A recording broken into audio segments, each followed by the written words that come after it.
Aku udah tulis semuanya di description box. Nah, yang perlu diperhatikan ini tepung basahnya dia cukup kental kayak gini ya. Jadi metode yang akan kita bikin ini cuman memang ayamnya dimarinasi pakai tepung basah, cemplungin ke tepung kering dan tinggal digoreng. Itu cukup praktis juga menurutku. Oke, sekarang kita tinggal lapis. Nih, tepung keringnya juga ini jangan kurang ya. Kita tinggal masukin aja ayamnya satu per satu supaya dia nggak nyatu. Tapi ini bisa sekaligus banyak juga nggak masalah. Lalu diaduk kayak gini sama sedikit dilempar-lempar. Ini tujuannya supaya ayamnya nanti dia tepungnya lebih keriting lagi ya. Kalau minyaknya udah panas, tinggal kita goreng aja. Tapi jangan terlalu panas juga. Ini aku pakai apinya dia sedang kecil kayak gini supaya nggak cepet gosong. Karena tadi kan kita marinasinya pakai saus sambal dan lain-lain ya, itu pastinya lebih cepat gosong. Terus juga yang perlu diperhatikan jumlah minyaknya. Kalau kalian pakai terlalu sedikit, jadi ayamnya nggak kerendam, udah pasti nanti tepungnya dia kurang bisa keriting gitu, jadinya flat ya. Nah, ini kita perlu goreng beberapa saat supaya tepungnya dia benar-benar renyah dan juga nggak gampang melempem lagi. Oke, itu sekarang ini udah golden brown kayak gini. Ini aku goreng kurang lebih 5 menitan di api sedang kecil. Terus bisa kita angkat dan tinggal disajikan sesuai selera.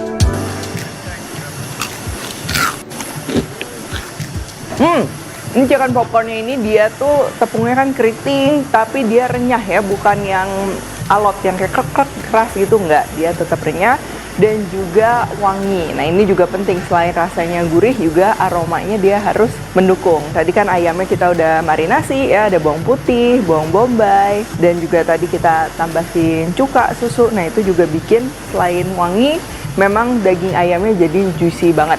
Jadi tipe chicken popcorn atau ayam goreng tepung yang kayak gini, ini tuh nggak usah disajiin sama yang aneh-aneh lagi karena memang udah gurih. Jadi cukup kayak gini aja. Kalau nggak misalnya kalian mau cocol saus sambal, saus tomat, itu udah pas banget.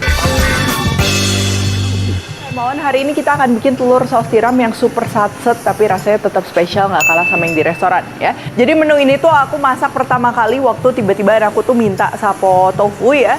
Cuman memang di rumah lagi nggak ada tofu, terus juga waktunya tuh udah mepet banget sama jam makannya anak-anak. Nah, jadi aku coba bikin ini dan memang rasanya tuh pada suka ya, karena si teksturnya ini walaupun telur saus tiram tapi tuh beda sama telur dadar. Dia somehow tuh lebih lembut kayak telur yang kemasak sama air gitu ya, kebayang ya. Nah, langsung aja kita bikin. Ini bahan-bahannya. Untuk telurnya kita akan campur dengan sedikit tepung terigu dan juga nanti kita perlu air supaya tekstur telurnya tuh dia nggak terlalu berpori ya, dia jadi lebih lembut gitu. Bahan-bahan lainnya ada bawang putih, bawang bombay, daun bawang, saus tiram, kecap asin, minyak wijen ini opsional, dan ini tepung maizena untuk mengentalkan saus. Buat kalian yang suka pedas, kalau mau tambahin cabai juga boleh, cuman ini buat anak-anak jadi aku nggak pakai cabai sama sekali. Yang pertama ini kita akan aduk telurnya dulu ya. Kalau kalian mau cuman pakai telur diorak-arik juga tetap enak ya, tapi si teksturnya tuh nanti beda gitu. Jadi ini aku mau campur dengan tepung terigu. Kita campur dulu sama air ya, sambil diaduk supaya nggak menggumpal. Di campuran tepung terigu tuh dia bikin si telurnya tuh nggak terlalu berpori, dan sedangkan air bikin si teksturnya tuh dia lebih light ya, lebih lembut. Jadi ini aku campur, baru kita akan masukkan telur ya. Jadi kalau kalian pakai telurnya lebih banyak dari ini, tepung terigu dan airnya juga boleh ditambah sesuai dengan resep. Dan untuk bumbunya ini aku cuman pakai kaldu ayam bubuk aja ya. Ini kita aduk. Kalau udah, bawang putih geprek cincang, bawang bombay iris-iris sesuai selera, dan juga daun bawangnya ini supaya warnanya tuh lebih cantik. Kalau nggak ada daun bawang mau di skip juga nggak masalah. Untuk sausnya ini aku mau campur dulu semua jadi satu ya, supaya nanti proses masaknya juga lebih singkat dan kalian cicipinnya juga lebih gampang ya.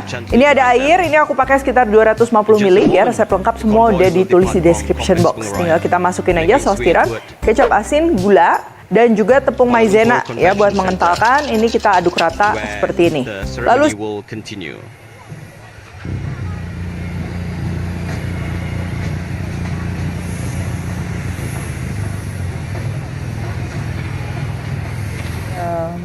Baik, itu dia tadi kita telah pun saksikan secara langsung sebenarnya ketibaan Presiden Amerika Syarikat Donald Trump yang telah pun selamat mendarat di Malaysia bagi menghadiri sidang kemuncak ASEAN ke-47 yang ketika ini sedang berlangsung di ibu negara. Ya, dan apa yang mencuri perhatian saya sebenarnya, saya kira dalam setiap pemimpin negara ada sinikal dan kelakarnya kan. Ya, betul. Kalau sebelum ini tular di platform media sosial, di TikTok dan sebagainya, Perdana Menteri Timor-Leste dengan sinikalnya, berjalan dengan kelakarnya, bersahaja. Tetapi hari ini kita tengok sejarah juga apabila Donald Trump ataupun Presiden Amerika Syarikat menyaksikan formasi menari tarian tradisional kita, turut ditirunya, juga diikuti oleh Perdana Menteri Dato Seri Ibrahim, dan inilah juga antara kebersamaan ataupun bersahajanya pemimpin kita ini menzahirkan kemesraan sesama mereka. Baik, kita tinggalkan seketika berkenaan dengan ketibaan Donald Trump yang pastinya mereka sedang menuju ataupun delegasi tersebut sedang menuju ke KL Convention Centre. Kita nak bersama sekali lagi dengan doktor dan juga akhbar di studio. Kita bersama dengan doktor terlebih dahululah. Doktor, apabila kita dari pagi bersama kita melihat delegasi dan juga deklarasi ditandatangani penyertaan Timor-Leste dan sebagainya, semua mempersetujui, dan tadi kita melihat ketibaan Presiden Amerika Syarikat dan sebagainya, pelbagai lagi mesyuarat dan juga persetujuan akan dimeterai bersama. Doktor, di penghujung ini, harapan kepada semua yang kita saksikan dalam sejarah sidang kemuncak ini. Ya, saya rasa kita ASEAN Summit yang ke-47 ini antara yang paling besar lah yang kita lihat, banyak leaders. Saya rasa ini juga berlaku di antara geopolitical tension yang semakin ada sekarang, dan saya harapnya apa sahaja yang perbincangan yang akan dijalankan dan dilakukan nanti boleh menjamin sebenarnya kepentingan untuk semua negara dan bukannya dikuasai oleh hanya major powers kepada negara-negara lain yang tidak begitu berkuasa. Jadi saya rasanya kesamarataan dalam perbincangan itu harapnya boleh dihormati. Baik, dan mungkin dari akhbar sendiri sebagai seorang mahasiswa yang belajar di Malaysia dari Timor-Leste, bagaimana akhbar sendiri melihat kan dengan gabungan Timor-Leste bersama-sama dengan 10 negara anggota ASEAN yang lain, di mana ini dilihat bukan sekadar simbolik semata-mata tetapi benar-benar menjadi kuasa serantau yang turut memberi impak yang baik secara global. Okey, untuk harapan saya daripada Timor-Leste menyertai ASEAN ini merupakan salah satu big achievement untuk Timor-Leste lah. Such a young country, achievement yang besar. Yang saya harapkan adalah ini bukan menjadi sebuah simbolik saja. Ini merupakan sebuah achievement untuk Timor-Leste yang dapat memberikan impak yang besar kepada negara-negara lain, yang negara-negara keanggotaan ke-10 yang lain, dan juga Timor-Leste sendiri. Dan juga daripada saya anak-anak muda, saya harapkan bisa menjadi lebih inclusivity, bisa menjadi one step forward toward a good thing, seperti itu. Akhbar pun senyum lebar hari ini.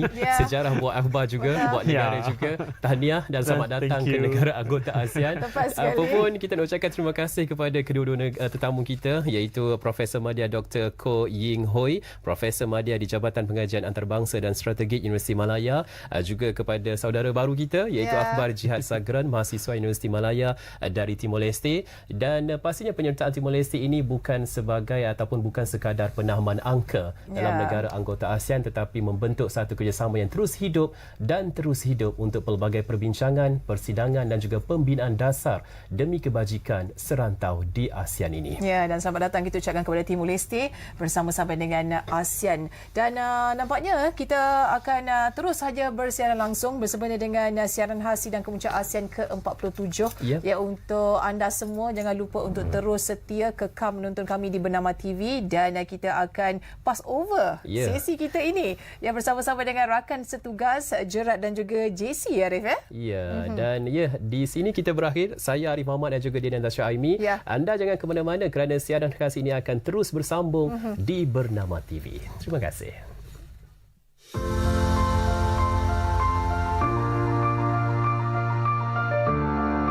Tanggal 26 Oktober 2025 bakal menjadi satu lagi detik bersejarah buat Timor-Leste kerana pada tarikh inilah Timor-Leste diterima masuk menjadi anggota penuh dalam Persatuan Negara-Negara Asia Tenggara atau ASEAN. Menjadi ahli baharu dalam keluarga besar ASEAN pastinya memberikan pelbagai harapan dan impian di kalangan warganya. Sebagai warga negara Timor-Leste, pertama mungkin ini suatu hal yang sudah kita tunggu dari dulu. Sebagai warga negara Timor-Leste, ini menjadi kesempatan bagi negara kami, terutama Timor-Leste, untuk menjadi anggota ASEAN dalam waktu dekat nanti. Seperti yang kita ketahui, Oktober nanti ini akan membuka peluang-peluang baru bagi kita, khususnya untuk kaum muda di Timor-Leste. Apalagi saya sebagai jurnalis, ini juga sangat penting bagaimana nantinya kita bisa memperluas lagi hubungan kita antara negara Timor-Leste dan 10 negara lainnya di ASEAN, dan kita harapkan dengan ini bisa memajukan lagi tidak hanya dalam sektor ekonomi, kesehatan, tapi juga pendidikan, karena sebagai negara yang baru merdeka dalam tahun 2000-an ini, pendidikan menjadi salah satu hal yang sangat penting bagi kita. Pandangan saya bagus karena kita masuk di ASEAN itu kita bisa saling bekerja sama dengan negara lain, bisa tukar pemuda antara pemuda dan negara-negara lain di Asia, khususnya menjadi anggota ASEAN. Itu lebih bagus. Tetapi kalau tergantung pada anggota ASEAN, negara-negara yang mau menerima kita. Tapi kebanyakan saya dengar itu, saya lihat, saya baca itu banyak yang menerima. Kita juga masih perlu banyak belajar, ya, banyak belajar bagaimana untuk bisa menjadi anggota ASEAN. Nah, itu yang di masa mendatang kita mengharapkan, tapi lebih cepat lebih bagus kalau kita masuk anggota ASEAN itu, karena kita lihat pada geografi kita sebagai negara di bagian Asia, ya, kita lebih baik kita bergabung dengan ASEAN. ASEAN itu lebih bagus. Itu untuk masa depan masyarakat Timur, pemuda-pemuda kita bisa pertukaran dalam budaya, dalam pendidikan, dalam segala macam. Selain itu, kemasukan Timor-Leste ke dalam ASEAN juga diharapkan dapat membuka peluang pelancongan kepada negara muda yang penuh dengan keistimewaan dan keunikan. Iya, itu yang kita sangat gembira, sangat bahagia. Karena semakin banyak turis, semakin banyak kunjungan, kita juga bisa mendapat income. Itu salah satu faktor di sini kita harus kembangkan. Itu tentang di sektor pariwisatawan. Itu yang diutamakan di sini, kita di Timur-Timur. Kalau dari ASEAN, itu kita mengharapkan harus lebih banyak berkunjung ke wilayah Timur-Timur, ke negara Timor-Leste. Mungkin dari yang di luar melihat Timor-Leste sebagai negara kecil di ujung timur seperti itu, tetapi negara ini memiliki keunikannya sendiri karena seperti yang kita ketahui, negara ini memiliki sejarah yang sangat berbeda dari awal Portugis, setelah itu Indonesia. Kita terus pada saat masa-masa PBB dalam 1 tahun itu kita bercampur, apalagi dalam yang paling unik di sini kita ada 4 bahasa yang harus diketahui oleh semua orang, ya, harus dipahami, begitu dibelajarkan begitu. Khususnya pertama bahasa Tetung, bahasa kita sendiri. Kedua, bahasa Portugis, itu bahasa nasional kita juga. Dan karena kita di sini sudah terlanjur dekat dengan Indonesia dan Australia, of course kita harus mengetahui bahasa Indonesia dan bahasa Inggris. Dan ini sangat unik. Jadi untuk setiap orang yang ingin ke Timor-Leste, mungkin dari negara-negara Eropa, mungkin mereka berbahasa Portugis atau Eropa sedikit, kita bisa mengerti karena bahasa Portugis. Dan untuk yang dari negara lain yang berbahasa Inggris seperti itu juga. Dan apalagi kalau dari kawan-kawan seperti dari Brunei, Malaysia, Indonesia, Singapura yang bisa memahami bahasa Melayu, itu pun sangat mudah dipahami, dan itu yang unik di sini. Apa yang penting, penyertaan Timor-Leste ke dalam ASEAN bukan sahaja melengkapkan rantau Asia Tenggara di dalam satu kesatuan serantau, tetapi juga membuka jalan kepada kejayaan bersama di antara komuniti masyarakat ASEAN di masa hadapan.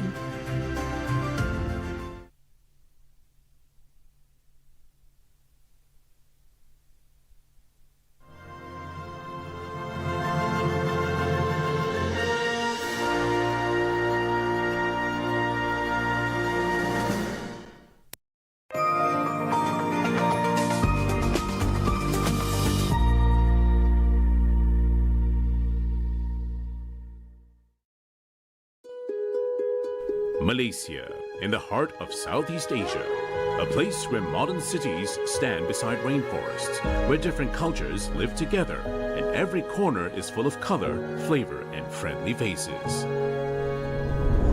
Now, as the chair of ASEAN 2025, Malaysia is ready to lead. We're working with our neighbors to build peace, grow together, and create a better future for everyone in the region. Led by Prime Minister Dato Seri Anwar Ibrahim and Foreign Minister Dato Seri Mohammed Hassan, Malaysia is putting practical diplomacy and real collaboration at the heart of ASEAN's future. By strengthening ties with the Gulf Cooperation Council and China, ASEAN is opening doors for greater trade, investment, and opportunities for all our people. ASEAN-GCC relationship will certainly be key in enhancing inter-regional collaboration, building resilience, and securing sustainable prosperity. With the support of ASEAN foreign ministers, Timor-Leste is getting closer to joining the ASEAN family. The ministers urge the country to build stronger institutions and work more closely with ASEAN bodies. We also look forward to welcoming Timor-Leste as our newest member. Malaysia has long supported this aspiration, and we were heartened by the progress made. When tensions rose between Cambodia and Thailand, Malaysia helped bring both sides together, proving once again that ASEAN is a platform for peace. Both Cambodia and Thailand reached a common understanding as follows: an immediate and unconditional ceasefire. As the current chair of ASEAN, Malaysia stands ready to coordinate and observe a team to verify and ensure its implementation. Malaysia also leads efforts to advance the Southeast Asia nuclear weapon-free zone, reinforcing ASEAN's pledge to keep our region free of nuclear weapons. We have a responsibility to ensure that the treaty remains not just a legal instrument, but a living dynamic commitment that contributes meaningfully to regional and global disarmament efforts. I call upon all ASEAN member states to remain united in our pursuit of a nuclear weapon-free Southeast Asia. May our cooperation continue to deepen. May our unity remain firm. And may ASEAN continue to stand as a shining example of peace, progress, and partnership in our region. And terima kasih. Thank you.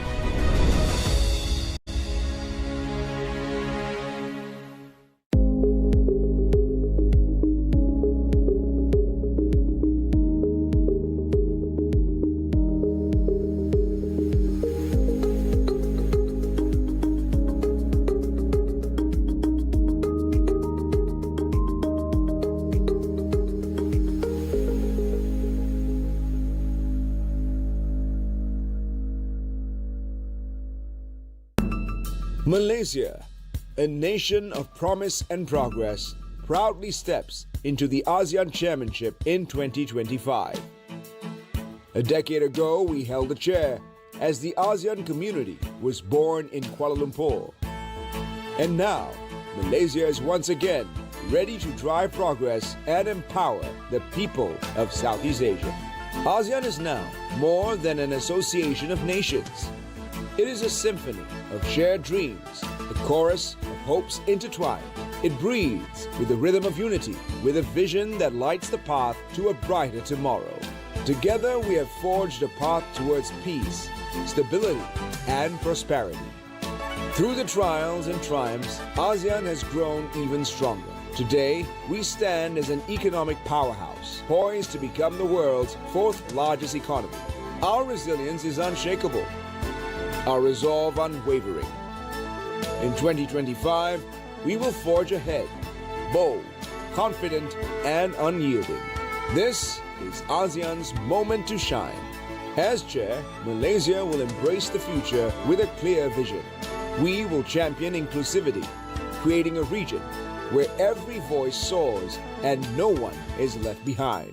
We will drive sustainability in all we do, securing the long-term well-being of our people.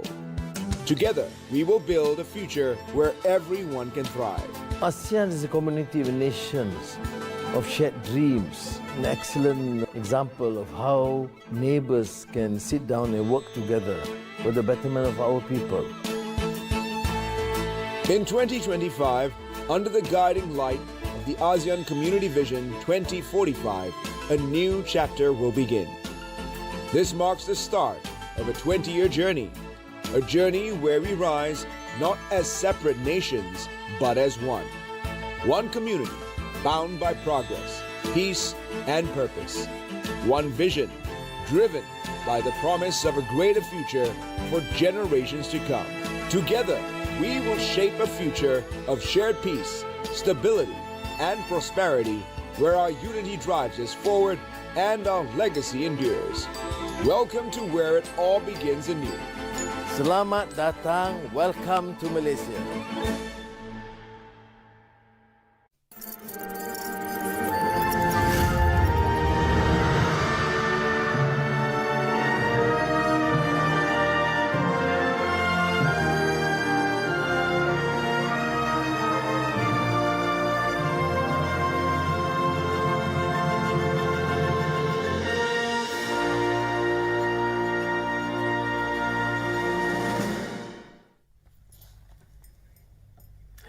A very good morning, Malaysia, and thank you very much for staying with us. Jared Ratnam and Jesse Chahal, together with Nadia Latif and Dr. Koo Ying Hui. There's quite a smorgasbord of talents in the house. This Bernama Radio. They were sitting in this morning on Apa Khabar Malaysia to give us the lowdown on what's happening at the 47th ASEAN Summit. Very exciting couple of days, and she's already interjecting. Yeah. That's how it's going to go.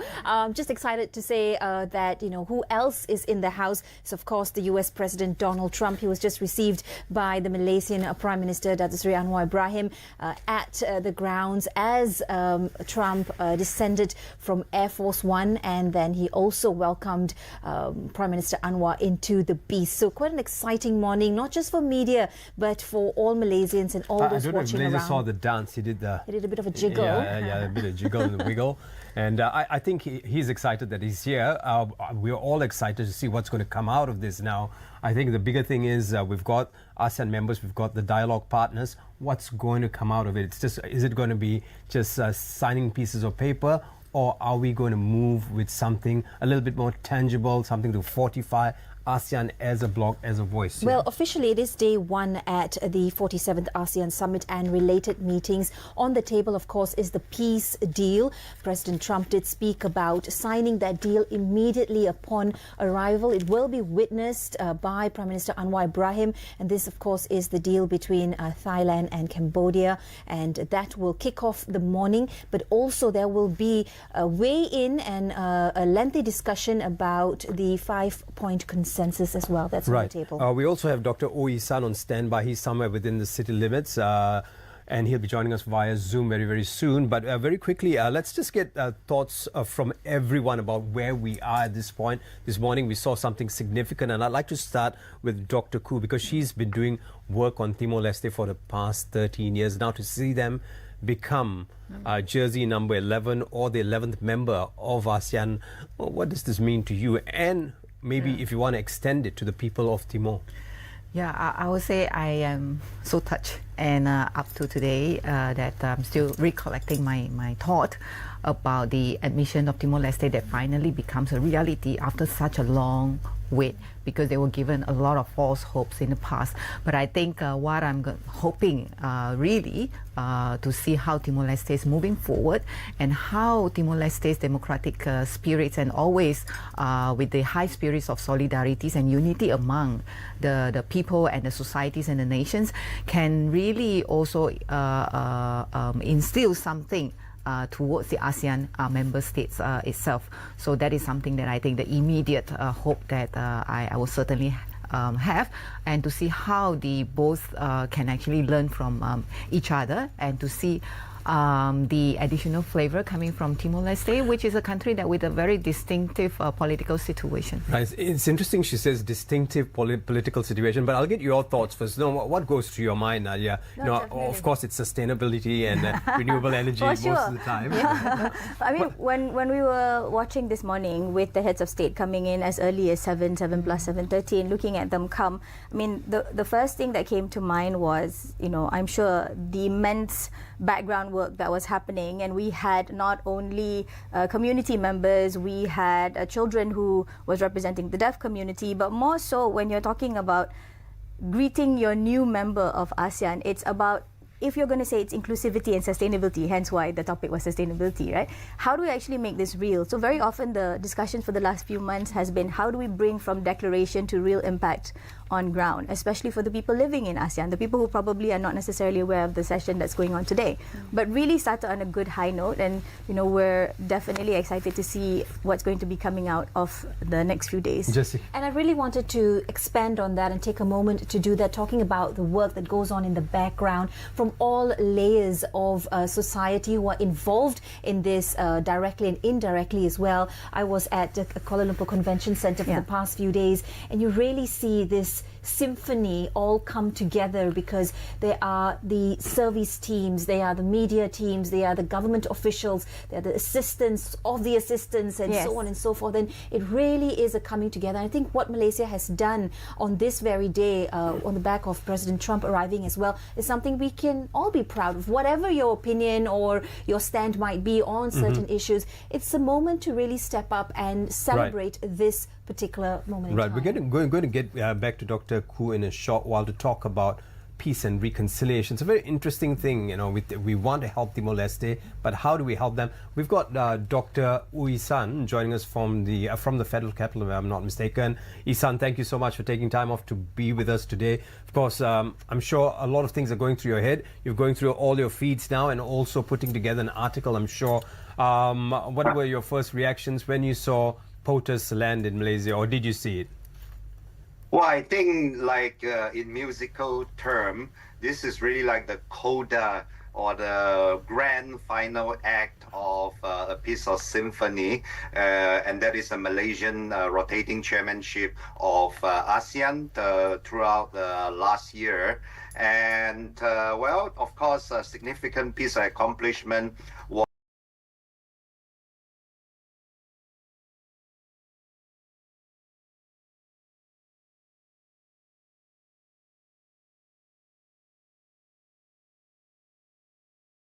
the admission of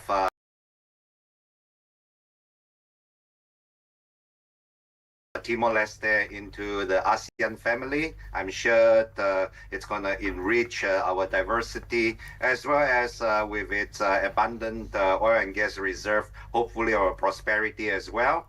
And of course, today we have POTUS seemingly very happily landing on Malaysia. And then he's going to witness the brokerage of this peace between Cambodia and Thailand. I think that's something quite significant, testifying to the ability of ASEAN, and this year under Malaysia's chairmanship, to indeed making sure that all members are coexisting peacefully. And then hopefully after the bilateral discussion this afternoon, we will have some good news, further reducing the 19% tariffs imposed by, well, the big man himself. Hopefully it could be lowered to, let's say, 15 or even 10%, well, symbolically at least. And then, of course, the overall ASEAN discussion with President Trump, the big man himself. Hopefully that would also reduce the tariffs for many other ASEAN countries. I heard murmurs of this, perhaps some sort of progress in the Myanmar crisis. And I'm sure tonight's working dinner would be quite a departure for President Trump with his staple McDonald's hamburger and Diet Coke diet. So hopefully that should really give a very conclusive and happy sounding coda to this year's Malaysian chairmanship of ASEAN. Happy is that note. I just wanted to jump in to say that the menu for the dinner has been shared, and apparently it's going to be a mostly Western dinner, if anybody was wondering, with roast chicken on that menu. Fantastic. Would you like to echo what Isan is saying? I mean, he's talking about POTUS's arrival, and what does this all mean to you? Because most of you study the region, study the world, the dynamics geopolitically. What are you reading? Well, I will see there's a lot of huge attentions towards Trump's policies, and whether there are also arguments whether is he now emphasized on Southeast Asia. I think not necessarily so.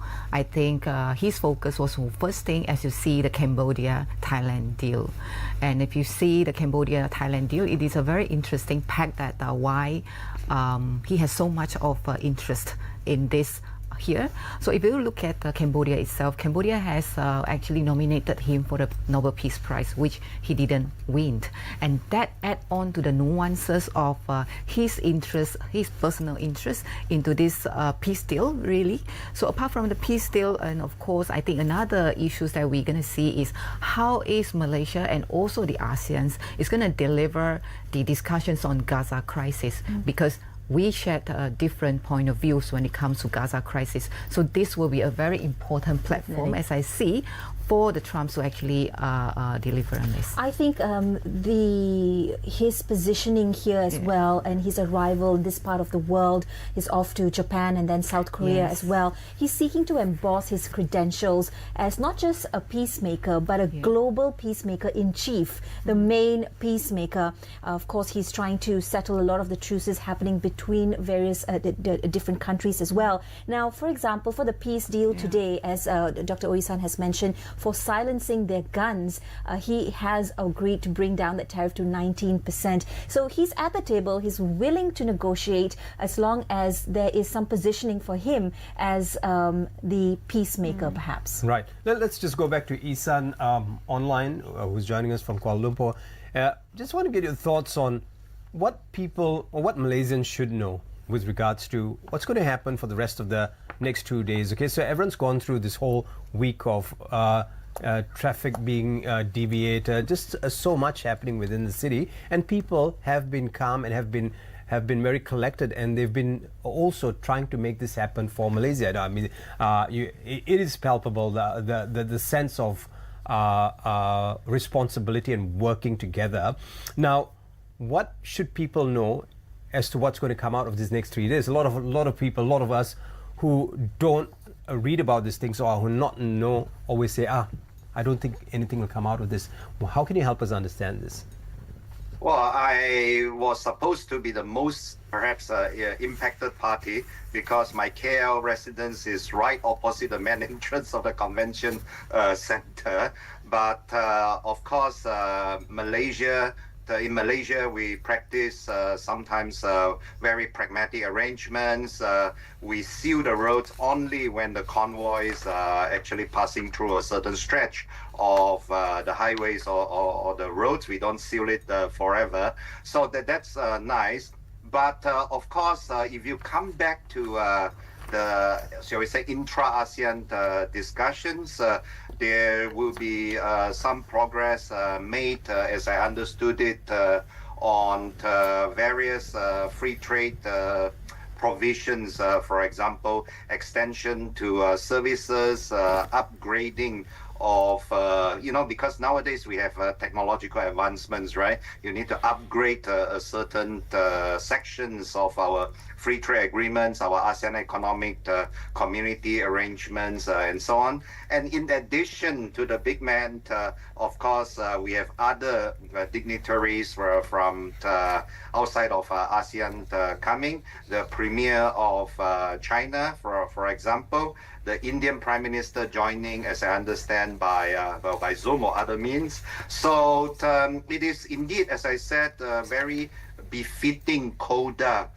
for us to hand over the ASEAN chairmanship to the Philippines. And I think we all look forward to ASEAN to continue being the epicenter of both economic as well as geopolitical developments here. Right. Inclusivity and sustainability, I think that's a theme. That's what we're looking at, this time around. And with that, there's a lot of people who are learning to understand what that is. A lot of people who are very critical about what it is meant to be. Yep. Yeah. I wanted to also just a little bit highlight when we talk about the theme. Let's look at what's on the table today, what's happening at KLCC as we speak here. In just under 14 hours ago, the first female Prime Minister of Japan arrived, and of course on the discussion table today will be the ASEAN-Japan Summit, as well as the 22nd India-ASEAN Summit and the third Zero Emission Community, or the AZEC leaders meeting. And on the economic front, there will be a handover ceremony of the second protocol to amend the ASEAN trade in what is known as the ATIGA, which is the ASEAN Trade in Goods Agreement. And as you've pointed out, Doctor, earlier, the big dinner to sum up that night. So the ministers and the officials and the VIPs and delegates have a day full ahead of them. Of course, the highlight also being Timor-Leste. Right. So we're going to put POTUS on hold for a while as we wait for what's going to happen moving towards the afternoon and the evening. Let's go back to Timor-Leste for a while. Dr. Koo, you've been there for 13 years. You've also written this book on human rights. You should go get it.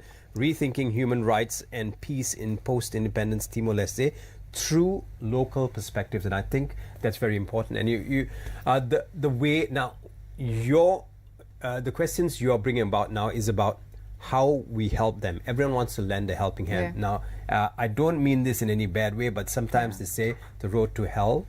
Paved with good intentions. Paved with good intentions, So what should we do? And we talked about this yesterday on TV. Yes. I just want to reiterate this. Yeah. What should we do to ensure that we're on the right track with helping? I mean, doing the right thing for them. Yeah. Actually, it's very interesting if you look at Dili's slogan in conjunction with their admission is Together We Rise.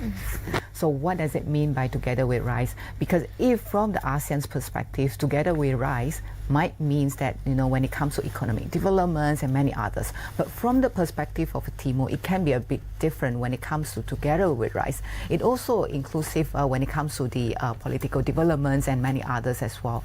So I think in order for the ASEAN member states, especially when it comes to policymakers, to really understand Timor-Leste, I think to understand the local cultural context is very important because it's distinctive and it's unique on its own. And more so, I think ASEAN member states have been the 10 of them for a long time. Yeah, the last was Cambodia in 1999. So there was a huge gap before the 2025 with Timor-Leste.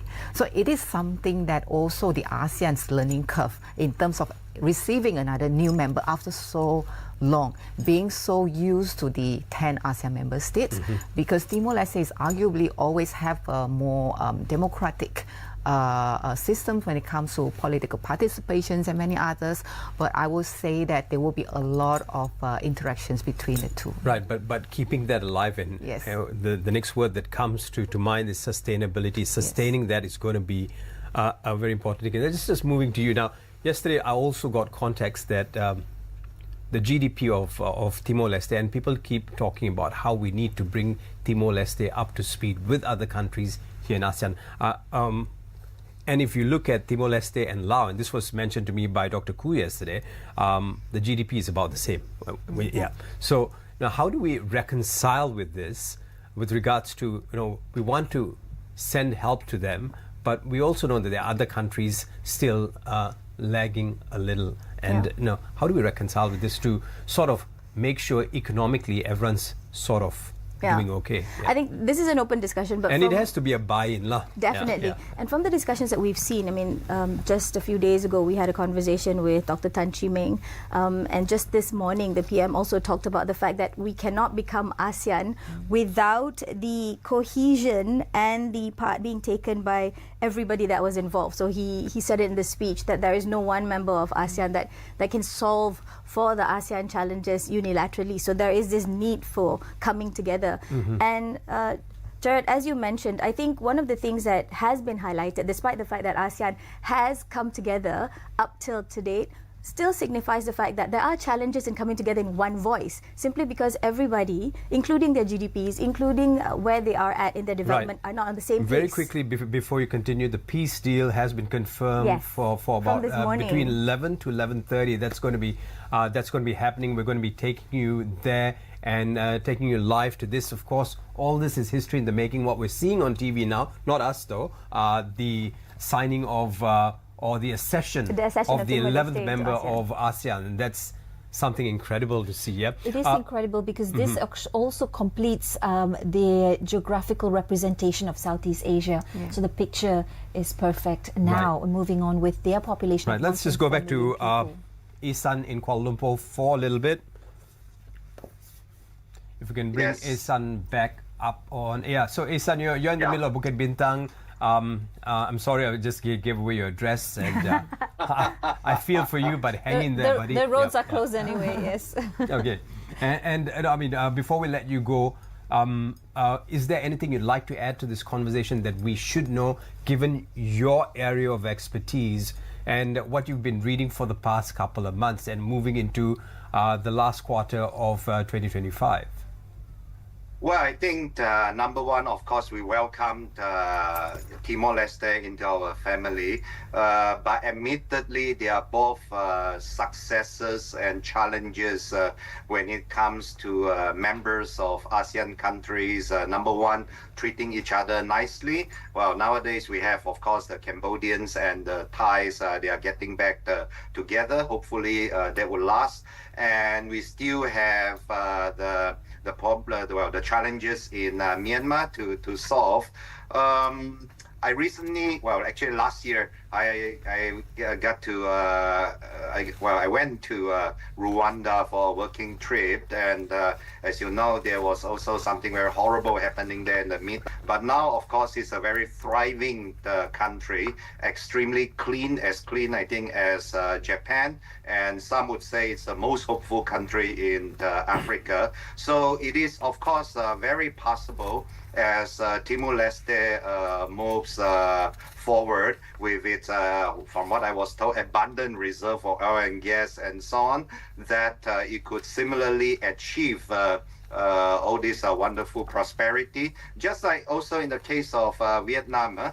Vietnam is projecting itself to have a growth rate of 10% next year. We are not talking about 5%, 10%. And not so long ago, we were still talking about, well, Vietnamese boat people. So, of course, it's very possible for Timor-Leste to move forward, and I think all of us are looking forward to working closely and taking part in Timor-Leste's development.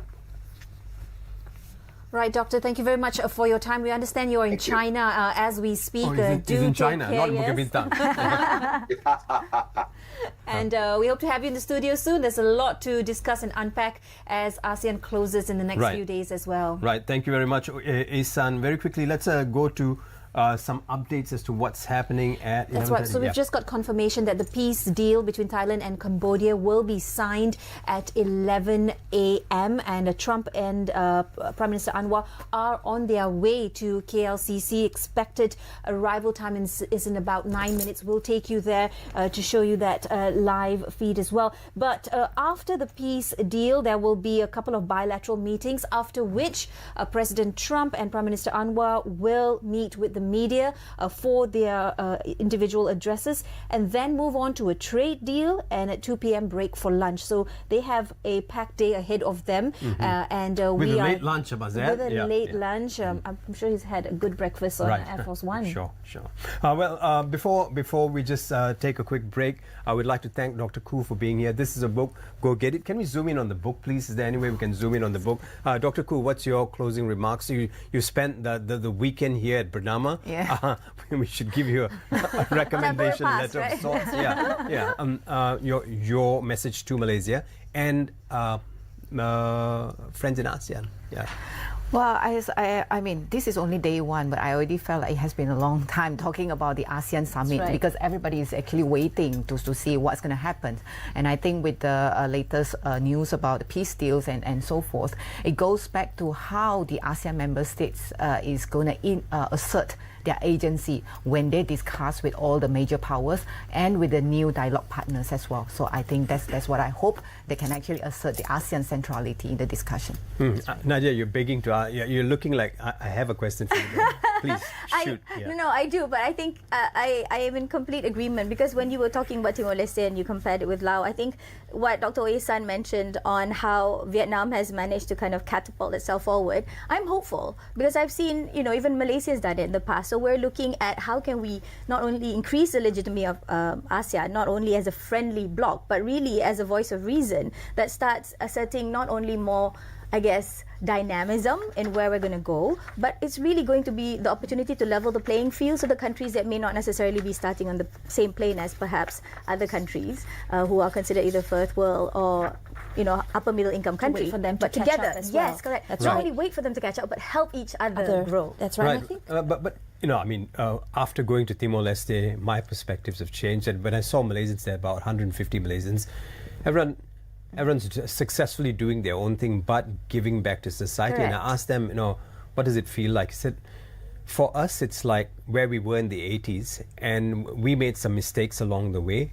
I think we can help them not make the mistakes we made to get to where we are, or to be better than us. And that's some of the comments I heard from Malaysians living in Timor-Leste when I was in really Delhi. resonates with the tagline, no one gets left behind, because you're taking into account every single country and their people as well. Now, ASEAN is a representation of 680 million people. It's now the world's 5th largest economy and will continue to grow and be a major player in global growth. All eyes are on Asia, of course, with the superpowers weighing in as well. President Trump goes off to China to also broker some sort of agreement or deal there as well. Right, and the visual watching on TV now is that of the Prime Minister of Timor-Leste, Xanana Gusmao, meeting with the Prime Minister of Malaysia, better known as PMX or PMX to us. They met earlier this morning before the signing of the accession of Timor-Leste. And if you saw the morning, ASEAN. That particular moment when they put the flag of Timor-Leste on stage alongside the 10 other flags, it was a really proud moment, and we saw both the Prime Minister and the President of Timor-Leste standing proud. And a few of the media who have come from Timor-Leste were actually caught shedding a tear because it was such a moving, as you've mentioned, Nadia. Have you met any of them? Have you spoken to the Prime Minister or the President? Or No, I've spoken with some of the staff. Of course, the Facebook is full of the pictures, the videos of this morning. Everyone was congratulating each other. Yeah, apparently there's some party going on in Delhi right now. Yes. They have together at the same time with the ceremonials, of course, to celebrate this moment. And when we're talking to our members of media and our friends from Timor-Leste, we had an interview with the English national news station from Timor-Leste, and they said it's a good time to kind of reframe that narrative on what Timor-Leste really is, and so people can actually know that it's not what people think, and the news now can be reframed into what Timor-Leste is and can be. I mean, Gerard, you were on ground in Timor-Leste, and your experience told you a very different thing, right? It is a very different thing, and I mean, I'm digressing here, but when you talk to people there, they are done with trouble, and they're done with pointing fingers as to who did this to me. They don't want to do that. They just want to know how can we move forward, and how can we not make the mistakes that were made before. I think that's one of the biggest things they talk about all the time: peace and reconciliation. First, it sounds like, oh yeah, peace and reconciliation sounds like something churchy, but it is what they are essentially, intrinsically, as a people. I think today is a turning point of how to make ASEAN learn and know about Timor a little bit more, because before I think the knowledge about Timor was very limited, and likewise for Timor-Leste to actually get to know the 10 other ASEAN members. I think this mutual learning is very important. And this is also really sealed and brought to life the essence of ASEAN, what that really means by our culture, by our language, by the way we treat people, and to use a big word. We saw that display of ramah mesra, and greeting people to our family and our home just this morning. Right. We're going to have to take a quick break, and we'll come back shortly Of course, we'll keep you updated throughout the day because it's a big day in the city. Malaysia's big day out, being the chair of ASEAN. POTUS is in town. There's going to be something happening this afternoon. Of course, that's the peace accord going to be signed, with POTUS being instrumental in making this happen, and also Malaysia being a big part of negotiations. We'll come back with more information for you and take you to the relevant venues periodically as and when we can right here on Bernama TV. Stay with us.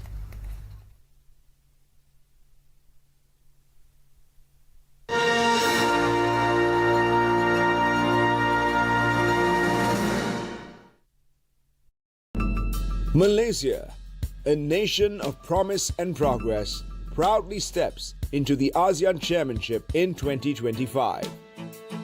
A decade ago, we held a chair as the ASEAN community was born in Kuala Lumpur. And now, Malaysia is once again ready to drive progress and empower the people of Southeast Asia. ASEAN is now more than an association of nations. It is a symphony of shared dreams, a chorus of hopes intertwined. It breathes with the rhythm of unity, with a vision that lights the path to a brighter tomorrow. Together we have forged a path towards peace, stability, and prosperity. Through the trials and triumphs, ASEAN has grown even stronger. Today, we stand as an economic powerhouse, poised to become the world's fourth largest economy. Our resilience is unshakable, our resolve unwavering. In 2025, we will forge ahead, bold, confident, and unyielding. This is ASEAN's moment to shine. As chair, Malaysia will embrace the future with a clear vision. We will champion inclusivity, creating a region where every voice soars and no one is left behind. We will drive sustainability in all we do, securing the long-term well-being of our people. Together, we will build a future where everyone can thrive. ASEAN is a community of nations, of shared dreams, an excellent example of how neighbors can sit down and work together for the betterment of our people.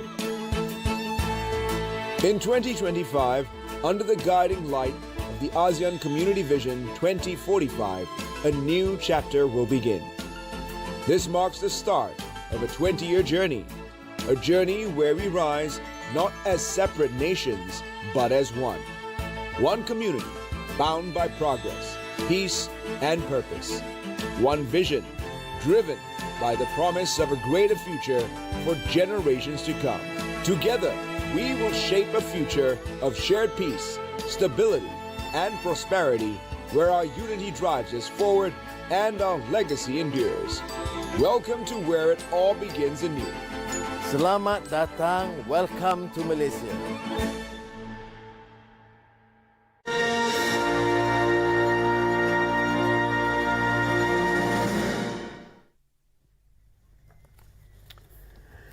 Hello, and thank you very much for staying with us right here on Bernama TV as we are full gear or full steam ahead with the 47th ASEAN Summit happening in Kuala Lumpur at the Convention Centre. Now, a couple of things that we need to keep you updated with is at 11:30 there's going to be the signing of the peace accord, and that also is going to be followed up by of course, negotiations. Yes, bilateral meetings. Bilateral meetings, A joint media address by US President Donald Trump and Prime Minister Anwar Ibrahim, or PMX. Earlier, as the Air Force One touched down and Trump descended, he did do a little jiggle, a little dance, and it's out in the news as well. You could read it. He was dancing to the tune of Hawaii 5-0 with PMX watching, and so that was quite a, I think that moment will go pretty viral. But back to what's on the agenda today. After that joint media address by the President and Prime Minister, they'll move on to a trade deal. We'll of course give you more details on that, and followed by a quick, or rather the continuation of the summit, and then a late lunch later at 2 p.m. Now, the Cambodia and Thailand, or rather Cambodia and Thailand will sign a peace agreement, like I said earlier on, and this is set to be, by a lot of people are commenting on it at this point, as a landmark achievement for ASEAN diplomacy. Good on Malaysia for helping sort this out. Now, delivering his opening remarks at the 47th ASEAN Summit, PMX or Anwar Ibrahim said the agreement proves that dialogue and understanding can prevail even in uncertain times. And I think we're using that to move forward in all other negotiations, because it's going to be a very tricky 2 or 3 days. Sometimes can be sensitive. Diplomacy should prevail more than anything else. Right. It is the bloc's largest gathering to date, and you've got big wigs from across the globe arriving. Of course, the president of Brazil, the South African president as well, and China, who are weighing in, and all this trade discussions and about tariffs and technology and digital inclusion, sustainability and inclusivity, which is part of its theme, is the big theme overall to ensure that it cuts through all these different discussions as well. Let's just head to Dr. Hayun Ma, and he's joining us from the United States of America, civilized world. Dr. Hayun Ma? Hello, good morning. Good morning. Thank you very much. Is it a good morning for you there? No, it's actually midnight. Well, thanks for staying You're just up playing for morning us. with us here, yeah? Okay. Yes. So, Doctor, a lot happening at ASEAN here in Kuala Lumpur. How are you looking at some of the big things on the agenda today? We're looking at the peace deal. We're looking at East Timor becoming the 11th ASEAN member. We're also looking at President Donald Trump's presence here, which signals a lot to the world. Well, today I think the ASEAN meeting is really significant because, as you just mentioned, there are several events really, happened this time. First one, of course, is the inclusion of East Timor into this ASEAN organization. The second one, of course, is the United States participation in the Thailand-Cambodian peace negotiation, and especially President Trump's attendance. The third one, actually, I would say you also have other, leaders visit Malaysia during this summit, and of course, especially, I think you guys just mentioned, China-United States trade negotiation in Malaysia. So all these events really suggest that this summit is not simply about Southeast Asia, or Malaysia, or ASEAN. It's also about Indo-Pacific. It's also about the great power, especially U.S.-China relations. And of course, I think everybody is really interested, especially in peace and stability in ASEAN, especially between Thailand and Cambodia. As I think the big event today will be held is the President Trump actually will, I think, attend the peace agreement ceremony. So I think that's really important. Thanks, Doctor. Also, just very quickly to give all of us an update, this just in, Cambodia's Union of Youth Federation wins the ASEAN Prize 2025. They take home $20,000 cash each, and of course a trophy as well. Now, this prestigious award is a signal in terms of the recognition of outstanding contributions for youth engagement and advancing regional integration in ASEAN. Again, two very important messages and strides that ASEAN is wanting to move to. And Jessie, the organization is also one of the largest volunteer-led organizations with over 300,000 members there, all committed to nation building, committed to work on the ground. So it was a really proud moment for them this morning to be acknowledged for the work that they do and the commitment of the people there to advancing not only harmony but also assisting society. Right, we just got another update that the ASEAN plenary at Tiga has just commenced, so we'll be hoping to get some news from that, or at least some information with regards to what's happened there. Coming back to you, Dr. Hayun Ma, once again, I'd like to thank you for spending your very early morning with us here in Malaysia. Nadia, your question for... Dr. Hayun Ma, you were talking about the Thailand-Cambodia peace agreement, and of course all eyes is on the leaders that are here today. But what does that tell us in terms of ASEAN's evolving role, not only in terms of conflict prevention and peace building, but larger in terms of economic focus and progression? What are your thoughts? I think the reason why so many people have really focused on this event is because if you look at the ASEAN history, from an economic cooperation association now gradually involved in peace and security issue, especially I think Malaysia's efforts in solving Philippine domestic conflict, southern Thailand. So now you can imagine ASEAN and Malaysia, they actually have advanced this kind of peace effort to interstate peace and stability. So that's why I think ASEAN actually began to evolve from an economic association to a more regional peace and stability focused organization. So in this sense, I would say ASEAN really has grown steadfastly and also continuously to grow as more like beyond economic bloc. So I'm not sure if we can really see the future of ASEAN as like European Union, but I can see the direction ASEAN is going now. Just like, European Union in the 1950s began to have economic integration. Now gradually developed into kind of security and diplomatic, bloc. So I see ASEAN now actually is going that way. Basically for economic cooperation. Nama TV, thank you very much for joining us on this Sunday morning. Very quickly turning into the afternoon already. It's about 9 minutes past the hour. In Kuala Lumpur, we will be taking you live to KLCC or the Convention Centre shortly for the upcoming plenary session, yeah? That's right. The ATIGA will be taking place. That's the ASEAN Trade in Goods Agreement. It is getting a facelift, a glow up, a boost in concessions, as well as a promising 99% trade openness. And that is crucial if we talk about keeping those borders open and speaking from one nation to another, letting that flow of business go through and bring and bridge those gaps. Yeah. If I were to expand on what Jared said this morning, as well as what Dr. Hayun Ma mentioned, was the fact that when we're talking about ASEAN and where this is going to go, it doesn't matter whether it's going to be trade or diplomacy, knowing that we're not starting necessarily on the same plane, how do we level the playing field as best that we can? And at the same time, because he mentioned the EU. Now, if you look at EU, there are, I suppose, structures in place where if there are declarations and I suppose member states are not necessarily complying what they've promised, there are repercussions. So there are sort of like checks and balance. Right. So some of the critiques of ASEAN are looking at, can we then go down that direction so that we're not just a group of friendly states? Right.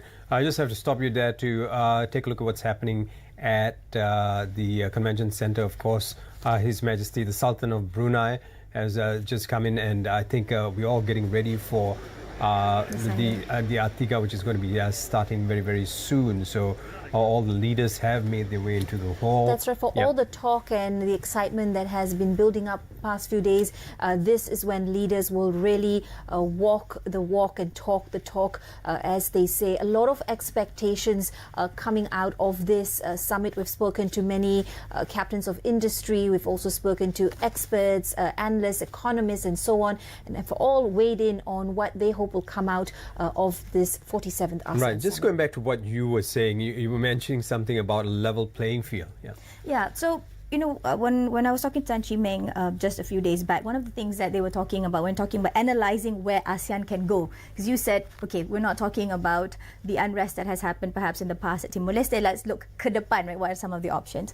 And one of the things can be on how do we build integrated frameworks that are going to be helping, not just beyond the declaration of nation states signing together, but how are we going to really bring this into impact on ground. And I think a lot of people are hopeful to see how not only are we going to be able to help Timor-Leste, but how Timor-Leste is going to be able to help us understand some of the things that we should be doing better.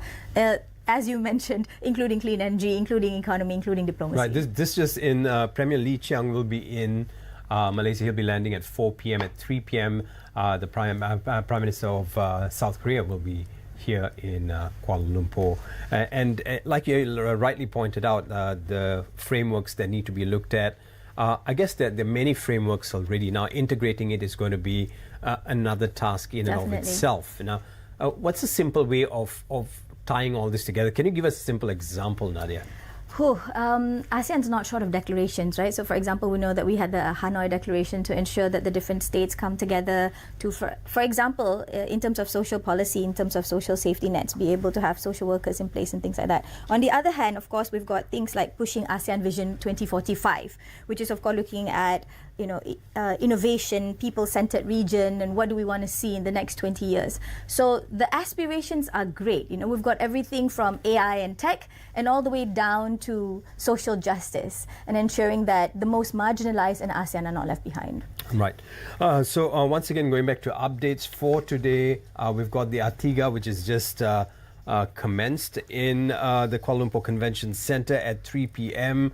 The head of state of South Korea arrives in Malaysia at 4 p.m. The Prime Minister of China arrives in Malaysia, Li Qiang. And at 5:50 this evening, the arrival of the Prime Minister of New Zealand. You've spoken to the Prime Minister of New Zealand. What was that like? Of course, he is, as Trump will say, a great guy, and he has a vision, and he is upstanding towards the relationship that both Malaysia and New Zealand has had over the years. One of our oldest strategic friends, we should call or say it in that particular terms, because that is the term that he referred to as well, saying that the relationship between Malaysia and New Zealand is one that has so much more potential in areas of defence and trade and even education. So we spoke at length in New Zealand, and we of course welcomed him here to Kuala Lumpur as well. While speaking to him, what was some of the things that stood out to you? What was one thing he said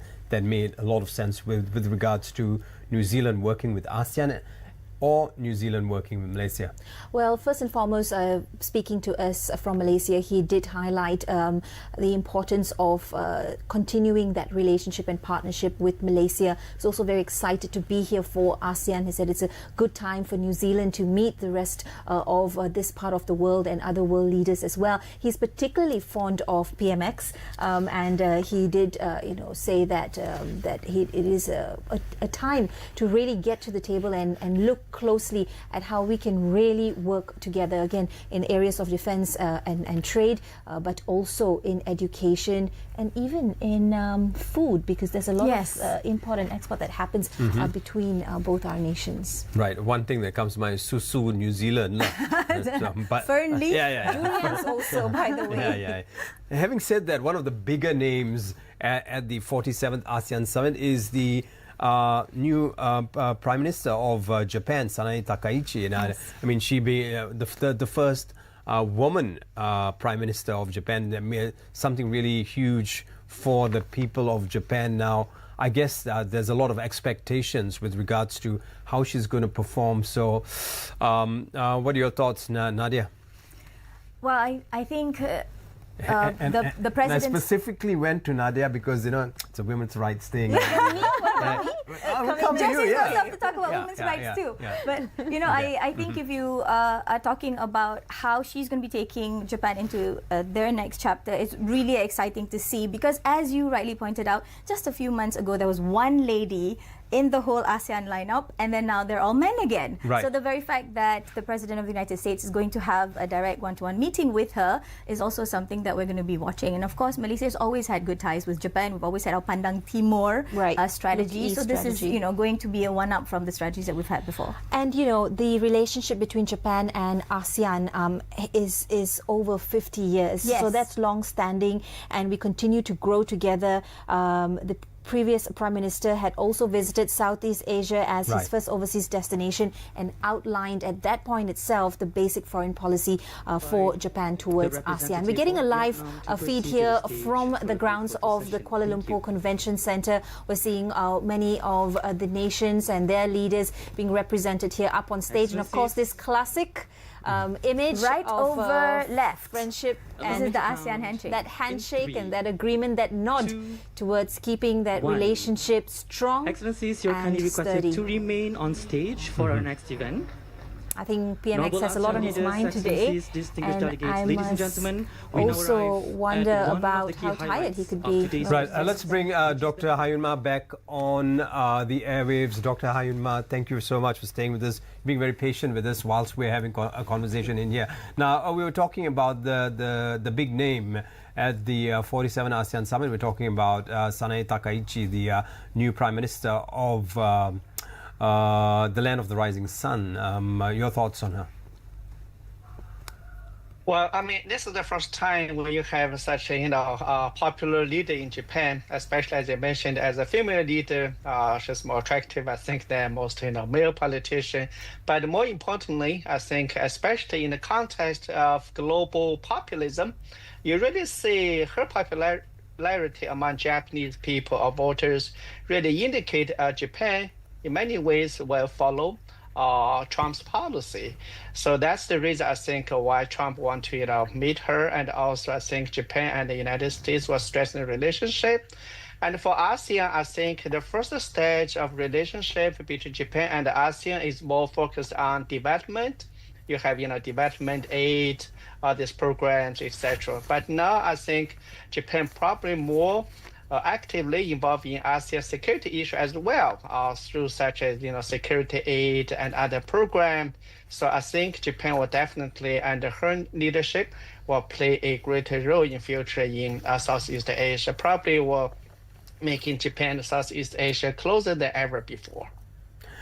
Right. I think one of the biggest questions now would be, how do you see? And I really want you to be to think this question through before you answer it, and we expect a real answer from you because you are the one and only Dr. Hayun Ma. Now, the question is simply this: Malaysia is the chair of ASEAN this year, and right.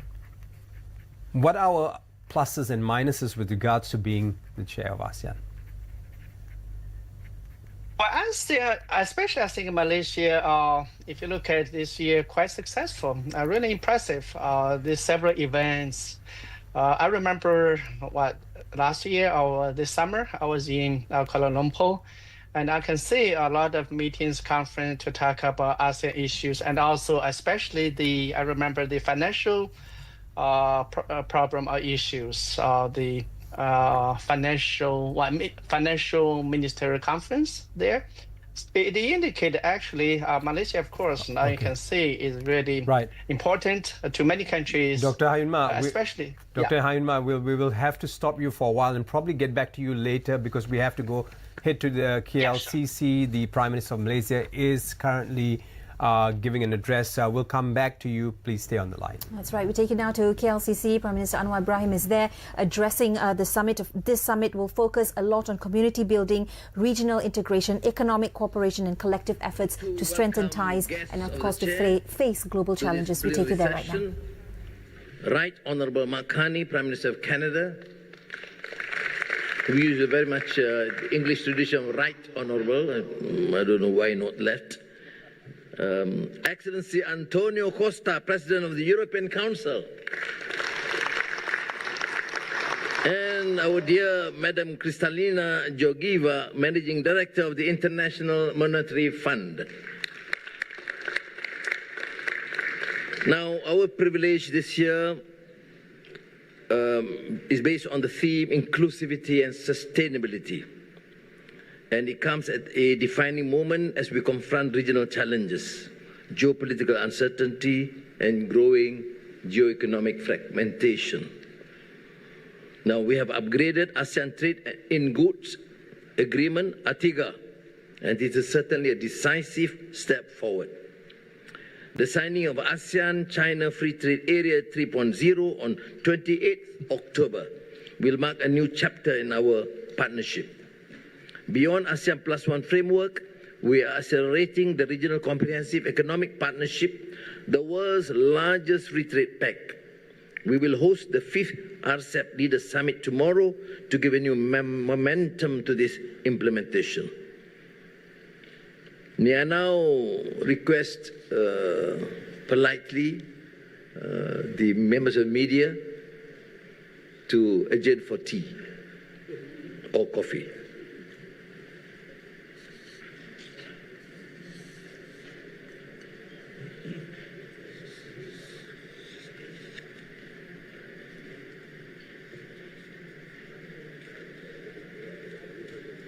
Yes. Please, I don't want the coffee to get cold. Terima kasih, Kak Pungka. Thank you.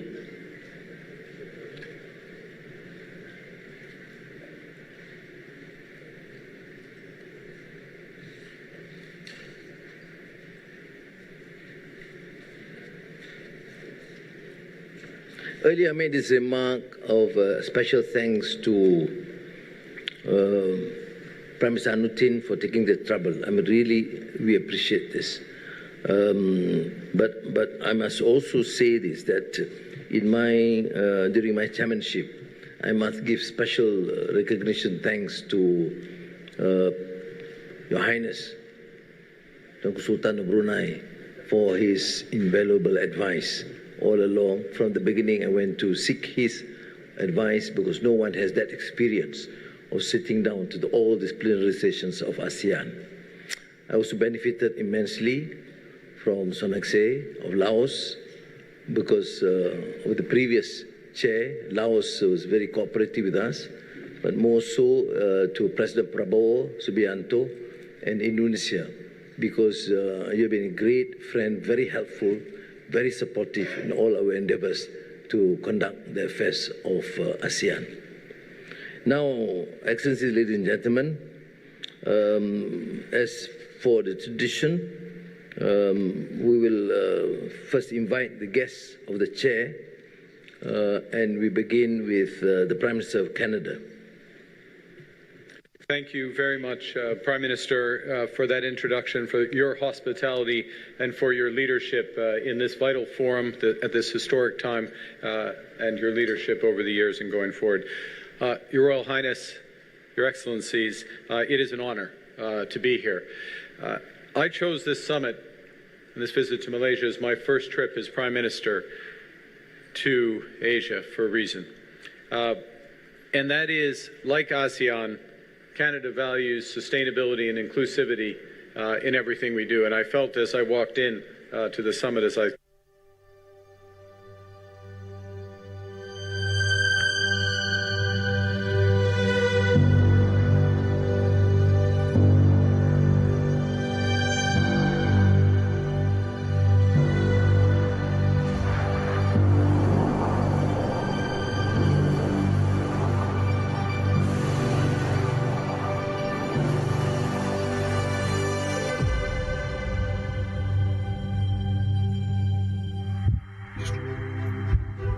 We come from diverse locations. We have different appearances.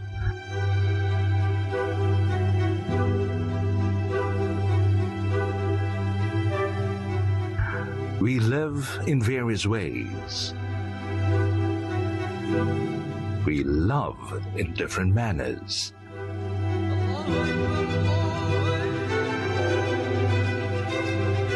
We practice our faith in distinct ways.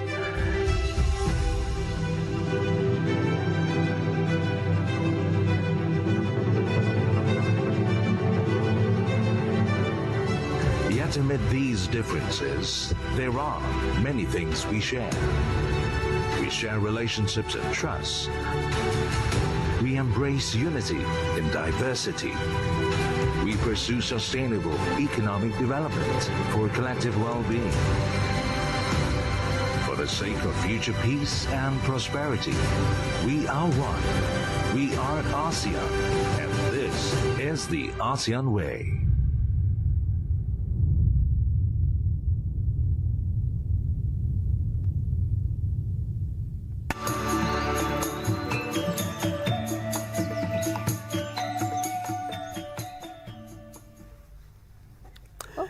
Thank you for staying with us right here on Bernama TV, giving you a tea until the end of the 47th ASEAN Summit right here on Bernama TV. And if you want long reads or you're interested in reading, of course, I say this all the time because people are not interested in reading anymore. Long reads, good articles, go to bernama.com and you'll find all the information you need, especially on the ASEAN page. That's right. We have that ASEAN page, and our teams are on the ground at the International Media Centre. They're churning out these stories as they happen, and so it's the most latest and verified information you'll get, and you'll really want to tune into that because lots is happening there, and we've got the world leaders seated there, and they are churning out some new discussions and agreements and points as well. Joining us in the studio right now is Azmi Hassan, geostrategist. Azmi, it's good to have you with us. I know you're doing doing your runs and rounds to different media outlets, but it's good that we have him here for now. But to be fair to him, it was the 11th hour, and he came through for us. No, Jesse, whenever Gerard called me, I just cannot turn it down. Oh, I have to be here. I'm blushing, but you don't see it. Well, Azmi, so much has been happening since this morning, and of course, our Prime Minister is in the midst of going through another session now, and we're waiting for the outcome, or waiting for a live feed to get back there. But I think the first big thing that happened this morning was Portis's arrival, and of course, Timor-Leste's session as the 11th member of ASEAN. Your thoughts? Yeah, true enough. 15 minutes on the tarmac, I think is a record for President Trump. Yes. He never put his time on the tarmac itself, so it's going to be very interesting. Yes, everybody is smiling. He's holding Malaysia flag and also the United States flag. But again, what happened behind the doors? I think this afternoon the will Prime be the Minister meeting. was in Air Force One for a short while, I think, prior to, or rather, President Trump took a while to descend from Air Force One. And I was just wondering if there was some sort of discussion that was happening with him and some other leaders, or even with PMX, who was on the tarmac. No, Jesse, I think it took a short while for the President Trump to emerge from Air Force One. It took not some time, but I think it's faster than the usual time he took. Perhaps it was just us waiting for Yeah, that I guess. I think introduction. you are excited, but the more important thing is the face-to-face meeting. Yes. Prime Minister Anwar and also President Trump, what's happening behind the scene, I think that's the more interesting thing. But again, I think the prelim, we see he's happy. I think President Trump happy to be here. I think he understands that it will be a lot of advantage for him, especially on the Cambodia-Thailand ceasefire agreement, so that he can claim that this is one of the war that he ended. Even though I know the true story behind that, but again, Gerard, I know Gerard is smiling right now, but again, Gerard, I think let's give the limelight to President Trump. Doesn't matter. I think we need to discuss. Prime Minister need to discuss face-to-face meeting with President Trump. I think there's diplomacy and tactical strategy as well, right? Yes. Yeah. Mm-hmm. And that jiggle was actually just shown on TV again earlier. Right. Now, and I guess when it comes to the geopolitics of the world, you're the go-to subject matter expert for us now.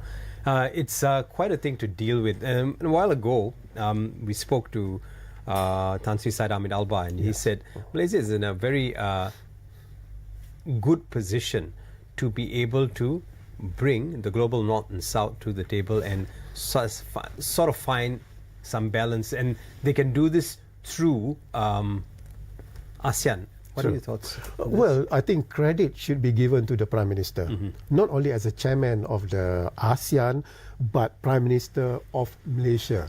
I think the presence of the world leaders here, including the friends of ASEAN, I think credit because of the Prime Minister's stature on the international stage. I think that's the most important thing that we should understand. Right. All eyes are now on Asia, not just ASEAN, but Asia as well.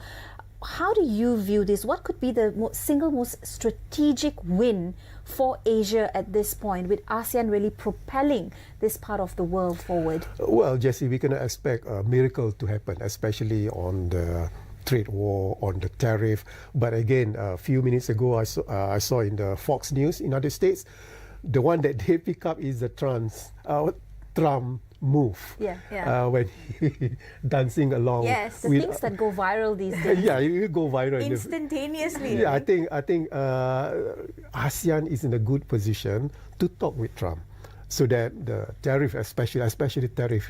Did things take a sort of a turn when we heard Trump make those announcements early part of the year? There was a little bit of, it shook the world a little. But now it seems that narrative has switched. Have things just calmed down, or have positions moved a little? No, I don't think so. Jesse, you are very, very optimistic. I know you're very optimistic.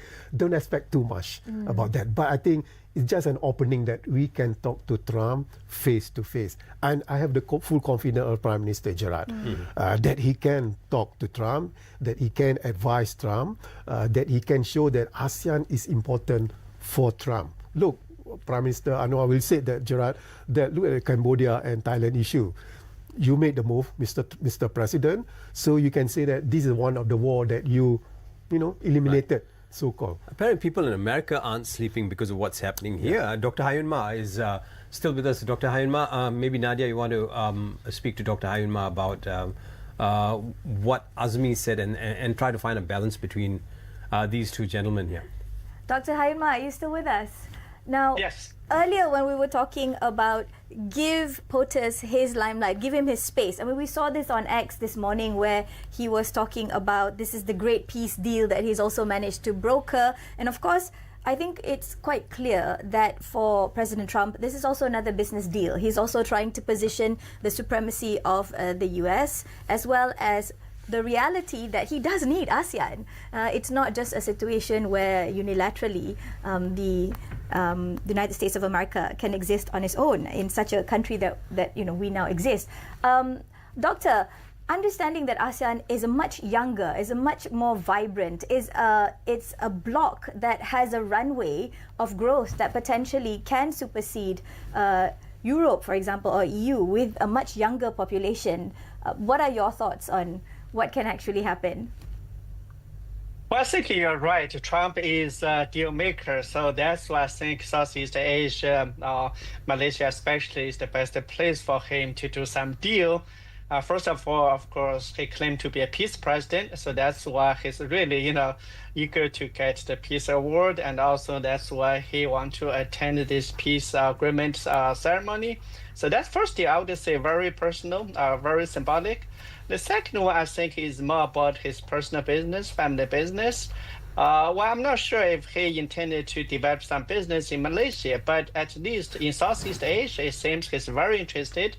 And if you remember, I think, last month or so, there was a video about his talk with Indonesia president about some business. So people say, well, Trump seems to be very interested in building some golf course, at least possibly first in Indonesia, then maybe in Malaysia, who knows, in Brunei or in other Southeast Asian countries.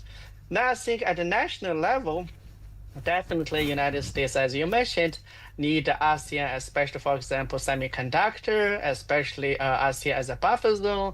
So for this time, for example, ASEAN Malaysia provide a buffer zone, our place for meeting with Chinese, with other countries' leader.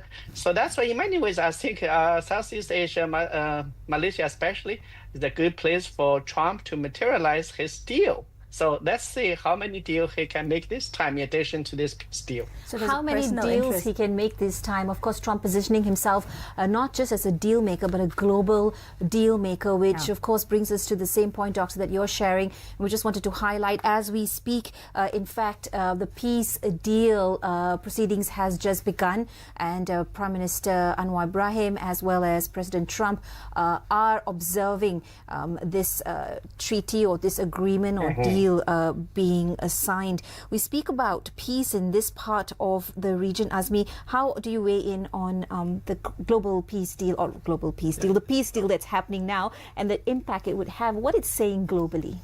It shows that a lot of us are surprised that the ceasefire has been agreed immediately without any constraint to it.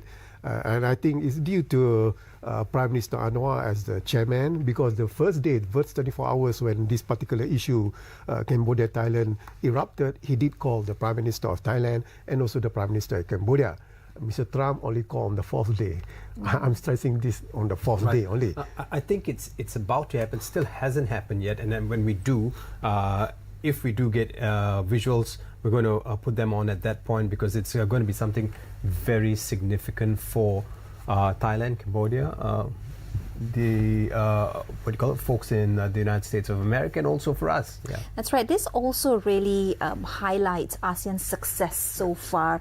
Been making strides, especially over the past few weeks, in terms of advancing peaceful and constructive work that will help to resolve disputes, reinforcing confidence in Malaysia as well. And that says a lot of what we're what we're bringing back for the country from this ASEAN pool, Azmi? Yeah, not only for the country, Malaysia, but also for the whole ASEAN, basically.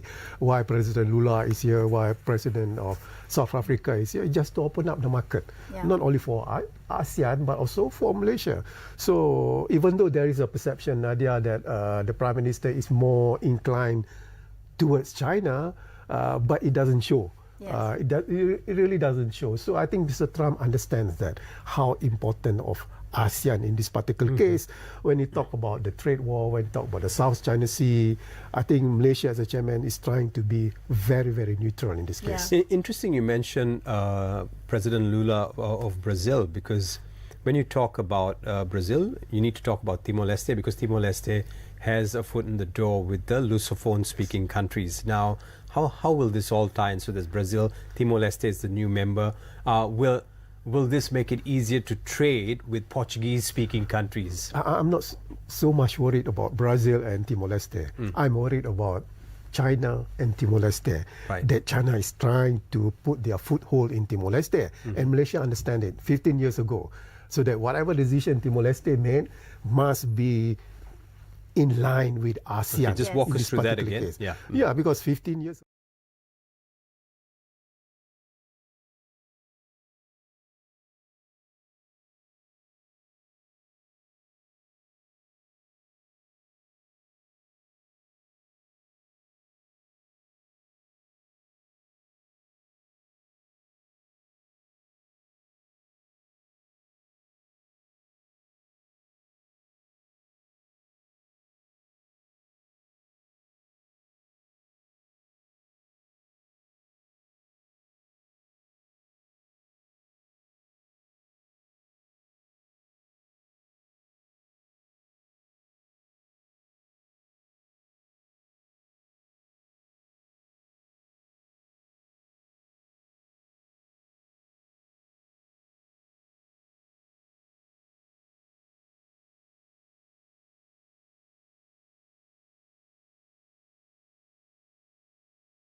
lot of phone calls. It was a beautiful day. I remember how beautiful it was. Turnberg is a great place, but I said, this is much more important than playing around the golf. So we sat there all day long making phone calls, and it was amazing the way it came together very quickly. I mean, really very quickly. You caused me very good entertainment. I could have had a lot of fun, but this is much more fun for me than anything having to do with almost anything, because you're saving people and saving countries. But ask them to choose the path of prosperity and peace over needless bloodshed and war. At the end of July, after extremely productive discussions, we reached a ceasefire agreement. And now these gentlemen, and they really are gentlemen, high-quality people, both went to college in the United States, and now these gentlemen are about to sign what we're calling the Kuala Lumpur Peace Accords. Good name. Both countries are agreeing to cease all hostilities and work to build good neighborly relationships, which have already started. 18 Cambodian prisoners of war will be released, and under this agreement, observers from ASEAN countries, including Malaysia, will be deployed to make sure that the peace prevails and endures. And I have no doubt that it will.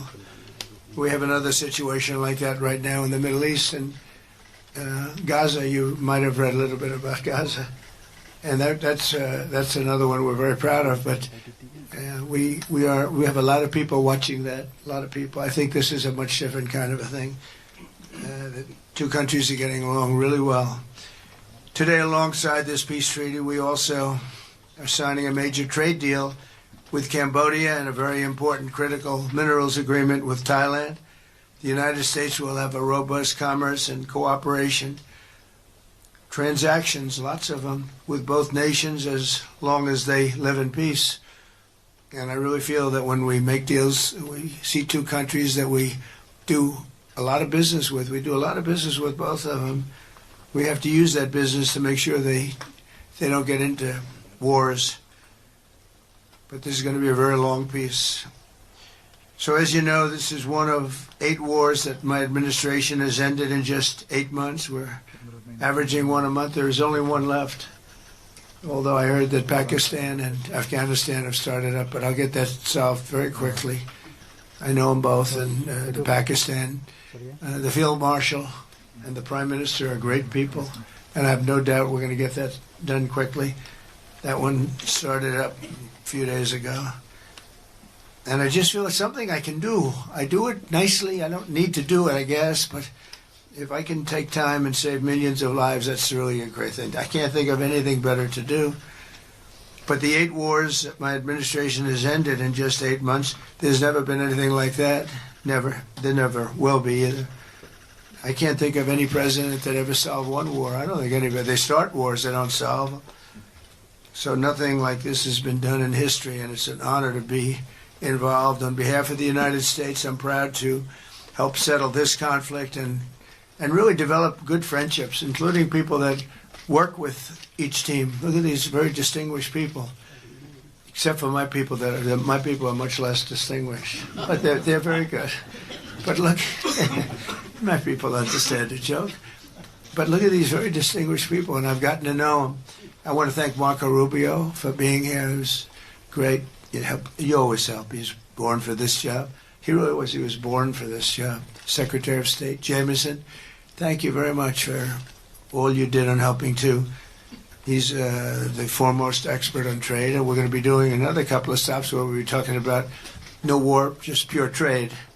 We'll be talking to President Xi in a day. We'll be stopping at Japan. We'll be stopping at South Korea.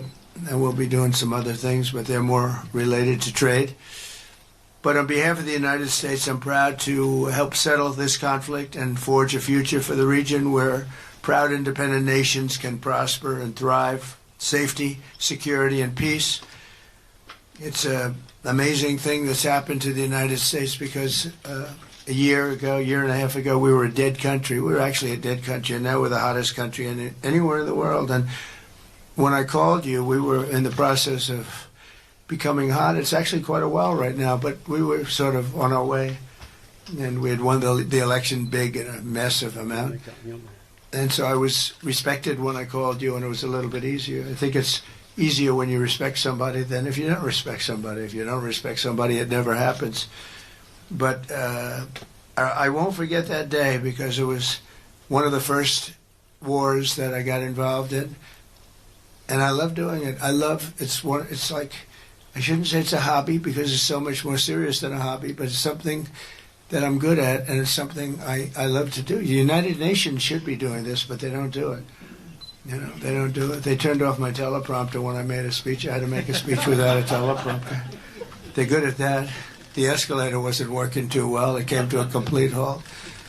But, the United Nations has such great potential. I wish they could do it. They didn't get involved with us at all. We just did the deal and reported the deal, and everybody was sort of amazed that we got it done so quickly and so nicely. But now I'd like to ask Prime Minister Anwar to say a few words, and then we'll hear from Prime Minister Hun Manet and Prime Minister Newton. And these are, I just have to say it for a last time, these are incredible men. The way they came together, the way they worked so hard, and we worked long hours. It was not long days, because the days were few in number, but the hours were very long and very intense. There was a lot of intensity going on, because there was a lot of shooting happening while we were talking. That brings it to a new level. And the three men sitting there should really be credited with having done just an incredible job for humanity. Thank you all very much. It's an honor to have worked with you. Appreciate it. Please.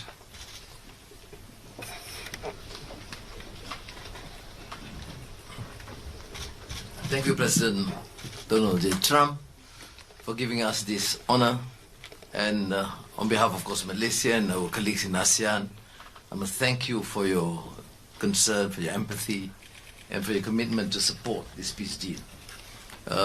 When I first received your call, and then urging me to do more in supporting our initiative, and you personally did call both Prime Ministers to urge for a speedy peace settlement, I would say a great thank you. And we, of course, admire your tenacity, your courage, because the world needs leaders who promote peace strongly. And to achieve that, you have to break some rules, as you did today. When President arrived, he asked me to join him in the car.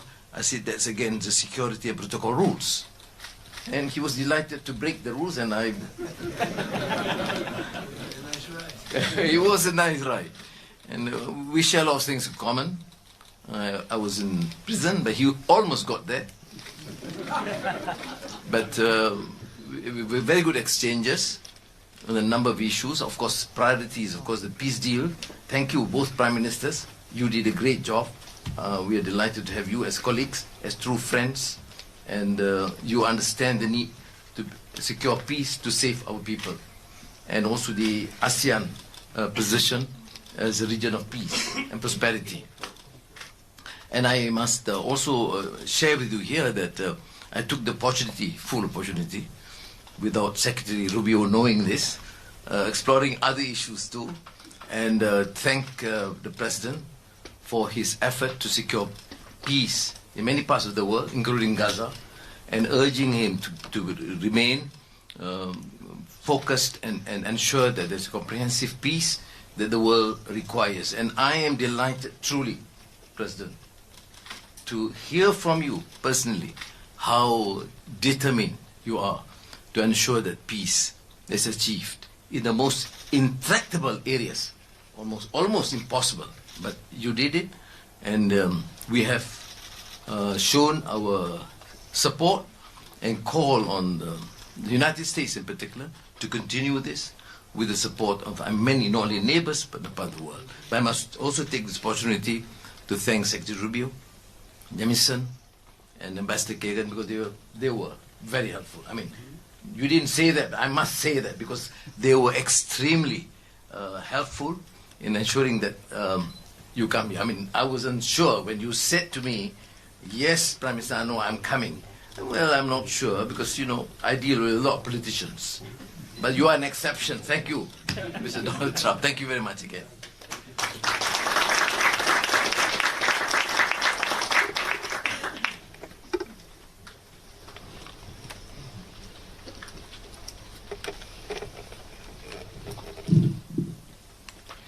President Donald Trump, Prime Minister Anwar Ibrahim, Prime Minister Anutin Chanvirakul, Excellencies, ladies and gentlemen. Today marks a historic moment, profound significance for Cambodia and Thailand. A day that reaffirms our shared conviction that peace is always possible when nations have the courage and wisdom to pursue it together.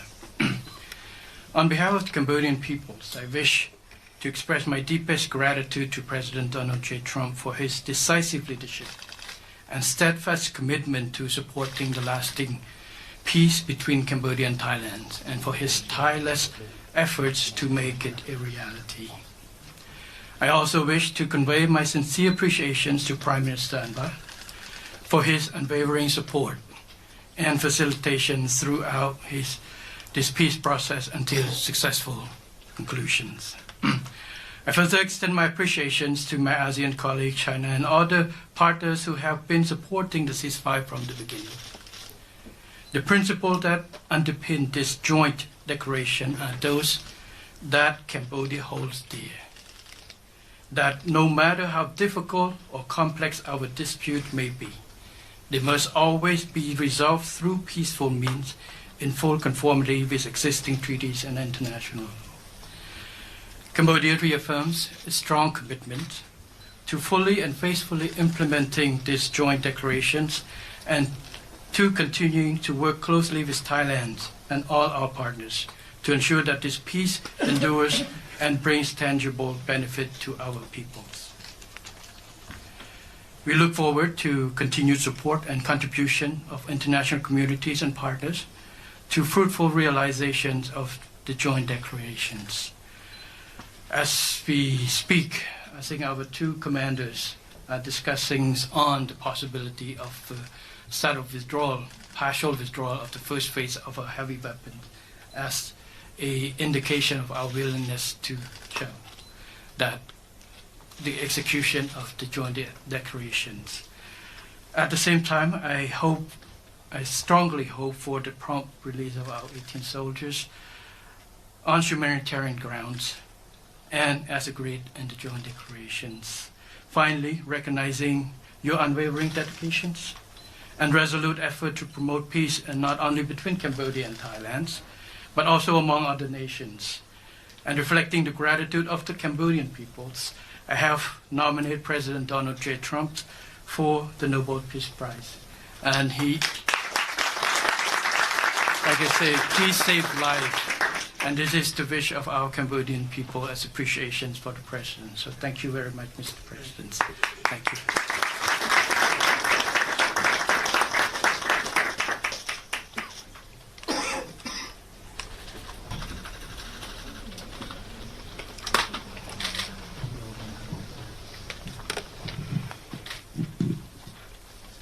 President Trump,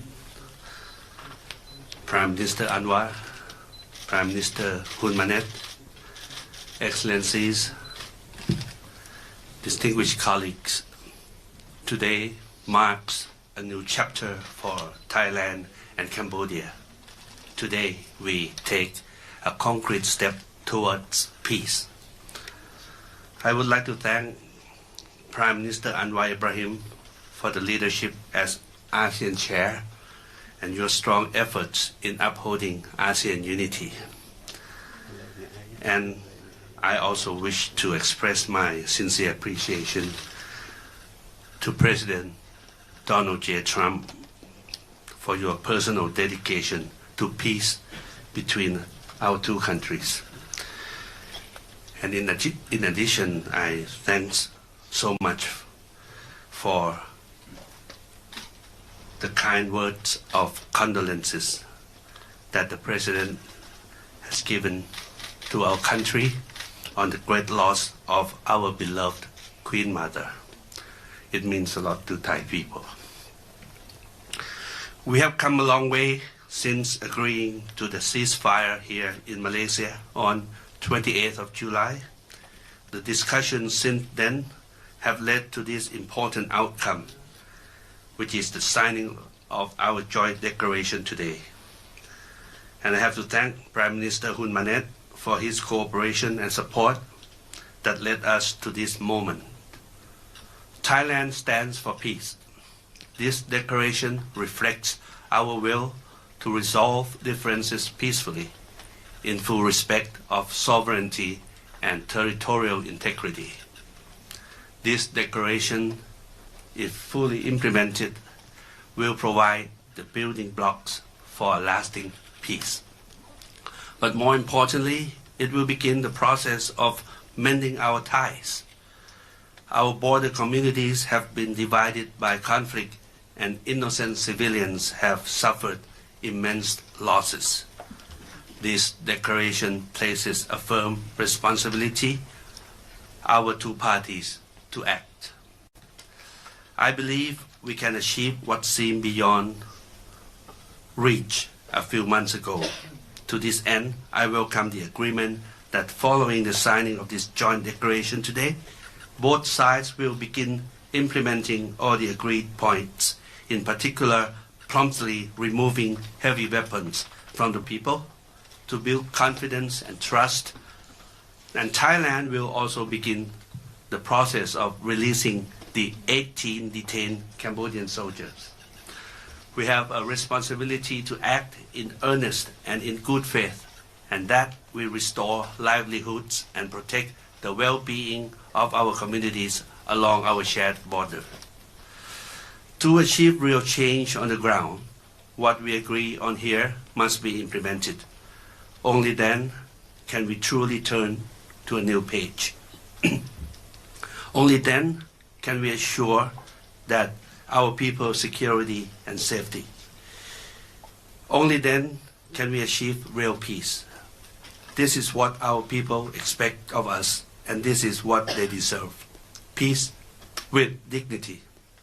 Going forward, I call on our friends to continue supporting this process so that the joint declaration is implemented fully and in good faith, rebuilding stability, trust, and renewed cooperation between Thailand and Cambodia and across our region. I am also pleased that today we announced the joint statement on the framework for a U.S.-Thailand agreement on reciprocal trade, which I hope will facilitate our negotiations on tariffs for conclusion by end of this year. We will also sign the MOU between our governments on cooperation on critical minerals, which will further promote resilient and sustainable supply chains for years to come.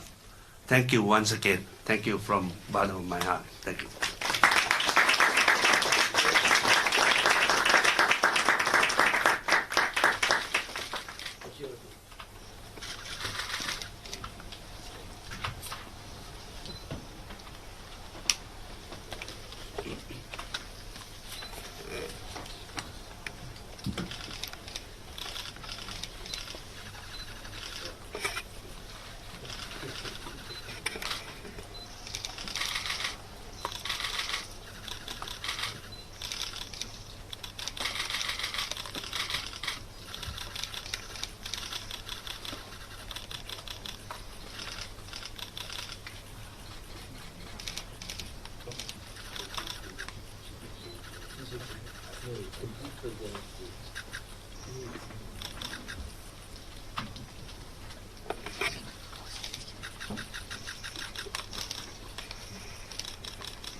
The auto pen, right?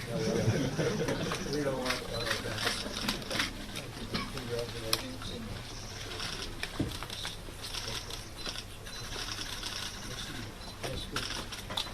Thank you very much, everybody. It was a tremendous day. Yes.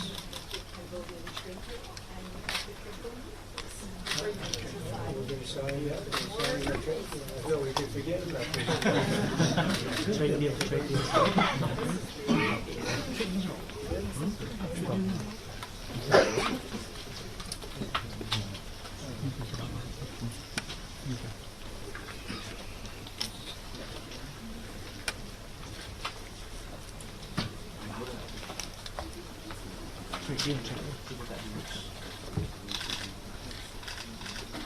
And this is a great deal for both countries. This is very good.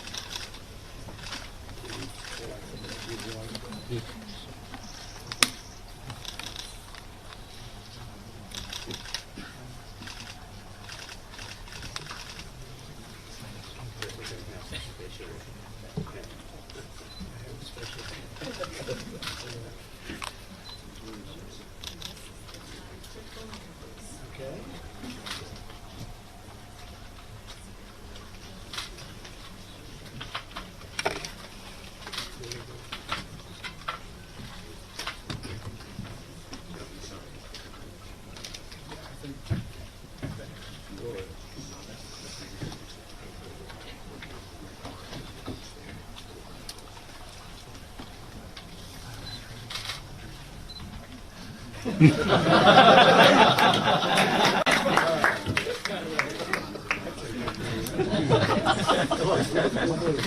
Disaster.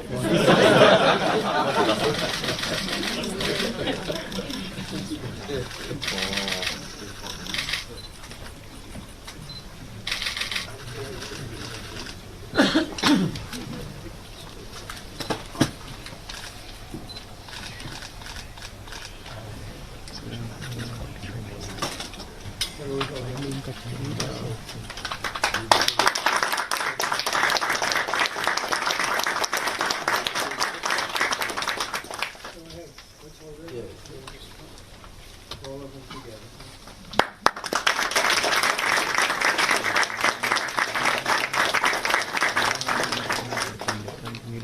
I'm just witness. We can do a merger of it.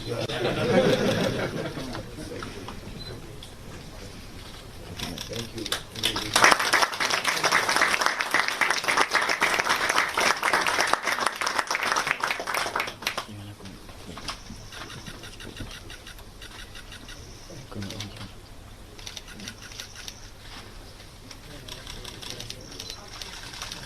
Thank you very much, and congratulations, everybody.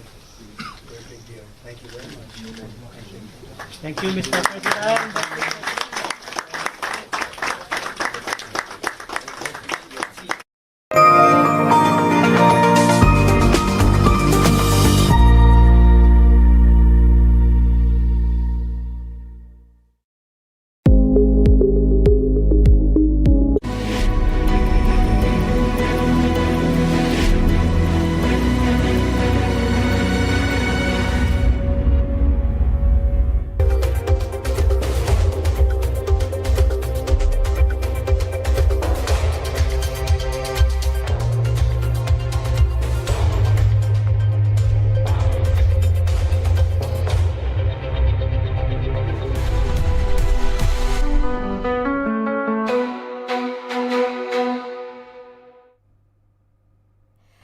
Assalamualaikum dan salam Malaysia Madani bersama saya Zehan Suziana Abu Daud.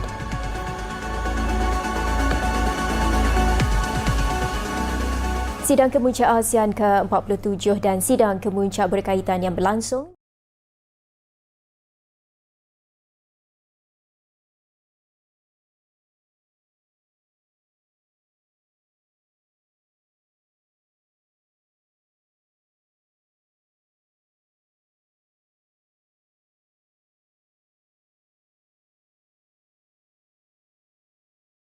Keanggotaan Timor-Leste adalah pencapaian dalam usaha mengukuhkan semangat kebersamaan ASEAN secara berterusan. Timor-Leste's historic admission into ASEAN today gives new meaning to that vision. Congratulations again to President Ramos Horta, Prime Minister Zadana Gusmao. Its place here completes the ASEAN family, reaffirming our shared destiny and deep sense of regional kinship. Within this community, Timor-Leste's development and its strategic autonomy will find firm and lasting support. Semua 9 pemimpin dan ketua negara anggota ASEAN menandatangani deklarasi penyertaan Timor-Leste sebagai anggota ASEAN.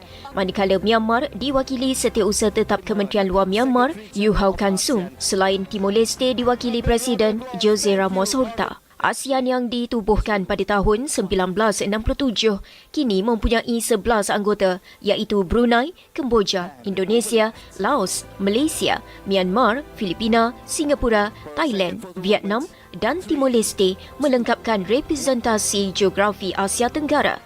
Pada 2011, Timor-Leste secara rasmi memohon untuk menyertai ASEAN, menandakan perjalanan selama lebih sedekad dalam memenuhi penanda aras ekonomi dan institusi blok ASEAN. Negara anggota ASEAN digesa untuk menegakkan perpaduan, meningkatkan kemampuan untuk menyesuaikan diri dan semangat bersama dalam menghadapi lanskap global yang tidak menentu. Berucap ketika pembukaan sidang kemuncak ASEAN ke-47, Perdana Menteri Dato Seri Anwar Ibrahim berkata, Malaysia sebagai pengerusi ASEAN tahun ini memikul tanggungjawab besar bukan sahaja untuk memimpin rantau ini, tetapi juga semangat dan hala tuju blok ketika dunia berkembang pesat. Malaysia assumed the ASEAN Chairmanship.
prosperous ASEAN and America.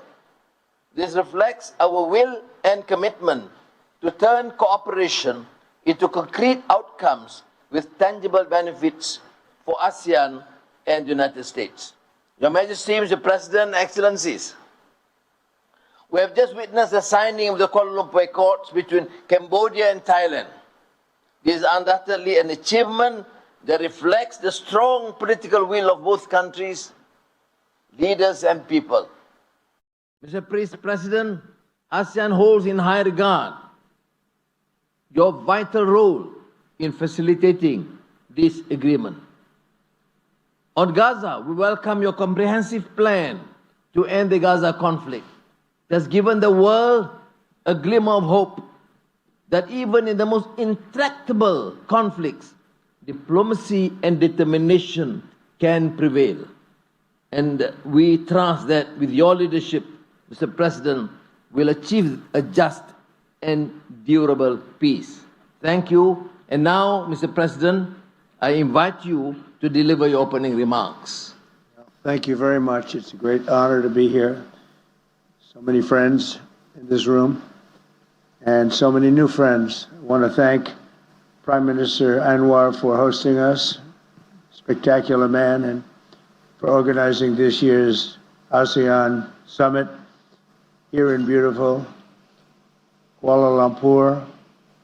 As you know, this has been an incredibly successful day for Malaysia. Great honor to be here. I promised I'd be here when the Prime Minister helped us so beautifully with our peace treaty among two very friendly countries, I think we can say right now. And here I am, and it's really something to see what you've done for the United States and for all nations across this magnificent region. They're all watching and they're seeing what's taking place. Thank you very much. It's a great honor.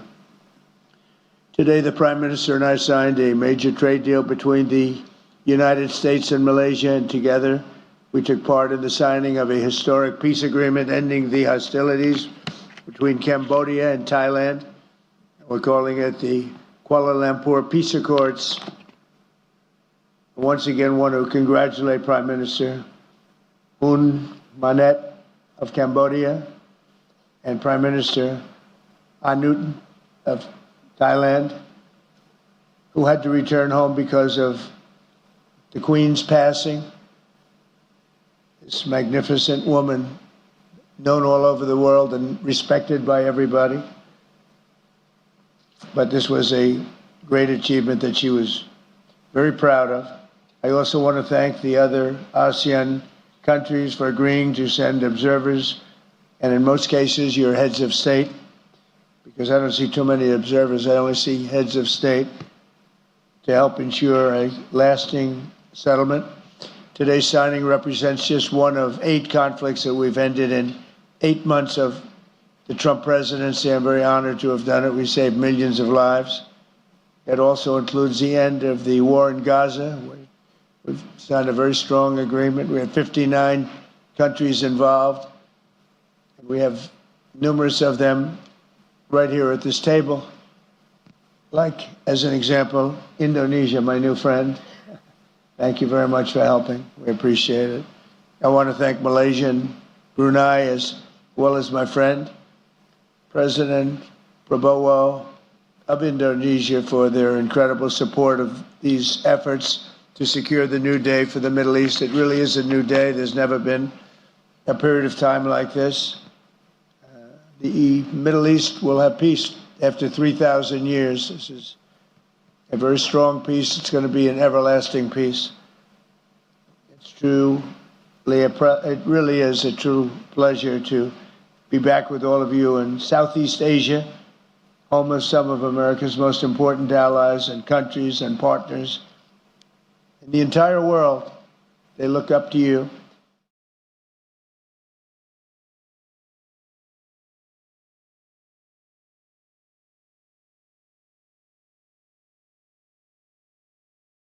As well as my friend, President Prabowo of Indonesia, for their incredible support of these efforts to secure the new day for the Middle East. It really is a new day. There's never been a period of time like this. The Middle East will have peace after 3,000 years. This is a very strong peace. It's going to be an everlasting peace. It's true. It really is a true pleasure to be back with all of you in Southeast Asia, home of some of America's most important allies and countries and partners. In the entire world, they look up to you. I'm here on a mission of friendship and goodwill and to deepen our ties of commerce, to strengthen our common security, and to really promote strongly stability, prosperity, and peace for all of the countries in this room and long beyond this room. That's why I'm delighted that in addition to the agreement with Malaysia this week, we're also signing or nearing completion on trade deals with many other Indo-Pacific partners from Cambodia to Japan to South Korea. We're delighted to forge richer partnerships on energy technology, artificial intelligence, critical minerals, and other industries. The United States is having its golden age. Last year, we were a country that was doing very poorly under a different semi-leadership. I don't even call it a leadership. But this year, we're doing numbers that nobody ever thought it was possible for any country to do. We'll be, at the end of my first year, over $20 trillion worth of investment into the United States. There's no country anywhere that's ever done anything close to that. The United States last year, for the 4 years, it was announced, did less than $1 trillion, and we're going to be doing over 20. That's quite a difference. I'd like to just say the United States is for you. It's committed to a free and open and thriving Indo-Pacific. My message to the nations of Southeast Asia is that the United States is with you 100%, and we intend to be a strong partner and friend for many generations to come. 1 year ago, we were in a different position, but now we're in the best position we've ever been, and I really do. I say it's the golden age of America, it's the golden age of the United States. Together we'll create incredible prosperity for the nations on both sides of the Pacific Ocean and to seize new opportunities for all of our people. It's really been an amazing experience. I've been here for a day, but it's been an amazing experience to see some of the things that you've done. And the Prime Minister made sure I saw everything, every single thing. When I said, well, that's okay, maybe I'll take it easy for a little while, I said, no, I have other things to show you. We even rode in the car together, and he's something. But America's ties to this region date back to early days of our republic when fearless Americans voyaged across the Pacific to establish outposts of trade and diplomacy here in Asia. Those bonds forged so long ago continue to strengthen and grow to this day, including here in Kuala Lumpur. I'm looking forward to speaking with many of you today and also at APEC in South Korea later this week, where we're heading. Once again, thank you very much, Mr. Prime Minister, and thank you to everyone in this room. You are spectacular leaders. You are incredible people. Your energy, your genius, your everything you do. And I say it truly, everything you touch turns to gold. And you can be very proud of it. Other parts of the world are not like this. You're very special people, and it's a very, very special place. Thank you very much. It's a great honor to be with you. Thank you. Thank you, members of the media. We kindly closed session. Thank you. We'll proceed with our plenary session. And the order of business, as you know, we'll start with the coordinator for ASEAN-United States Dialogue Relations. He will also deliver the common statement, followed by Cambodia's national statement. Excellency Hun Manet, Prime Minister. Thank you, Mr. Chair. Honorable Chair, Honorable President.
distinguished guests, ladies and gentlemen, once again, welcome to the hall and welcome to the gala dinner tonight. We often say ASEAN is like a big family, and tonight certainly feels like a wonderful family gathering. Once again, we shall be starting soon, and would like you to kindly take your seats once you have settled down and once you have exchanged ideas and notes, as well as networking with the other delegates. So we shall be starting soon once again, and let's anticipate the arrival of the guest of honor in a short while. Thank you very much.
Once again, to all the distinguished delegates who have just entered the hall, I hope everyone had a productive day. And this evening, it's time to unwind and enjoy the evening that we've planned for you.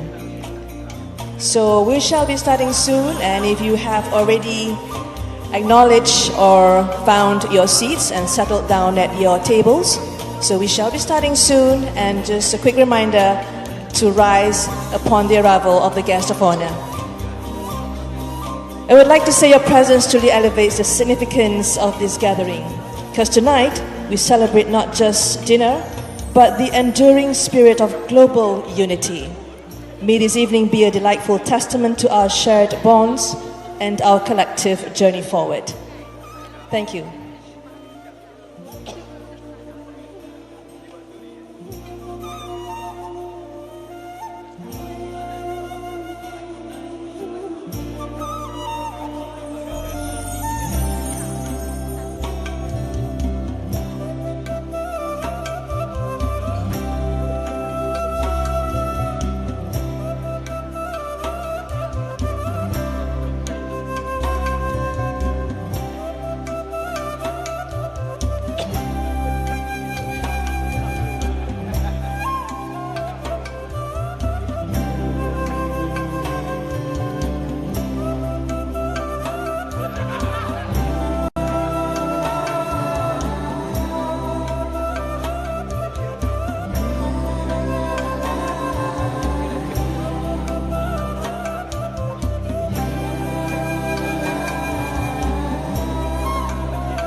Distinguished guests, ladies and gentlemen, announcing the arrival of the Honorable Dato Sri Utama Haji Muhammad Haji Hassan, Minister of Foreign Affairs of Malaysia, and his spouse, Yang Mulia Raja Datin Sri Dato Hajah Salbia Tengku Nujamuddin, together with all foreign ministers and spouses, ASEAN Secretary General, and heads of delegation into the hall.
Thank you, everyone. You may kindly take your seats.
Distinguished guests, ladies and gentlemen, please give a big round of applause for Artistana Istana Budaya for that lovely opening performance. The vibrant opening act you just witnessed was the captivating medley of Randai and Endang, two traditional Malay art forms. Randai combines dance, music, and martial arts, while Endang is a graceful traditional dance performed to rhythmic percussion. Hope you enjoyed that. Excellencies, distinguished delegates, ladies and gentlemen, a very good evening and selamat datang to the gala dinner hosted by the Honourable Dato Sri Utama Haji Muhammad Haji Hassan, Minister of Foreign Affairs of Malaysia, and Yang Mulia Raja Datin Sri Dato Hajah Salbiah Tengku Nujmuddin. What a magnificent sight it is to see all of you gathered here tonight in the heart of Kuala Lumpur. Please give a big round of applause for everybody tonight. Excellencies, distinguished delegates, ladies and gentlemen, it is now my distinct honor to invite the Honourable Dato Sri Utama Haji Muhammad Haji Hassan, Minister of Foreign Affairs of Malaysia, as the chair of the 58th ASEAN Foreign Ministers Meeting to deliver his speech. Please welcome him on stage.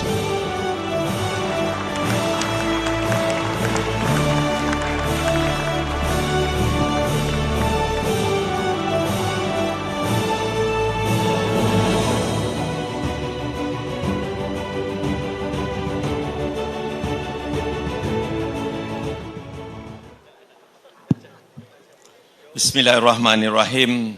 Assalamualaikum warahmatullahi wabarakatuh. And very good evening. Thank you very much, MC. Excellencies, esteemed delegates, ladies and gentlemen, welcome to the gala dinner, the only time this week when no one is rushing to go to the next meeting. I'm happy to say it's been a productive Foreign Ministers meeting so far. We have covered a lot of ground over the past couple of days, and we are sure to discuss plenty more tomorrow. The reason that the gala dinner is being hosted on the second last day of the meeting and not earlier is because this mirrors the status of Malaysia's chairmanship of ASEAN, which has officially entered its second half. 6 months already, and 6 more months to go. Waiting to pass the baton to Teresa. Teresa, 6 more months. You better get ready. Ladies and gentlemen, the region is still intact, so I think that's already a win. I'd like to thank everyone here for the immense part that you have played in advancing our goals this year. Together, we have dared to envision that ASEAN could become by 2045. That kind of long-term vision doesn't only take strategy, it takes courage, especially in a world where the only thing that is predictable is unpredictability. And yes, I heard people say, why plan for 20 years from now? Even planning the next 2 weeks is difficult in the current global climate. But just because we can't forecast the weather, it doesn't mean we stop carrying an umbrella. Planning is not about certainty, it is about preparedness.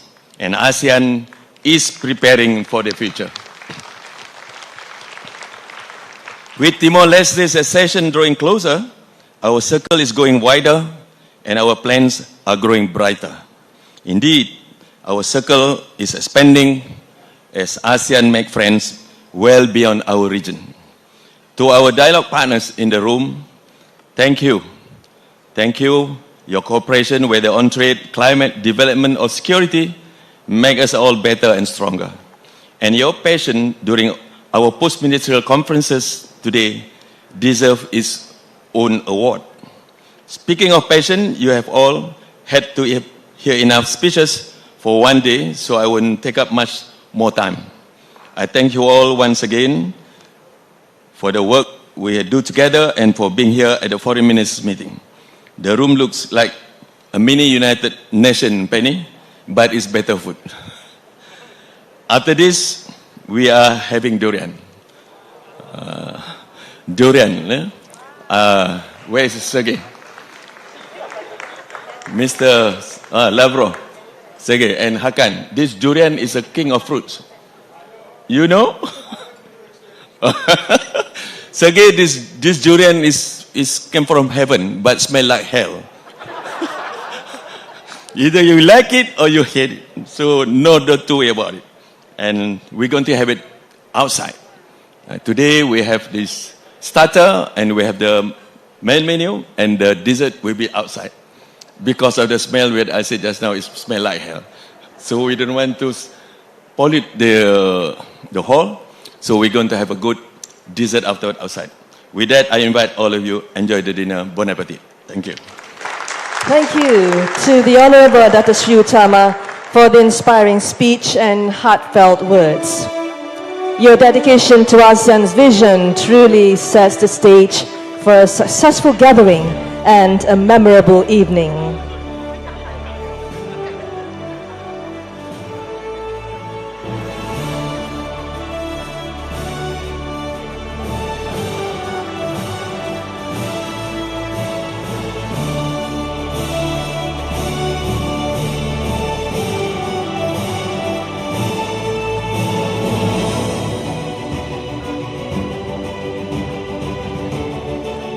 Excellencies, distinguished delegates, ladies and gentlemen, tonight we come together to celebrate the enduring bonds between our nations, shared aspirations, and the vibrant cultures that make our region truly unique. We are honored to be serenaded by Malaysia's finest talents, the soulful Dayang Nur Faiza, accompanied by the Combo Istana Budaya and the Artistana graceful performers of Istana Budaya, coordinated by the Ministry of Tourism and Arts and Culture Malaysia. As you enjoy the performances, please savor our specially curated menu that reflects the true taste of our multicultural heritage and warm hospitality. Excellencies, distinguished delegates, ladies and gentlemen, please enjoy the culinary journey, as how we say in Malaysia, selamat menjamu selera. Enjoy your dinner.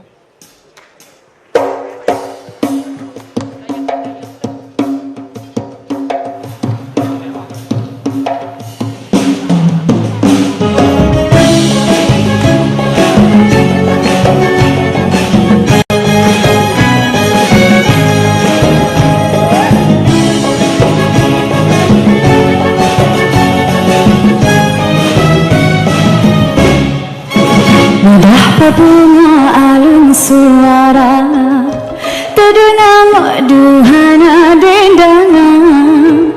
Wadah berbunga alun suara terdengar merduhana dendangan. Wajah yang indah ditatap saja, hati yang satu digadai jangan. Wajah yang indah ditatap saja, hati yang satu digadai jangan. Jangan tergoda bintang di awan kala terbitnya di siang hari. Jangan tergoda bintang di awan kala terbitnya di siang hari.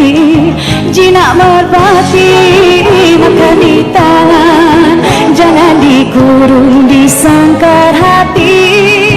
Jinak merpati makan di tangan, jangan dikurung di sangkar hati. Ewa!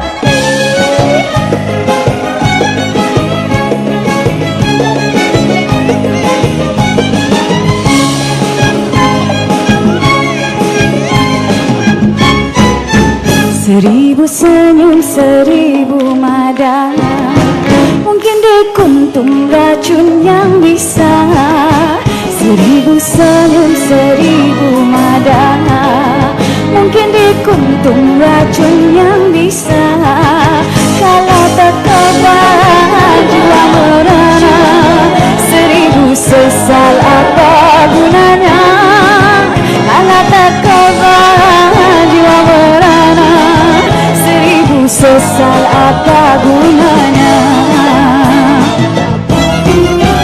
Merdu didengar indah dipandang, awas umpan di air tenang. Merdu didengar indah dipandang, awas umpan di air tenang. Kasih dan budi bukan mainan, tergadai hati jiwa tebusan. Kasih dan budi bukan mainan, tergadai hati jiwa tebusan.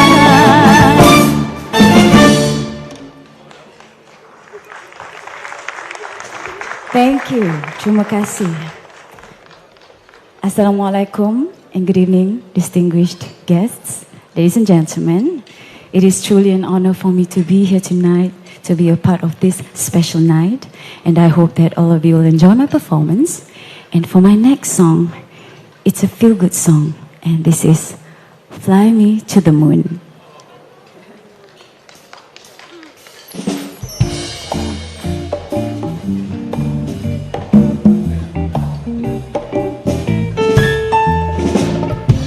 Fly me to the moon and let me play among the stars. Let me see what spring is like on Jupiter and Mars. In other words, hold my hands.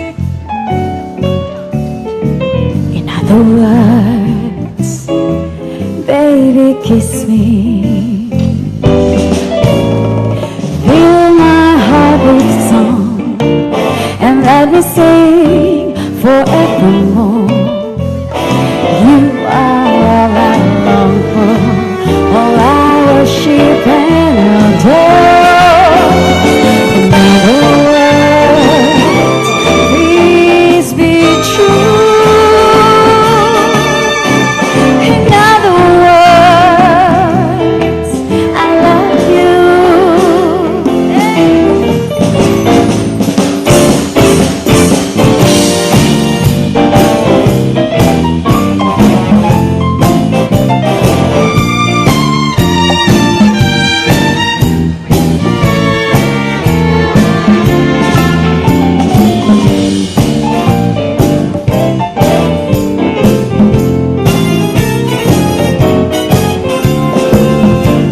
I will sing forevermore.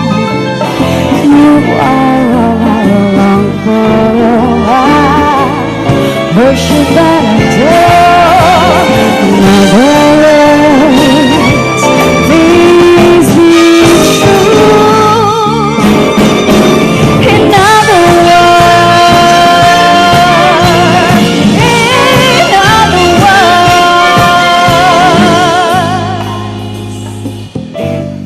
I love you.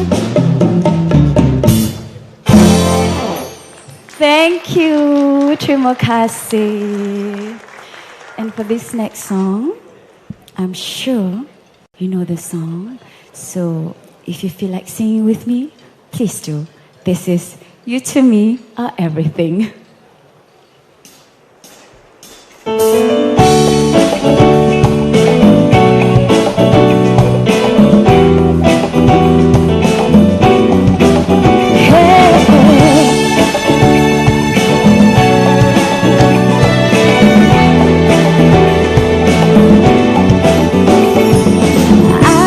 The stars out of the sky for you and stop the rain from falling if you ask me to. I'll do anything for you, your wish is my command. I can move a mountain when your hand is in my hand. Words cannot express how much you mean to me. There must be some other way to make you see. If it takes my heart and soul, you know I'd pay the price. Everything that I possess, I'd gladly sacrifice. You to me are everything, the sweetest song that I can sing. Oh baby, oh baby. To you I guess I'm just a clown who picks you up each time you're down. Oh baby, oh baby. You give me just a taste of love to build my hopes upon.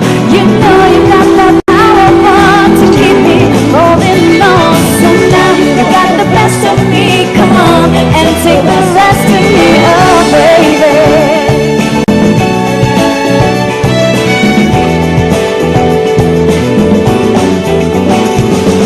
Though you're close to me, we seem so far apart. Maybe given time, you'll have a change of heart. If it takes forever, then I'm prepared to wait. The day you give your love to me won't be a day too late. You to me are everything, the sweetest song that I can sing. Oh baby, oh baby. To you I guess I'm just a clown who picks you up each time you're down. Oh baby, oh baby. You give me just a taste of love to build my hopes upon. You know you got the power to keep me holding on. So now you got the best of me. Come on and take the rest of me, oh baby.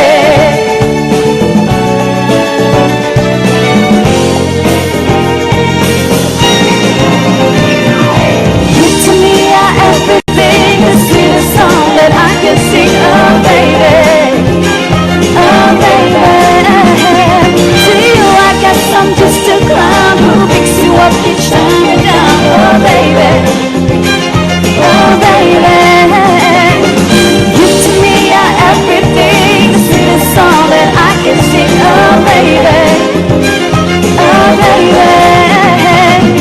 You to me are everything, the sweetest song that I can sing, oh baby, oh baby. You to me are everything. Thank you, terima kasih.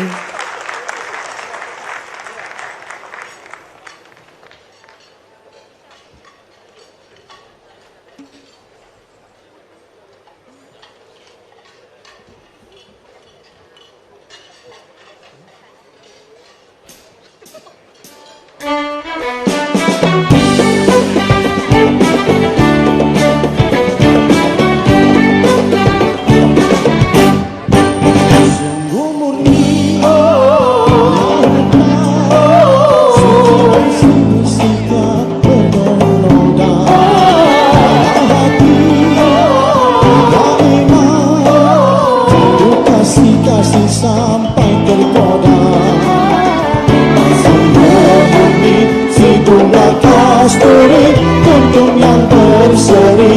tiap hari. Kali suka bagi-bagi memang sangat elok dipersuki.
I'm sure you know the song.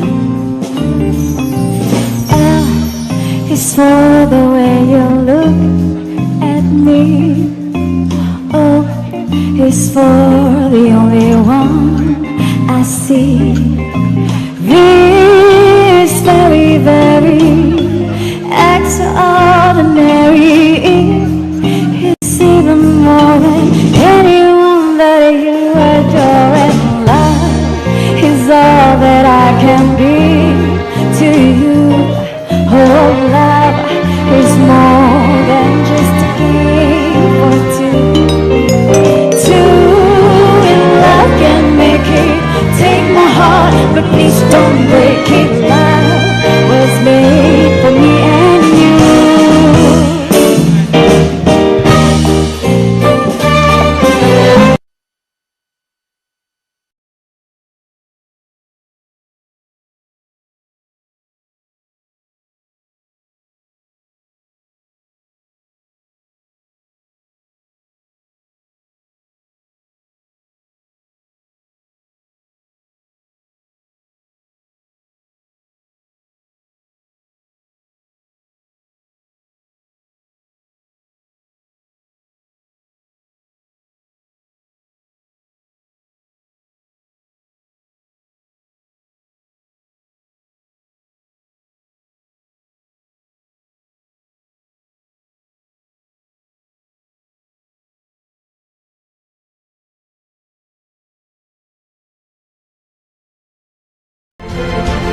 Ladies and gentlemen, once again, we would like to extend a warm welcome to all ASEAN leaders and the representative to the ceremony. Again, a big hand to all leaders of ASEAN.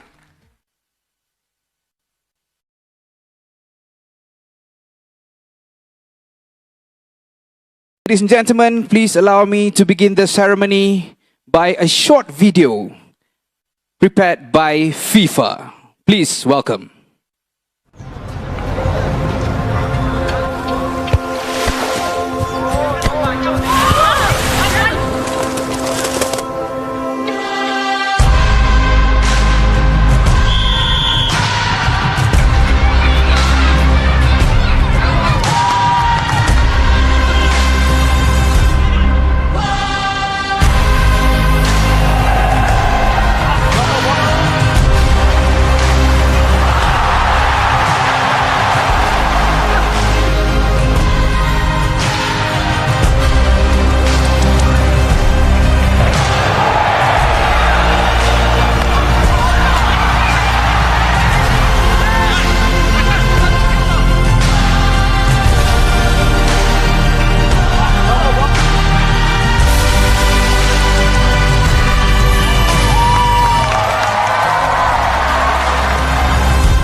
There you go. There was a video presentation from FIFA showcasing the aspiration and spirit of unity through the development of football. Assalamualaikum warahmatullahi wabarakatuh and good afternoon. The Honorable Dato Seri Anwar bin Ibrahim, Prime Minister of Malaysia and Chair of ASEAN, Excellency, Heads of State and Government of ASEAN, the representatives of ASEAN member states, His Excellency Dr. Kao Kim Hoon, Secretary General of ASEAN, Mr. Gianni Infantino, President of FIFA, distinguished guests, ladies and gentlemen. Welcome to the signing ceremony of the Memorandum of Understanding between ASEAN and FIFA.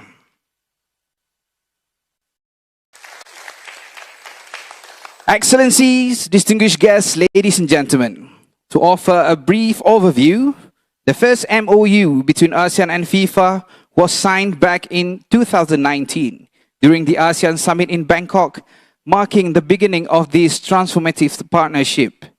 Today, we celebrate the renewal of this partnership, reaffirming our shared commitment to strengthening cooperation, advancing football at all levels, and harnessing the power of sport to foster inclusion.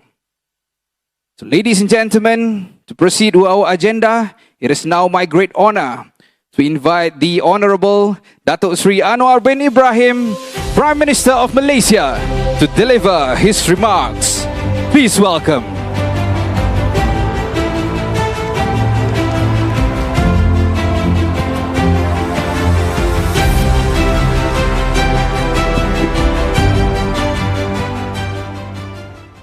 Terima kasih. Thank you, Gianni Infantino, President FIFA, and distinguished ASEAN colleagues, Excellencies, ladies and gentlemen.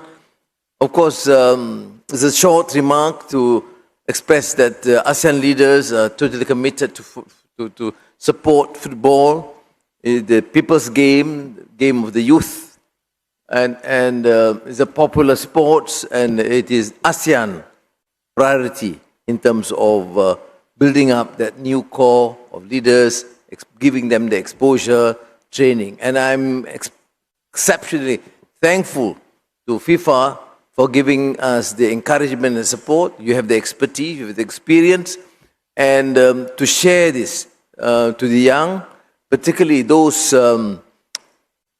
poorer segments of our population, the urban youth, those in the rural and the heartland, to be able to obtain the same encouragement, advantage, and support.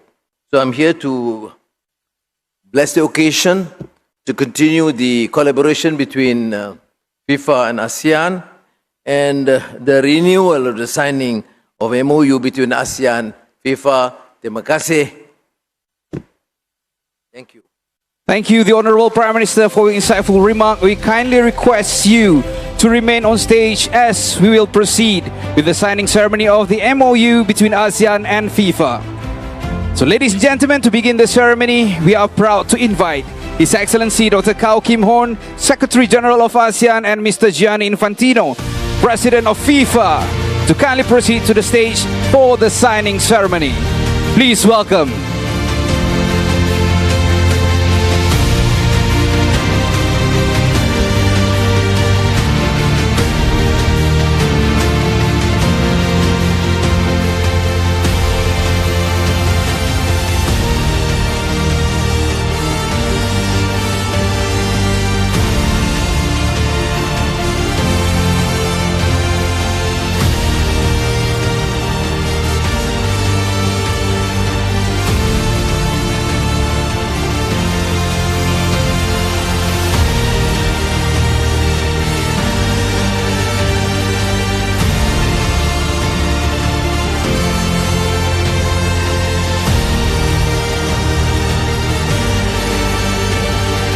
Ladies and gentlemen, may we now invite the Honorable Prime Minister, the Secretary General of ASEAN, and the President of FIFA to come forward for the exchange of the MOU.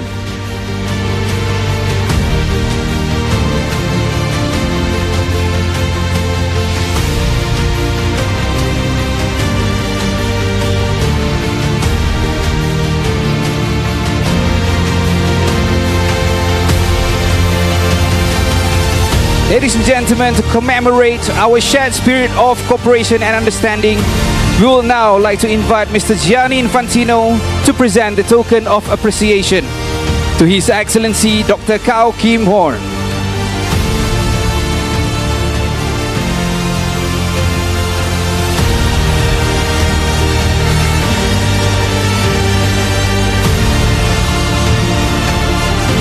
There you go, ladies and gentlemen. And with that, we have now come to the end of the ceremony.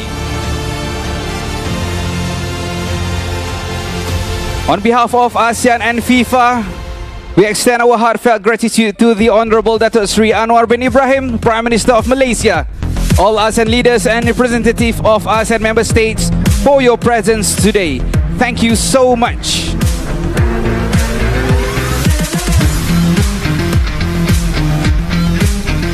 Therefore, ladies and gentlemen, we look forward to the future of continued collaboration and growth as we work together to shape a brighter, more inclusive future through the beautiful games of football.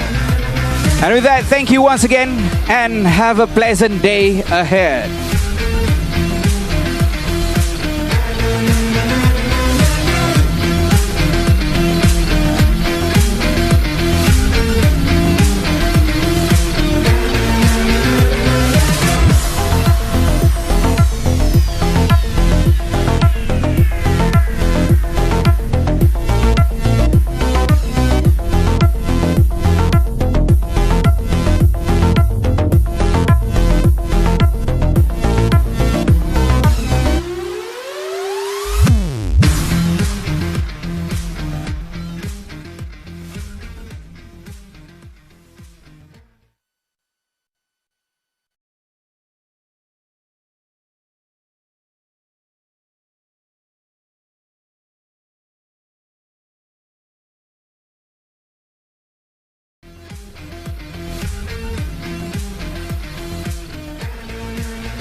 No.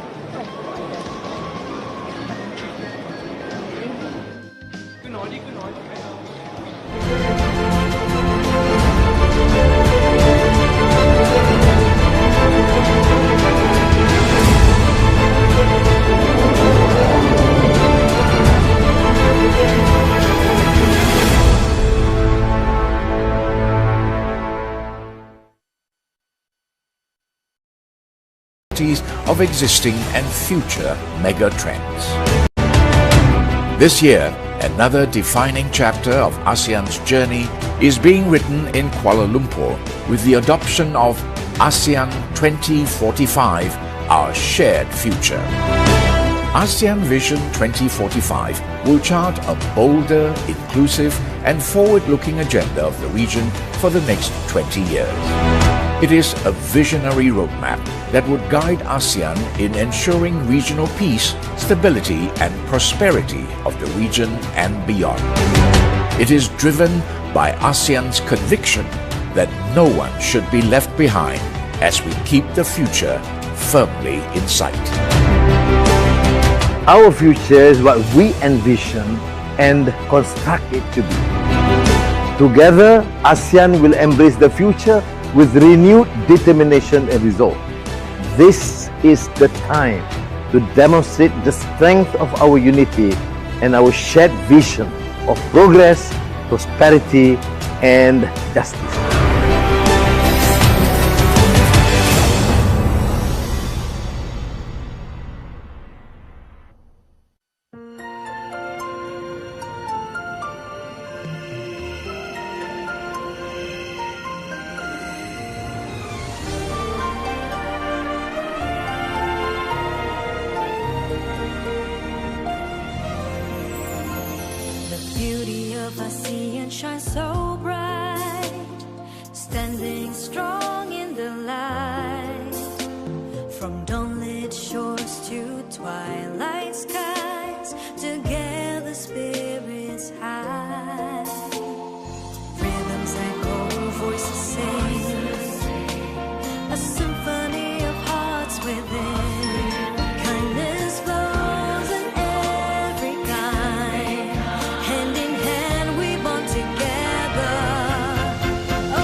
Dream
beauty of ASEAN shines so bright, standing strong in the light.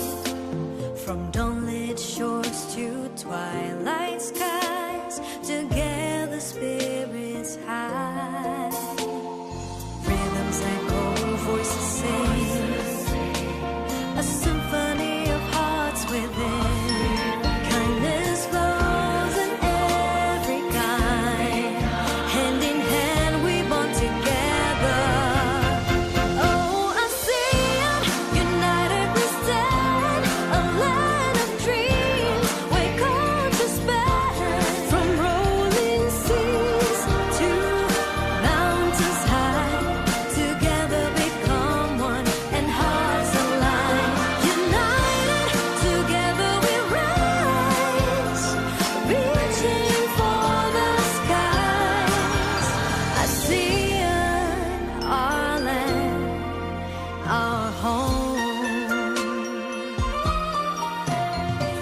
Flavors rich, traditions told, in every dish a past unfolds. Gathered close, our ties we weave, a feast of love in harmony. Rhythms echo, voices sing, a symphony of hearts within. Kindness flows in every kind. Hand in hand we bond together. Oh, ASEAN, united we stand, a land of dreams we're called to span. From rolling seas to mountains high, together become one and hearts align. United together we rise, reaching for the skies. ASEAN, a land of home.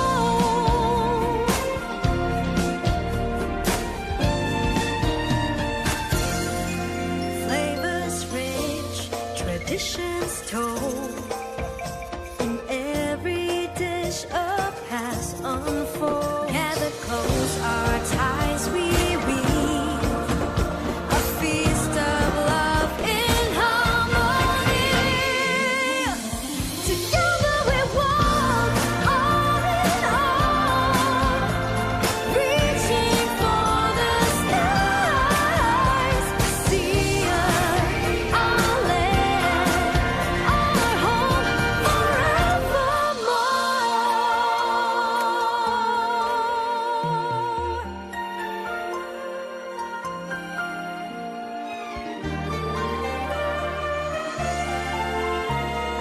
ASEAN, our land, our home.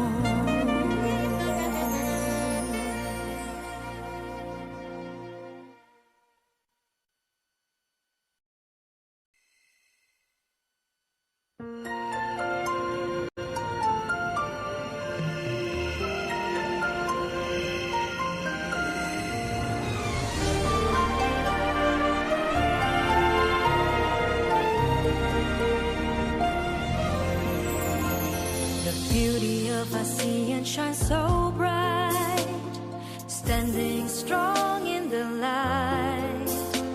From dawnlit shores to twilight skies, together spirits high. Rhythms echo, voices sing, a symphony of hearts within. Kindness flows in every kind. Hand in hand we bond together. Oh, ASEAN, united we stand, a land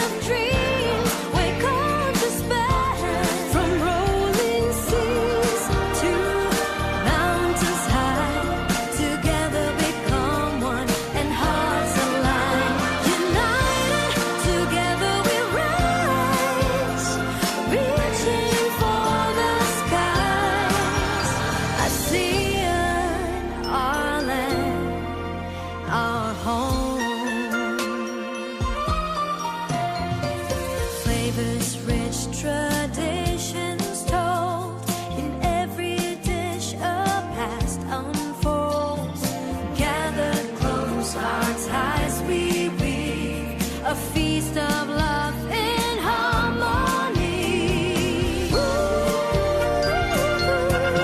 The rhythms echo, voices sing, a symphony of hearts within. Kindness flows in every kind.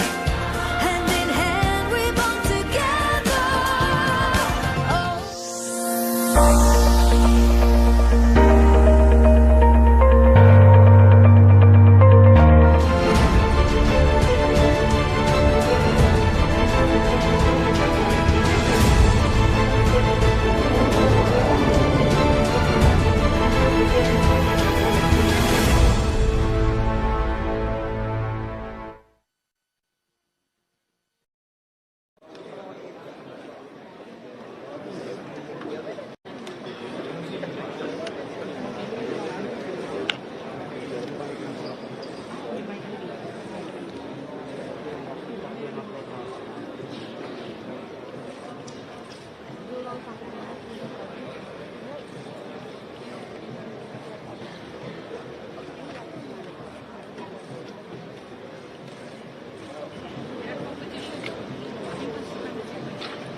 Japan to proceed to the stage for a group photo session. Thank you.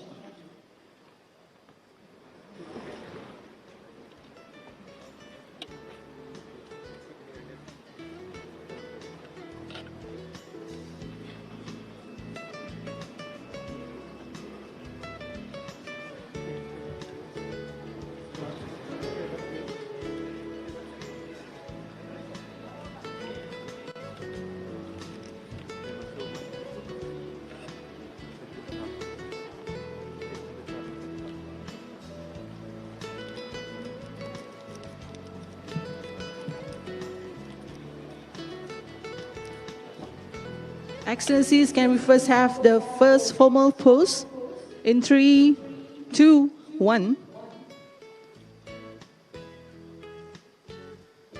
And now the ASEAN way, right hand over the left.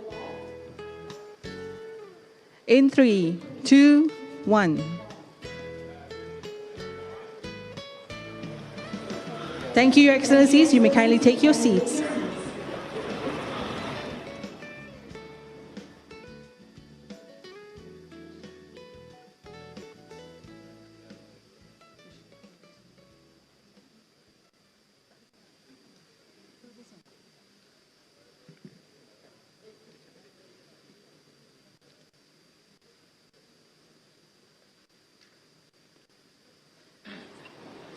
Good afternoon, Your Majesty, Your Excellencies, honorable leaders of ASEAN, distinguished delegates, ladies and gentlemen, a very warm welcome to the 28th ASEAN-Japan Summit.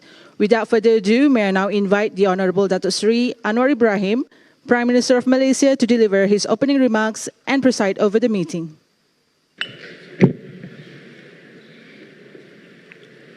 On behalf of my colleagues, we are honored to welcome the Prime Minister Takaichi Sanae to our first ASEAN-Japan Summit. Congratulations to you for assuming the office of Prime Minister, and remarkable, you were able to defeat some outstanding men.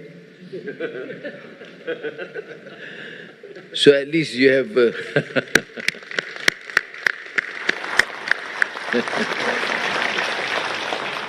my wife and my daughters are fully supportive of you. And thank you for being present. I know you are busy welcoming President Trump tomorrow, but Japan, of course, places importance to ASEAN, and we are appreciative of this. You have to fly back late tonight, and we wish you well in this bilateral meeting with the United States. ASEAN and Japan have long been collaborating in trade, investments, and we look forward to enhancing this with you. And now it is my pleasure to invite the Excellency Takeichi Sanae, Prime Minister of Japan, to deliver your opening remarks.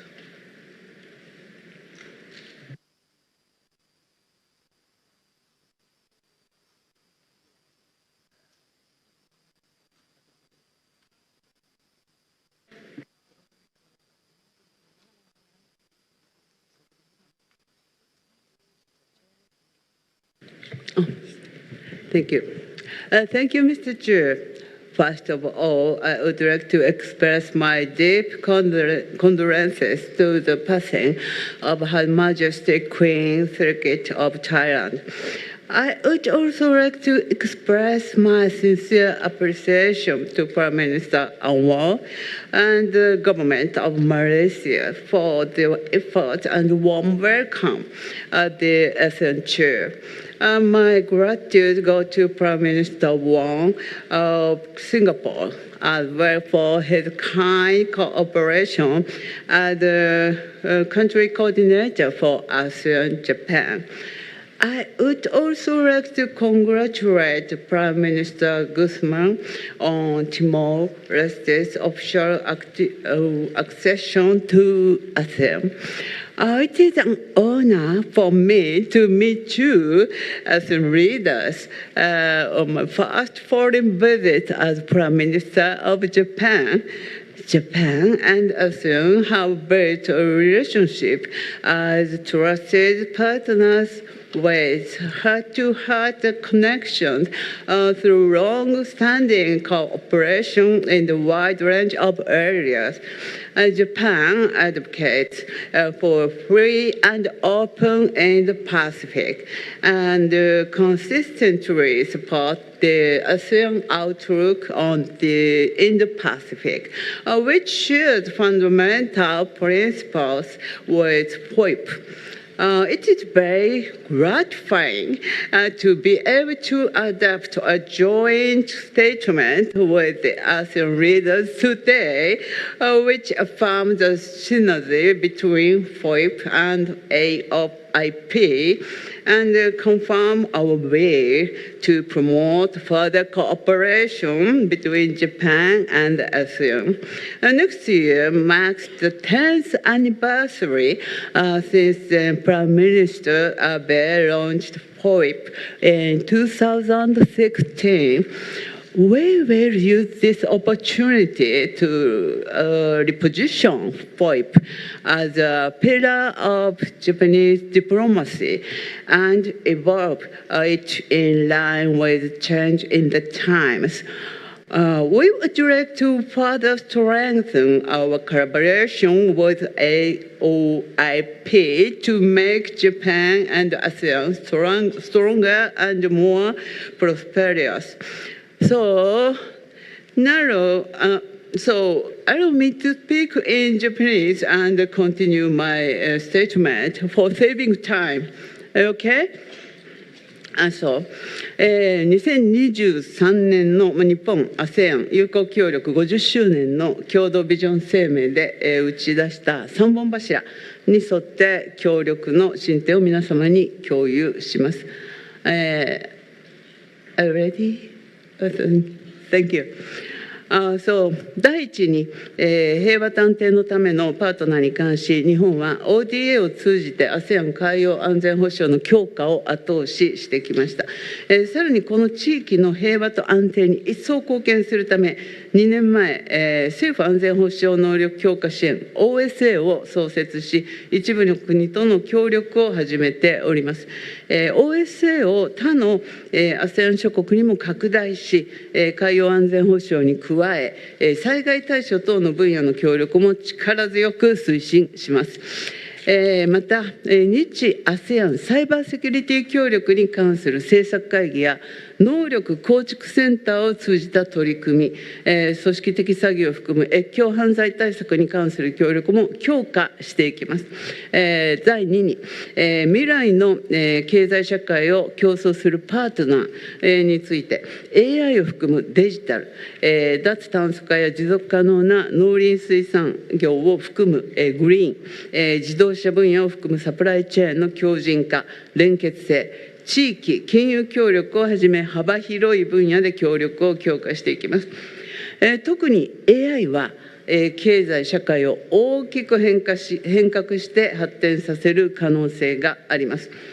ここに日本は新たに日 ASEAN AI 競争イニシアティブの立ち上げを提案いたします。モデル開発、人材育成、ソリューションの競争などを通じ、安全安心で信頼できる AI エコシステムを共に構築していきたいと思います。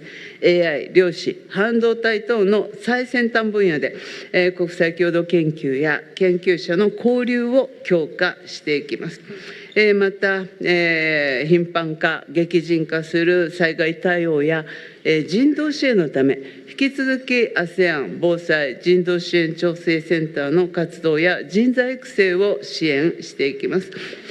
また、ASEAN 感染症対策センターの設立と能力強化を支援するため、専門家を派遣中でございます。最後に世代を超えた、心と心のパートナーについても、日本は幅広い分野で次世代の担い手の育成に努めています。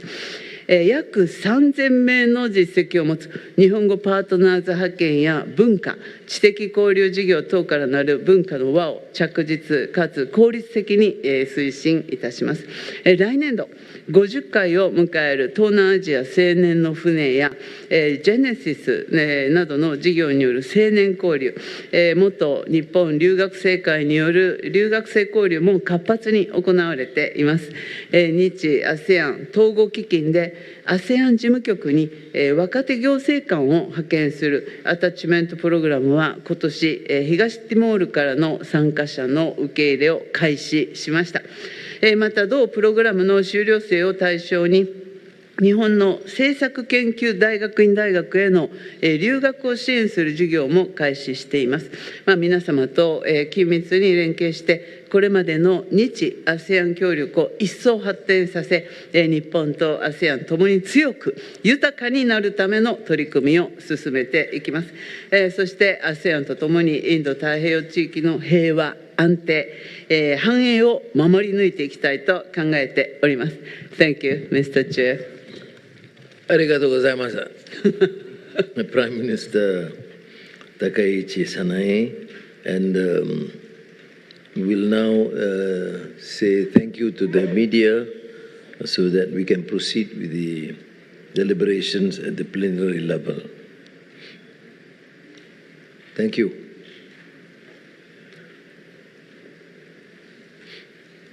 The deliberations will focus on two issues to review, after listening to Prime Minister, review ASEAN-Japan dialogue relations and future directions, and of course, other matters.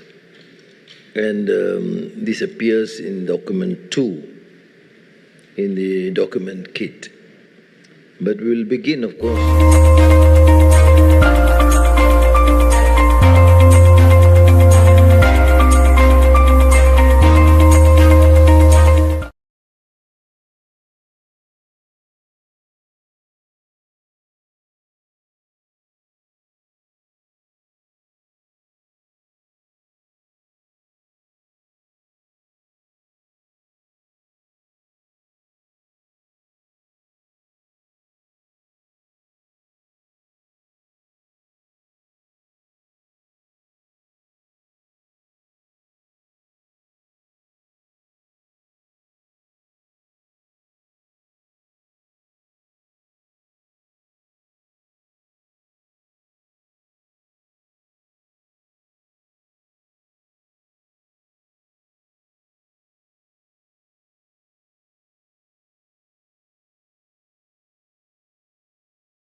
of ASEAN shines so bright, standing strong in the light. From dawnlit shores to twilight skies, together spirits high. Rhythms echo, voices sing, a symphony of hearts within. Kindness flows in every kind. Hand in hand we bond together. Oh, ASEAN, united we stand, a land of dreams where cultures span. From rolling seas to mountains high, together become one and hearts align. United, together we rise, reaching for the skies. ASEAN, our land, our home. Flavors rich, traditions told, in every dish a past unfolds. Gathered close, our ties we weave, a feast of love in harmony. Rhythms echo, voices sing, a symphony of hearts within. Kindness flows in every kind. Hand in hand we bond together.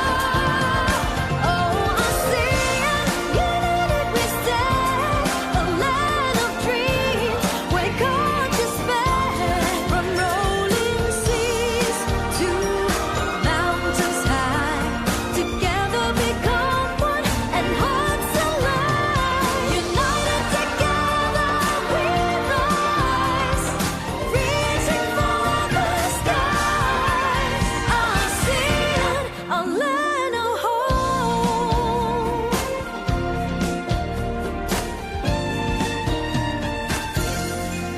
Flavors rich, traditions told, in every dish a past unfold. Gather close, our ties we weave, a feast of love in harmony.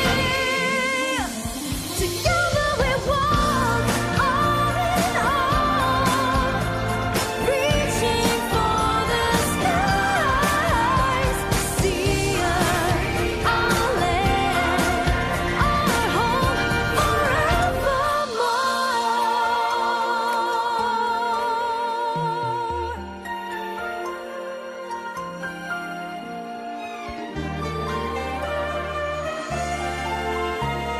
ASEAN, our land, our home.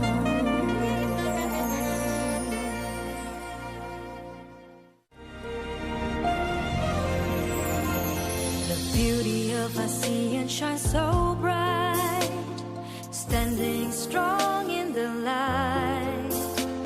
From dawnlit shores to twilight skies, together spirits high. Rhythms echo, voices sing, a symphony of hearts within. Kindness flows in every kind. Hand in hand we bond together.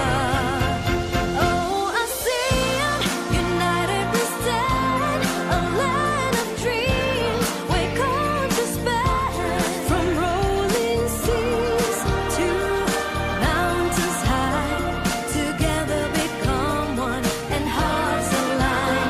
United, together we rise, reaching for the skies.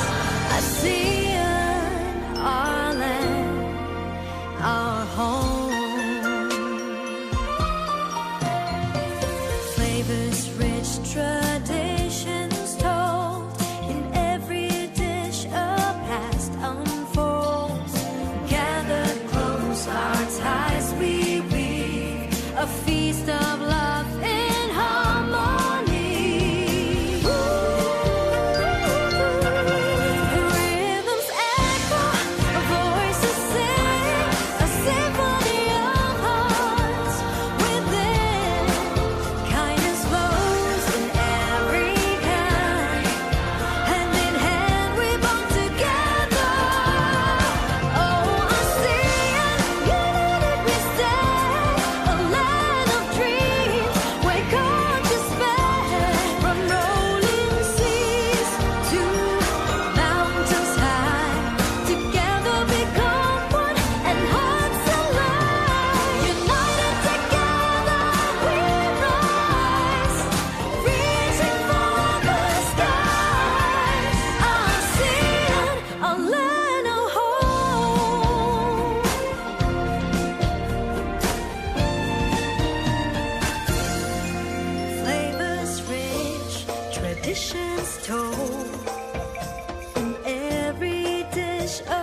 beauty of ASEAN shines so bright, standing strong in the light.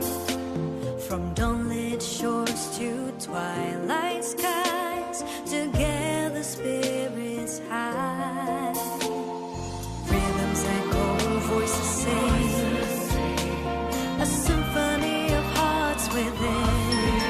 Kindness flows in every kind. Hand in hand we bond together. Oh, ASEAN, united we stand, a land of dreams we're called to span. From rolling seas to mountains high, together become one and hearts align. United, together we rise, reaching for the skies. ASEAN, our land, our home. Flavors rich, traditions told, in every dish a past unfolds. Gathered close, our ties we weave, a feast of love in harmony. Rhythms echo, voices sing, a symphony of hearts within. Kindness flows in every kind. Hand in hand we bond together. Oh, ASEAN, united we stand, a land of dreams we're called to span. From rolling seas to mountains high, together become one and hearts align. United together we rise, reaching for the sky.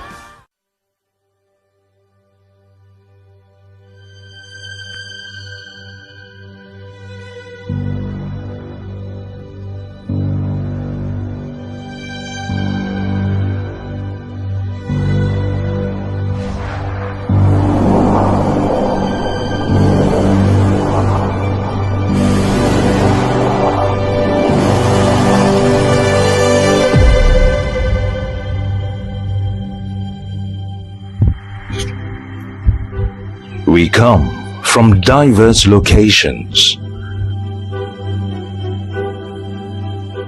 We have different appearances.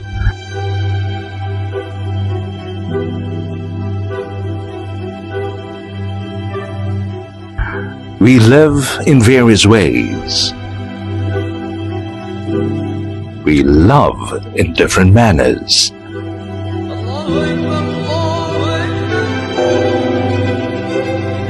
We practice our faith in distinct ways.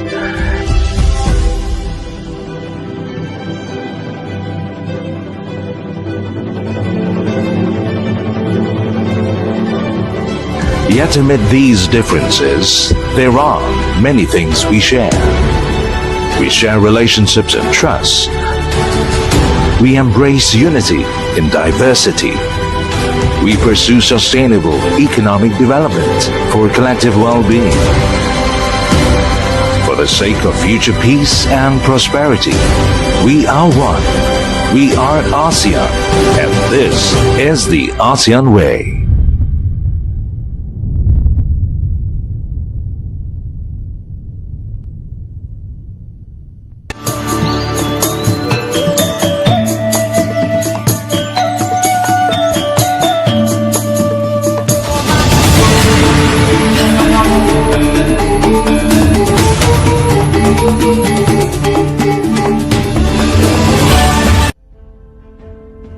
The logo is inspired by Hibiscus rosa sinensis, Bunga Raya, which is the national flower of Malaysia and also commonly found in all ASEAN member states. The flower symbolizes cultural richness, unity, and identity of the region.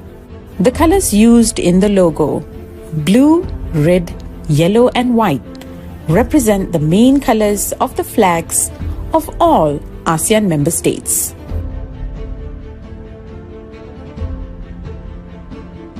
The tip, pointing to the right, symbolizes Malaysia as chair, driving ASEAN forward. The sixth stigma signifies the Madani principles: sustainability, care and compassion, respect, innovation, prosperity and trust, which underpin Malaysia's chairmanship. The inward curve of the 5 petals embracing the ASEAN logo reflects inclusivity, reinforcing Malaysia's vision for a peaceful, stable and prosperous ASEAN. Bunga Raya signifies the rich biodiversity of the region, representing ASEAN's drive towards sustainability. The circular motion of the petals around the ASEAN logo symbolizes ASEAN's collective resolve towards attaining the long-term sustainability of the region and its people. The ASEAN logo in the middle represents ASEAN centrality.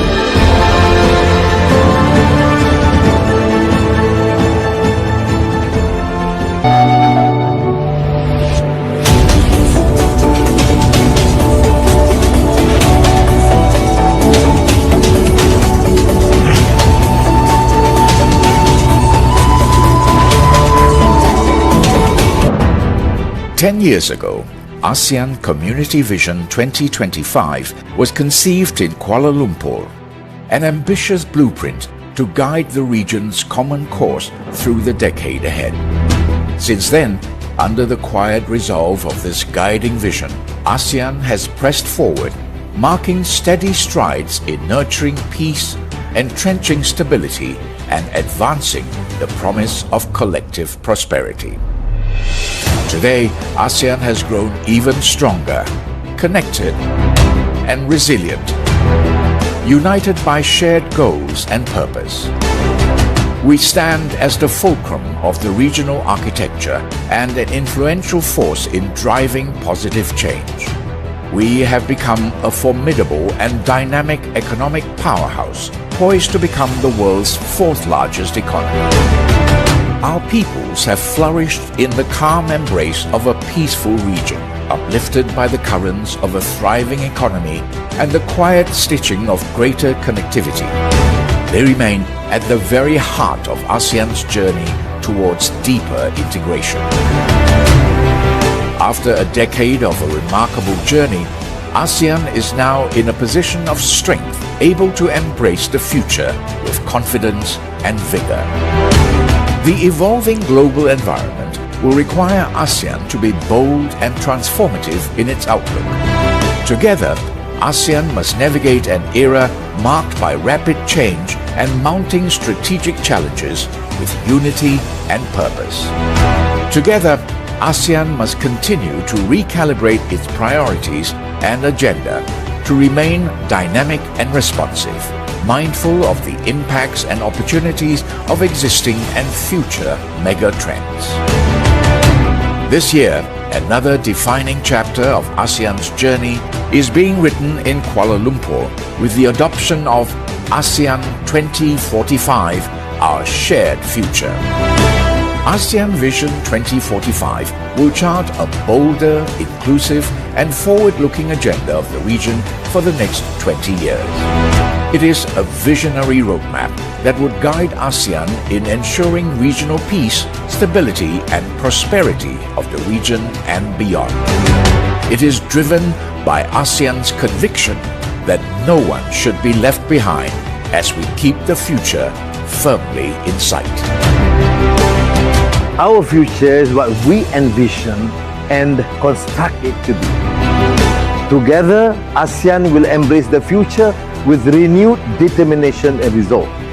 This is the time to demonstrate the strength of our unity and our shared vision of progress, prosperity, and justice.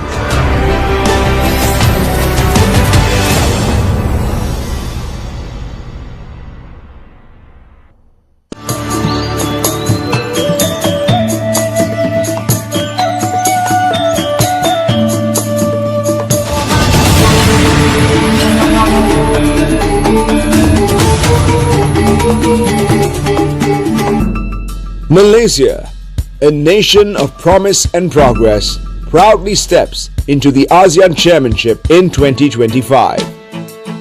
A decade ago, we held the chair as the ASEAN community was born in Kuala Lumpur. And now, Malaysia is once again ready to drive progress and empower the people of Southeast Asia. ASEAN is now more than an association of nations. It is a symphony of shared dreams, a chorus of hopes intertwined. It breathes with the rhythm of unity, with a vision that lights the path to a brighter tomorrow. Together we have forged a path towards peace, stability, and prosperity. Through the trials and triumphs, ASEAN has grown even stronger. Today, we stand as an economic powerhouse, poised to become the world's fourth largest economy. Our resilience is unshakable, our resolve unwavering. In 2025, we will forge ahead, bold, confident, and unyielding. This is ASEAN's moment to shine. As chair, Malaysia will embrace the future with a clear vision. We will champion inclusivity, creating a region where every voice soars and no one is left behind. We will drive sustainability in all we do, securing the long-term well-being of our people. Together, we will build a future where everyone can thrive. ASEAN is a community of nations, of shared dreams, an excellent example of how neighbors can sit down and work together for the betterment of our people. In 2025, under the guiding light of the ASEAN Community Vision 2045, a new chapter will begin. This marks the start of a 20-year journey, a journey where we rise not as separate nations, but as one. One community bound by progress, peace, and purpose. One vision driven by the promise of a greater future for generations to come. Together, we will shape a future of shared peace, stability, and prosperity where our unity drives us forward and our legacy endures. Welcome to where it all begins anew. Selamat datang, welcome to Malaysia.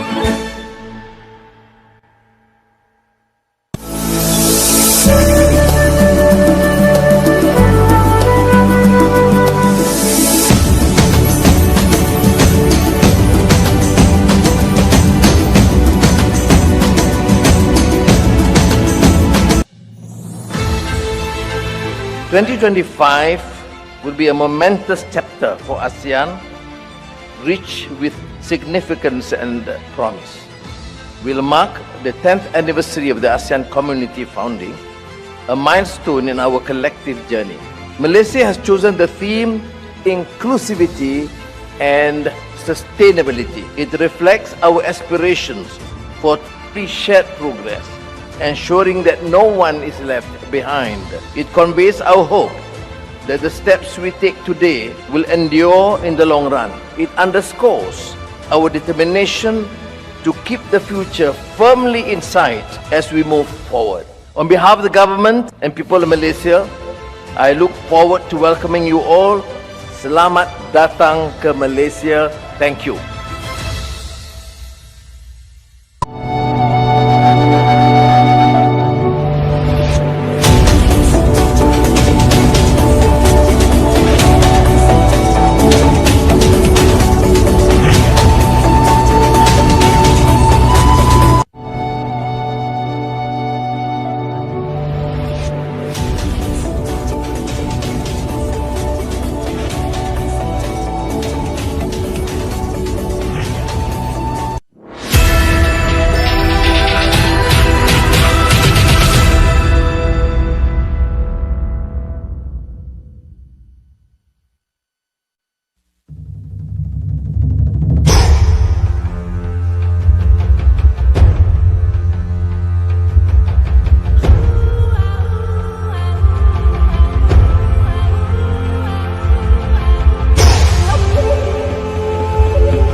Welcome to Malaysia, a land where people of different races, different religions, diverse cultures, vibrant traditions, and beautiful, stunning landscapes come together in perfect harmony.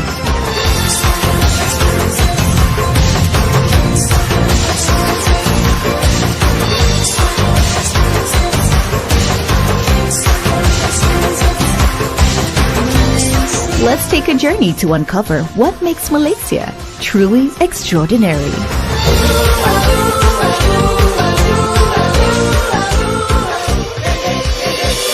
We begin with Kuala Lumpur, the vibrant heart of Malaysia, where the iconic Twin Towers rise above a city that truly has it all.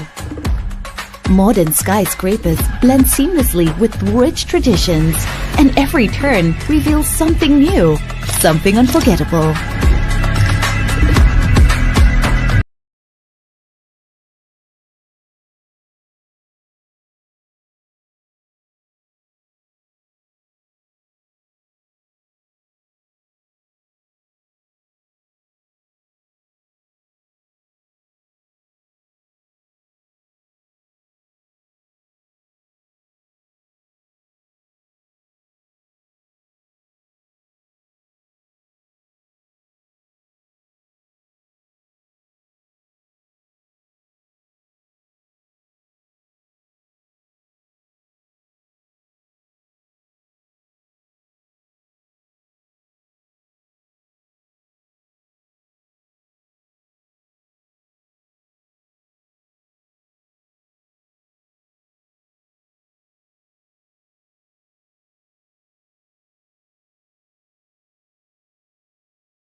home.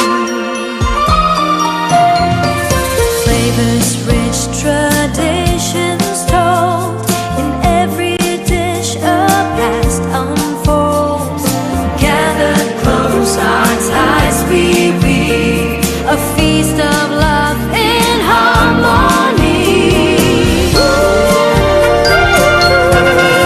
Rhythms echo, voices sing, a symphony of hearts within. Kindness flows in every kind. Hand in hand we bond together. Oh, ASEAN, united we stand, a land of dreams where cultures span from rolling seas to mountains high. Together become one and hearts align. United together we rise, reaching for the skies. ASEAN, a land of hope.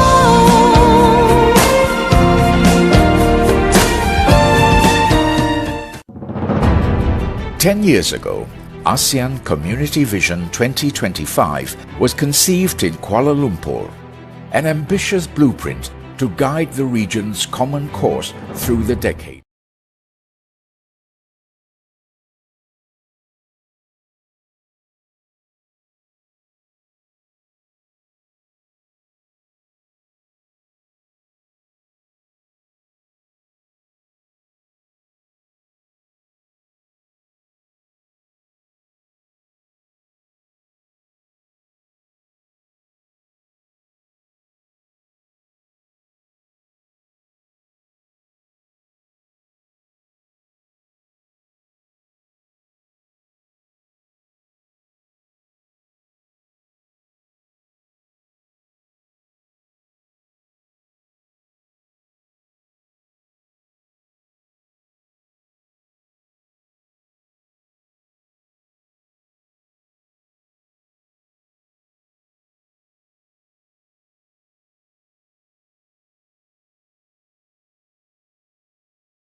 Kau tak payahlah invite.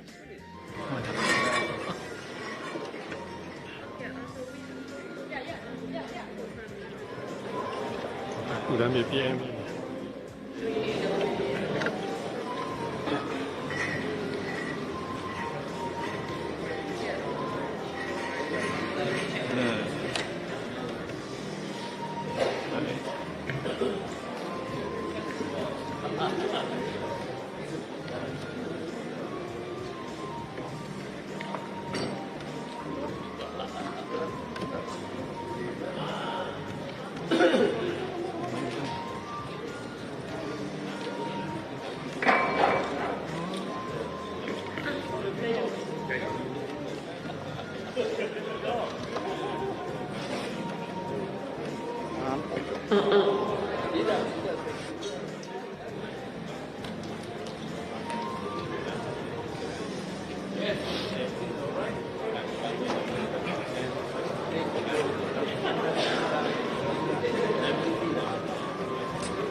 Next month.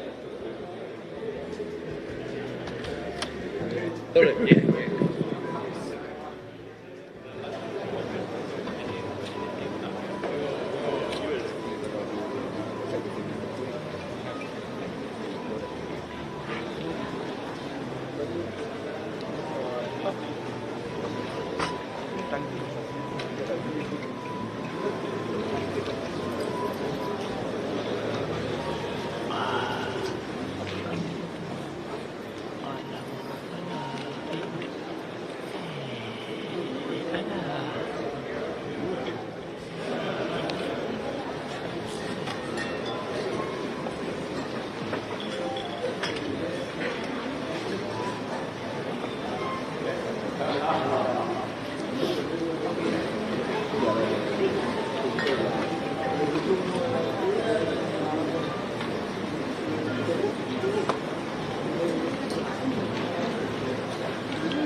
Namaste Jatra, and good evening.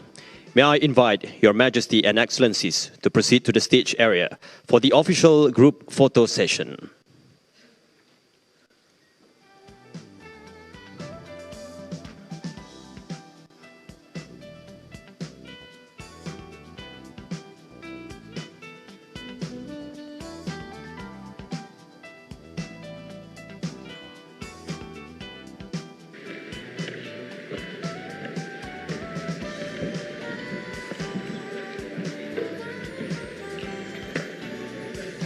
Ladies and gentlemen, this image will capture our shared commitment toward a cleaner, more sustainable Asia, a vision anchored firmly in trust, innovation, and cooperation.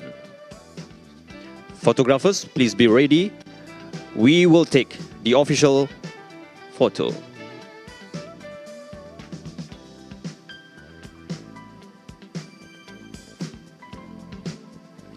In count of 3, 2, 1.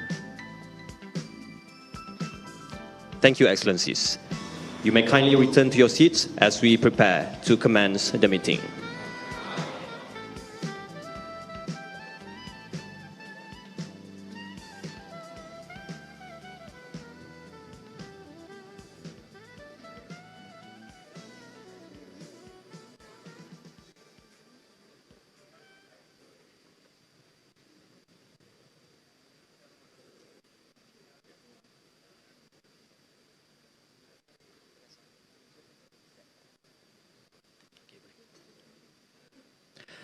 Excellencies, ladies and gentlemen, the third ASEC Leaders Meeting will now commence.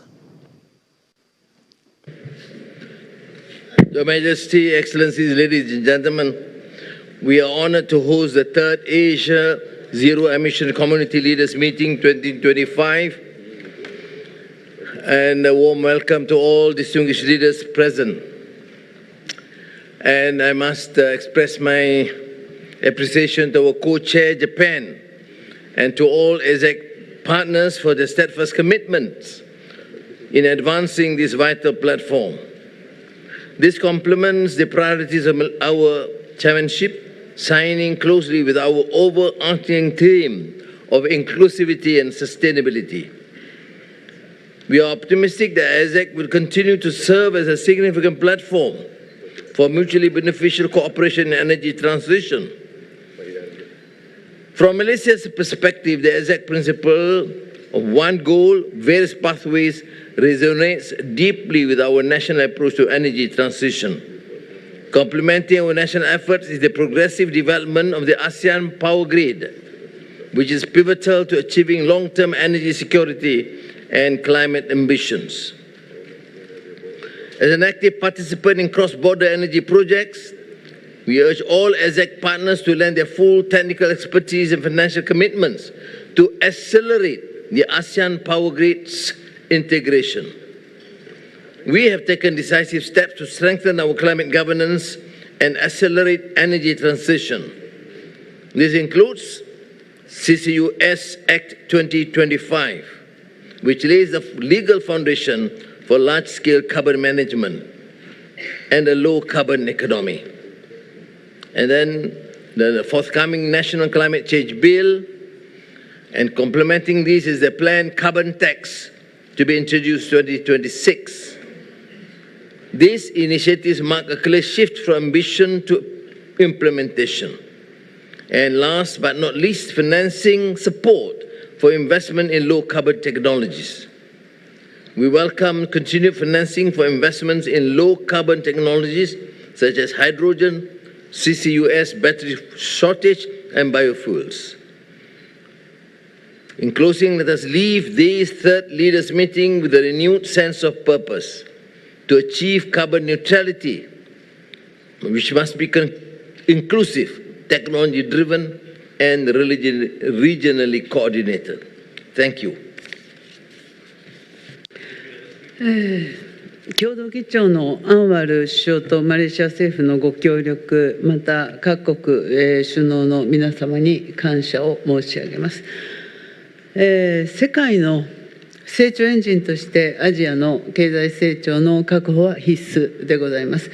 同時に気候変動対策というのは、人類共通の喫緊の課題でございます。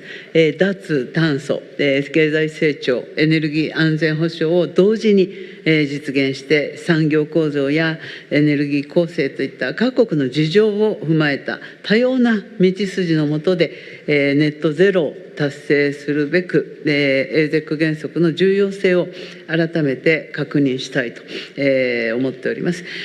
昨年採択されました今後10年のためのアクションプランに基づいて、ASECソリューション、すなわちアジアの脱炭素化に資する活動を促進するルールの形成、セクターごとのイニシアティブ、官民一体の個別プロジェクトが進められました。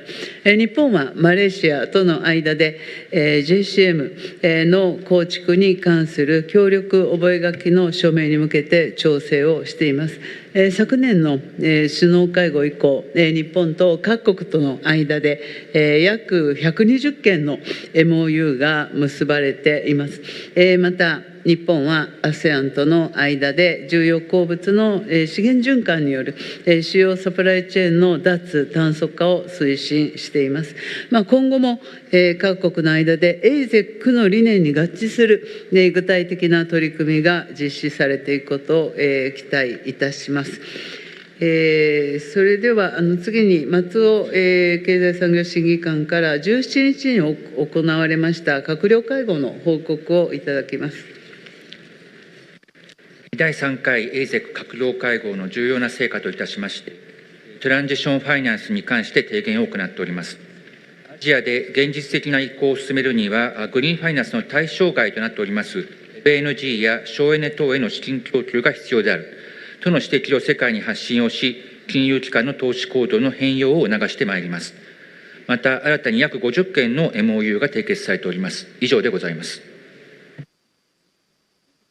松尾審議官、ありがとうございました。それではプレスの皆様、ご退出ください。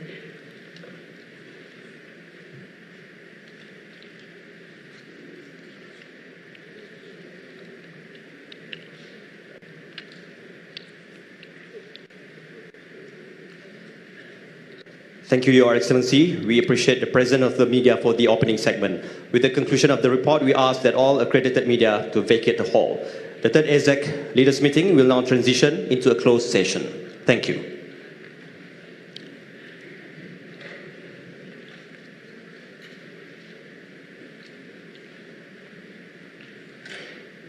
Yes, Prime Minister. Timing You can start.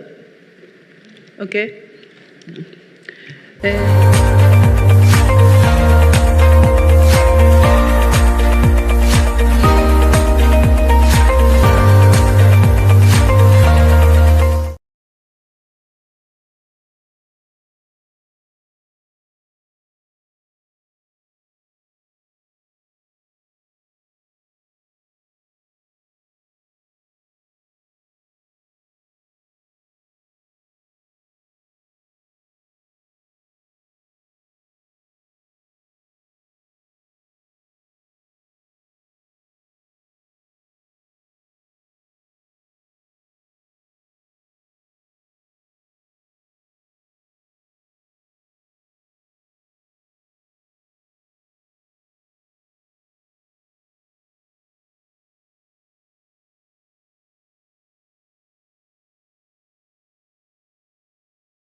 a symphony of hearts within. Kindness flows in every kind. Hand in hand we bond together. Oh, ASEAN, united we stand, a land of dreams, where cultures span. From rolling seas to mountains high, together become one and hearts align. United, together we rise, reaching for the skies. ASEAN, our land, our home. Flavors rich, traditions told, in every dish a past unfolds. Gather close, our ties we weave, a feast of love in harmony. Rhythms echo, voices sing, a symphony of hearts within. Kindness flows in every kind. Hand in hand we bond together. Oh, ASEAN, united we stand, a land of dreams, where cultures span. From rolling seas to mountains high, together become one and hearts align. United together we rise, reaching for the skies. ASEAN, our land, our home.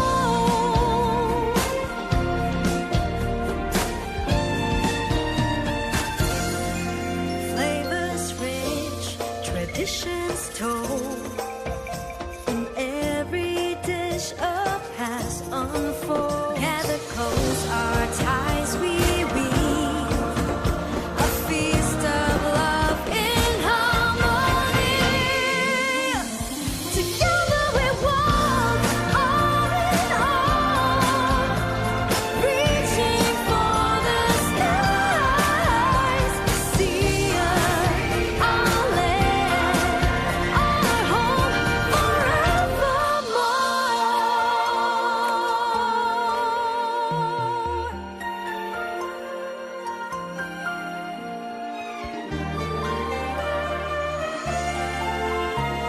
ASEAN, our land, our home.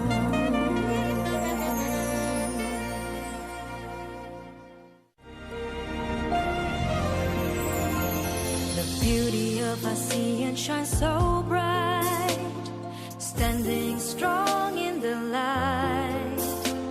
From dawnlit shores to twilight skies, together spirits high.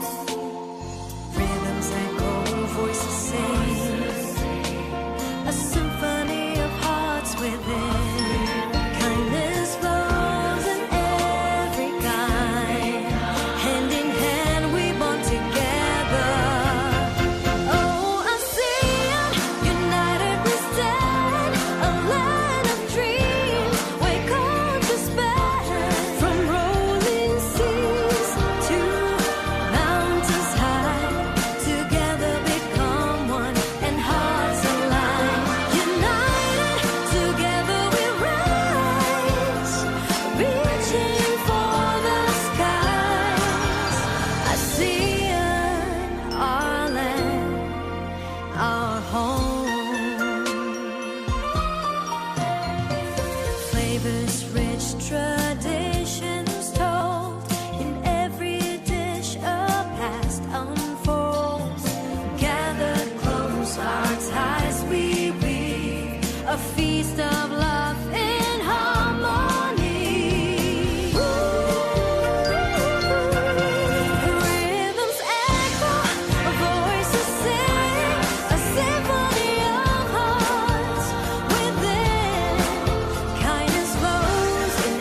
beauty of ASEAN shines so bright, standing strong in the light.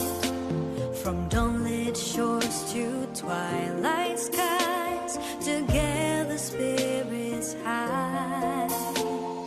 Rhythms echo, voices sing, a symphony of hearts within. Kindness flows in every kind.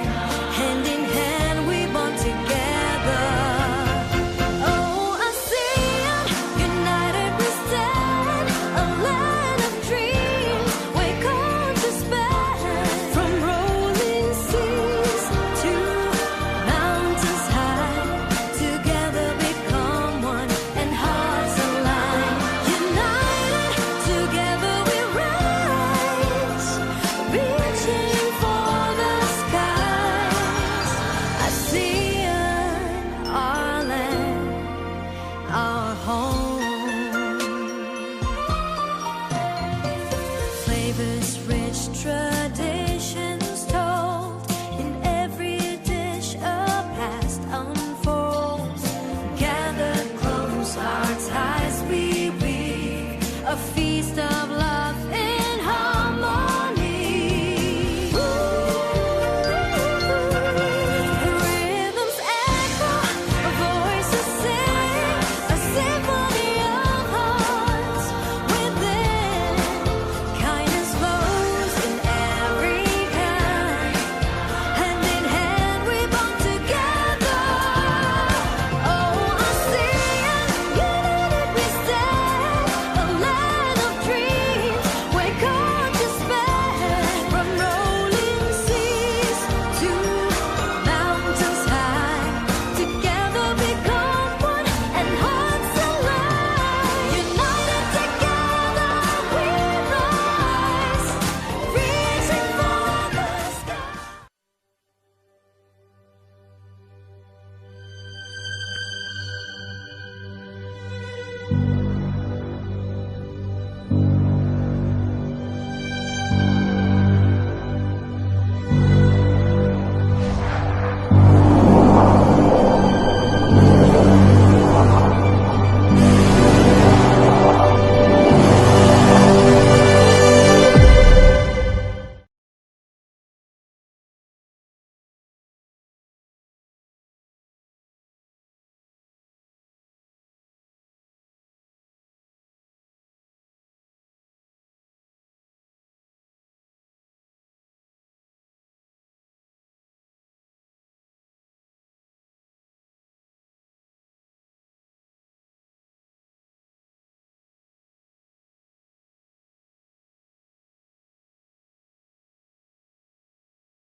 Main colors of the flags of all ASEAN member states.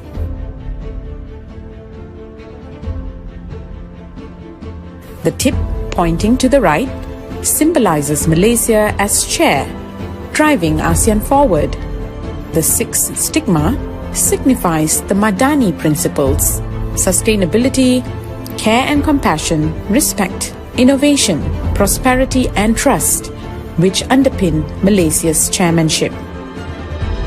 The inward curve of the 5 petals embracing the ASEAN logo reflects inclusivity, reinforcing Malaysia's vision for a peaceful, stable and prosperous ASEAN. Bunga Raya signifies the rich biodiversity of the region, representing ASEAN's drive towards sustainability. The circular motion of the petals around the ASEAN logo symbolizes ASEAN's collective resolve towards attaining the long-term sustainability of the region and its people. The ASEAN logo in the middle represents ASEAN centrality.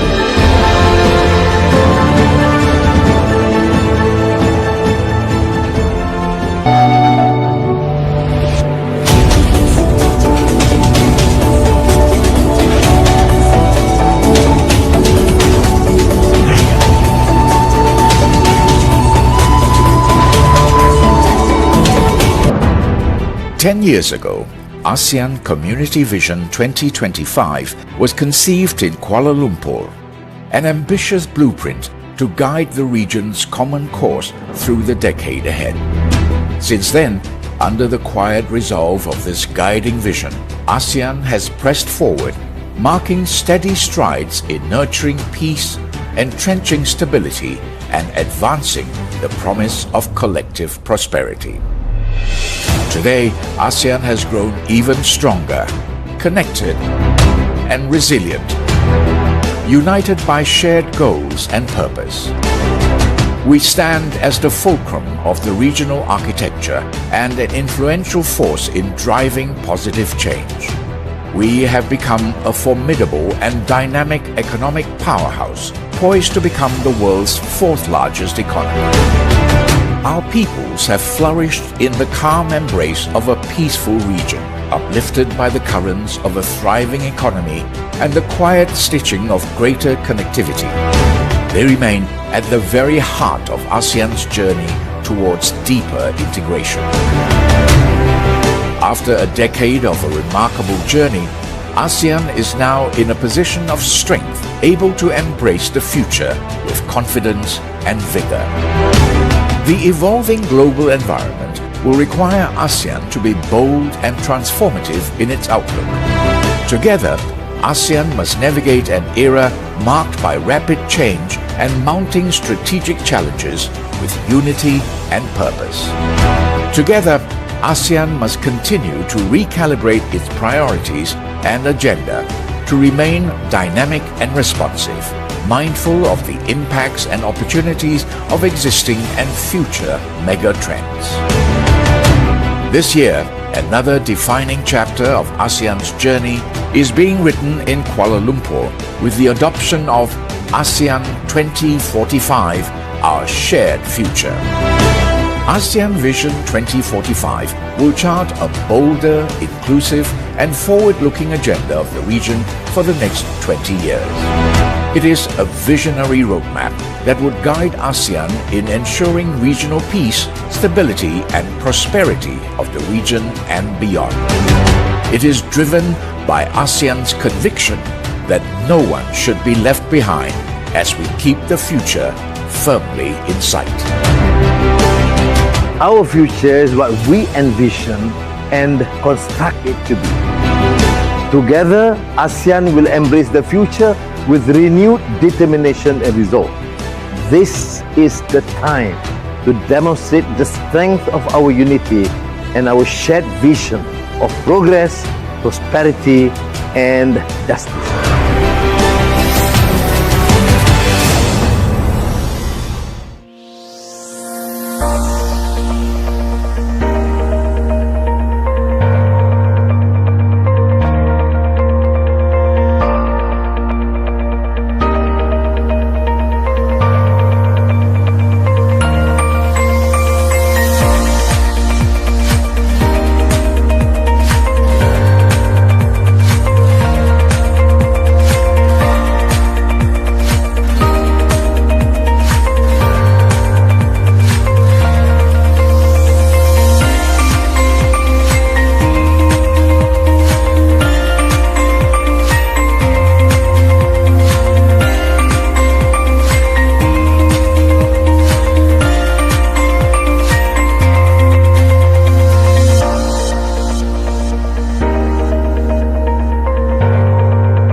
Ladies and gentlemen, from Conference Hall 2, Level 3, Kuala Lumpur Convention Centre, we are ready for the 22nd ASEAN-India Summit.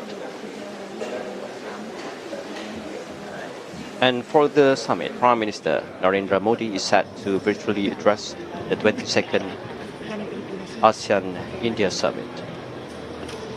The invitation for the summit was extended by Malaysian Prime Minister Dato Seri Ibrahim in conjunction with the 47th ASEAN Summit being held here in Kuala Lumpur. And previously, according to a statement from the Ministry of External Affairs, Prime Minister Narendra Modi and other ASEAN leaders will review the progress of ASEAN-India relations and discuss new initiatives to further strengthen the comprehensive strategic partnership.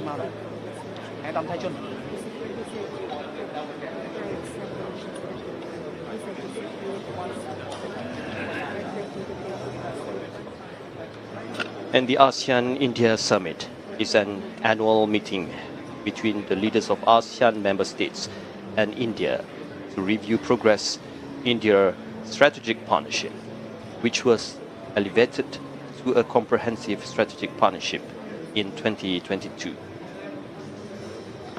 And the 22nd edition built on commitments made at the 2023 Jakarta Summit.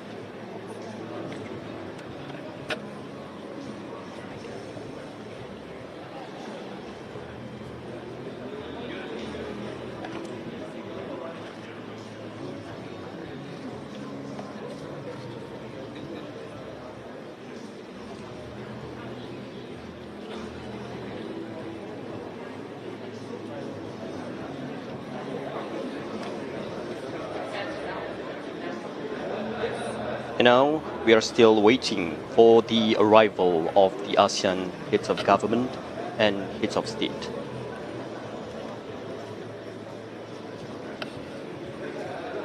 Ladies and gentlemen, the atmosphere here at the venue remains poised with anticipation as delegates and officials prepare to welcome the leaders of ASEAN and their distinguished dialogue partners.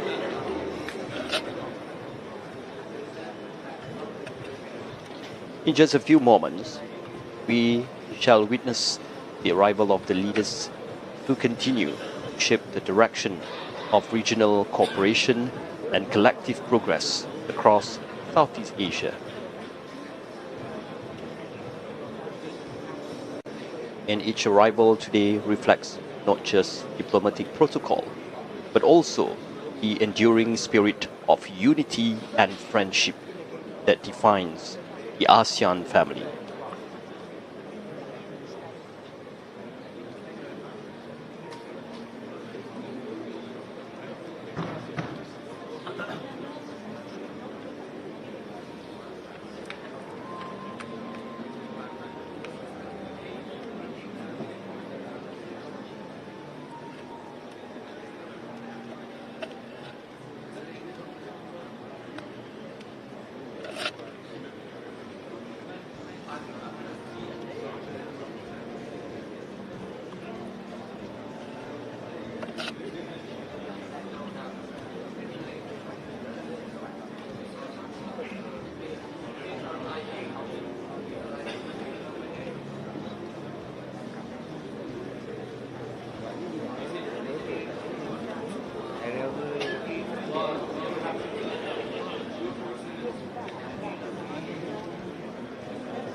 And in conjunction with the 22nd ASEAN-India Summit, obviously it will reach the South and Southeast Asia, balancing the Indo-Pacific and security cooperation.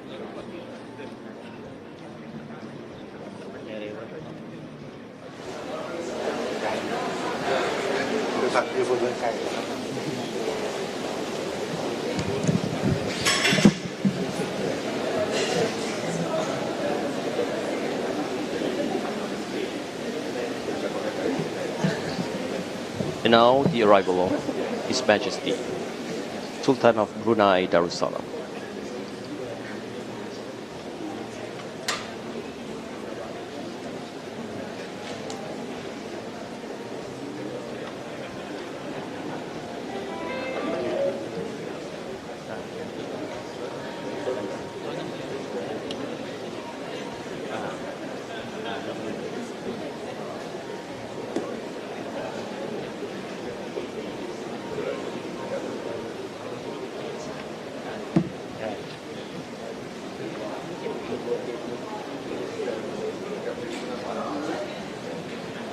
As the leaders and delegates make their way into the hall,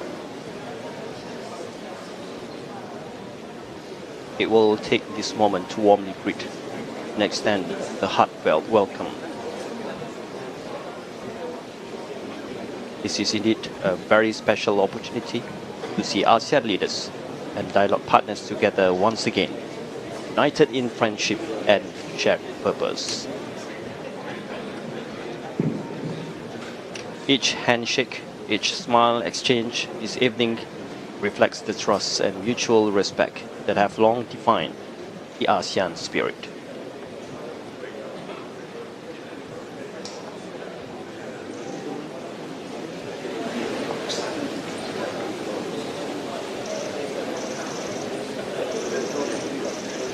And now the arrival of the Honorable Dato Sri Anwar Ibrahim, Prime Minister of Malaysia.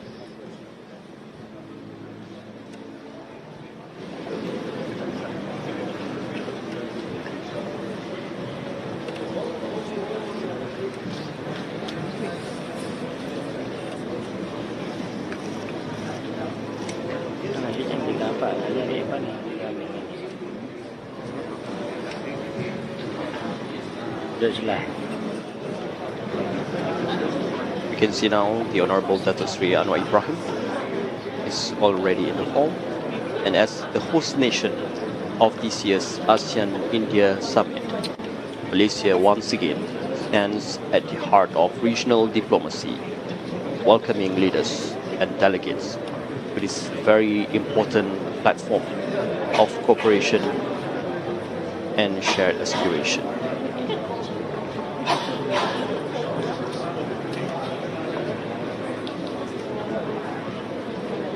The Prime Minister of Malaysia will co-chair today's 22nd ASEAN-India Summit alongside the Prime Minister of India, continuing discussion on strengthening connectivity, advancing trade, and promoting peace across the region.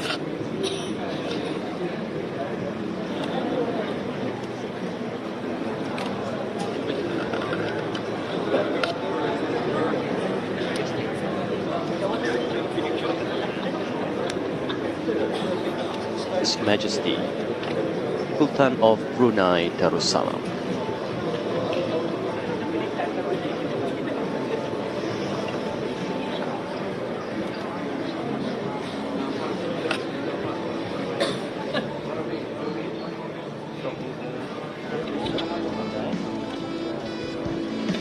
As one of the ASEAN's longest serving leaders, Majesty Sultan of Brunei Darussalam, with wisdom, experience and steady leadership, continue to inspire the region.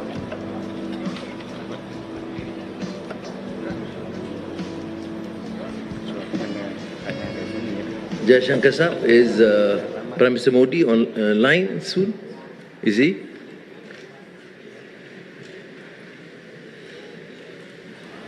Anytime soon?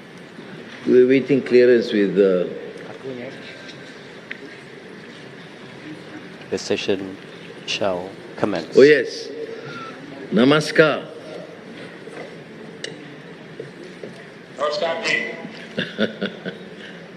Now, can I call the meeting to order? Thank you very much. And we are very pleased today, on behalf of ASEAN leaders, to continue our deliberations and collaboration with India. And we have ASEAN-India Plan of Action 2030. We want to conclude the ASEAN-India Trade in Goods Agreement, ITIGA, by this year. So there has been some real progress. And India, I mean, I must say for not only for Malaysia, Malaysia, of course, there have been always these special relations with India, partly because we have a large number of ethnic Indians in Malaysia, but also in terms of trade, investments, collaboration, universities with India. That is why I'm particularly delighted to have Prime Minister Narendra Modi, who's a friend of ASEAN and me personally. And I think, thank you very much. Welcome to this ASEAN meeting. And we have had a series of meetings today.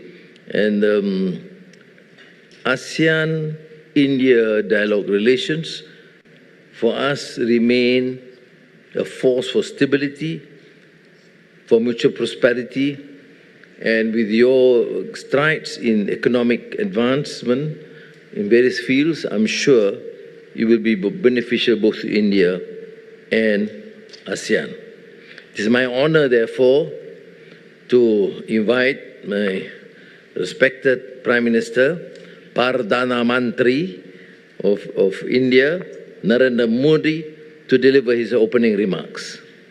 Please. Your Excellency. Your Excellency, Prime Minister and my friend Anwar Ibrahim, Your Majesty, Excellencies, Namaskar.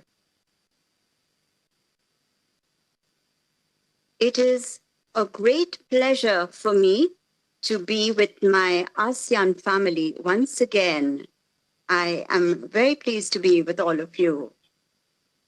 I convey my heartiest congratulations to Prime Minister Anwar Ibrahim for his successful chairmanship of ASEAN.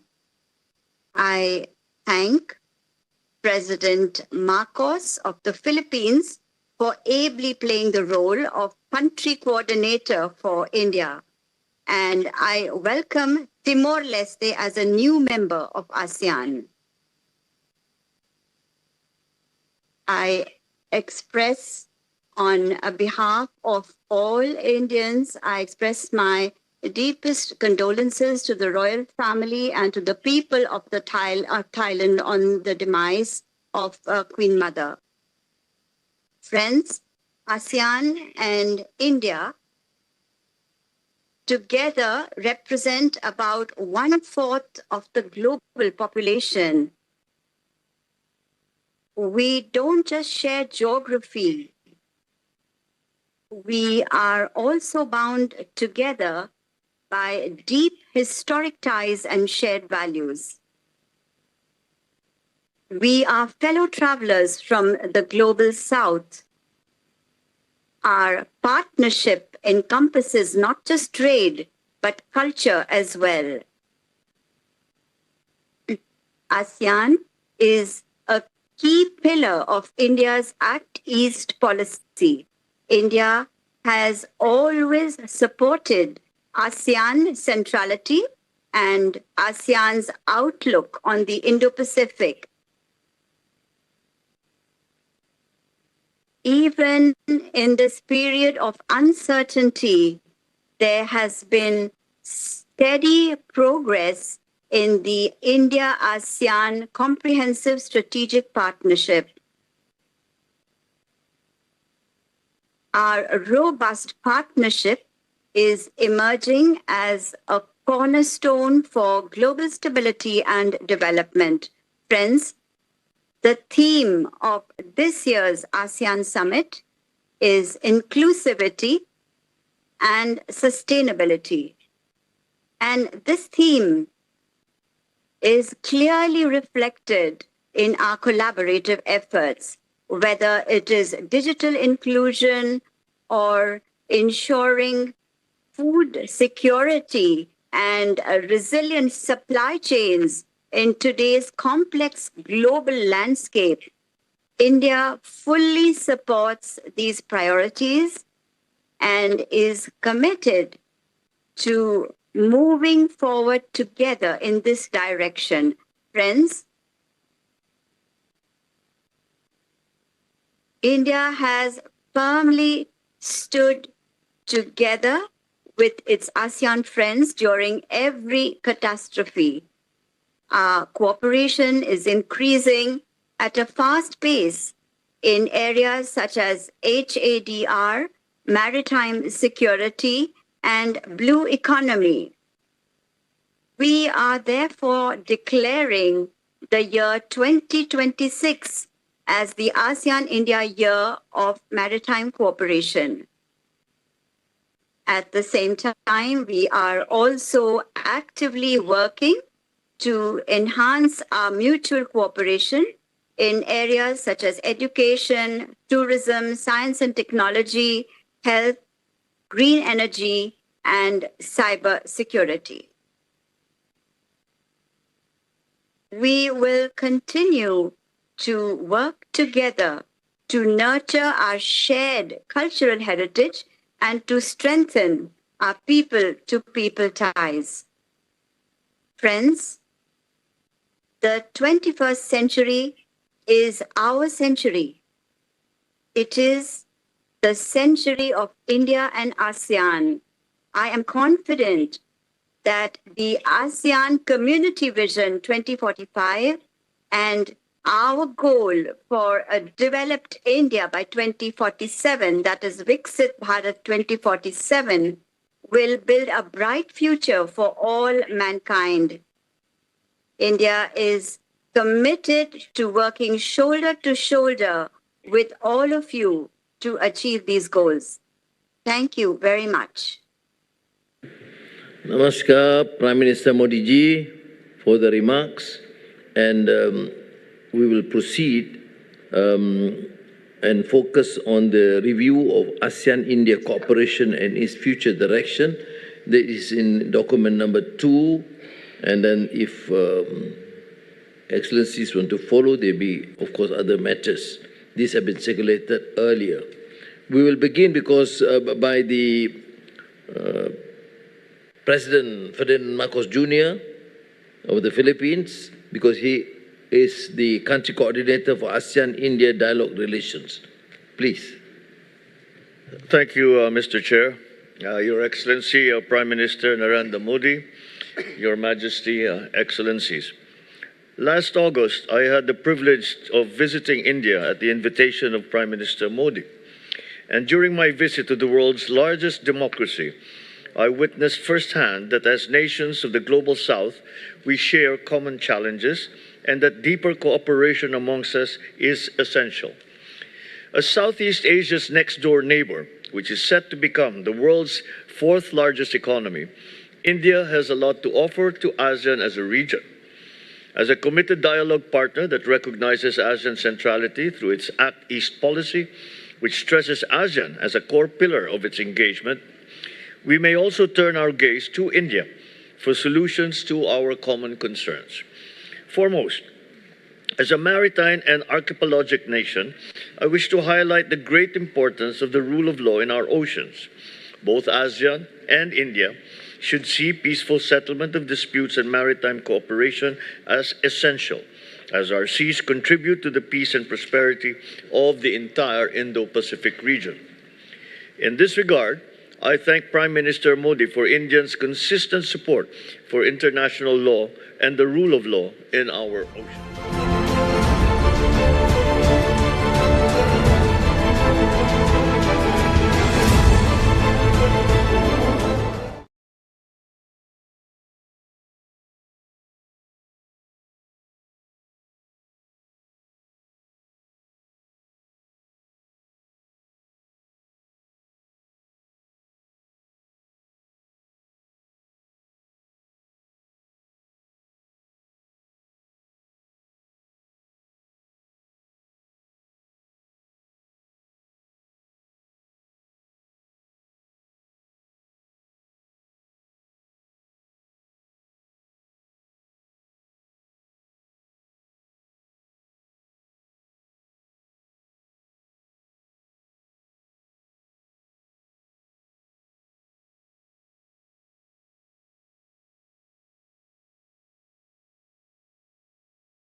distinguished guests, ladies and gentlemen, once again, welcome to the hall and welcome to the gala dinner tonight. We often say ASEAN is like a big family, and tonight certainly feels like a wonderful family gathering.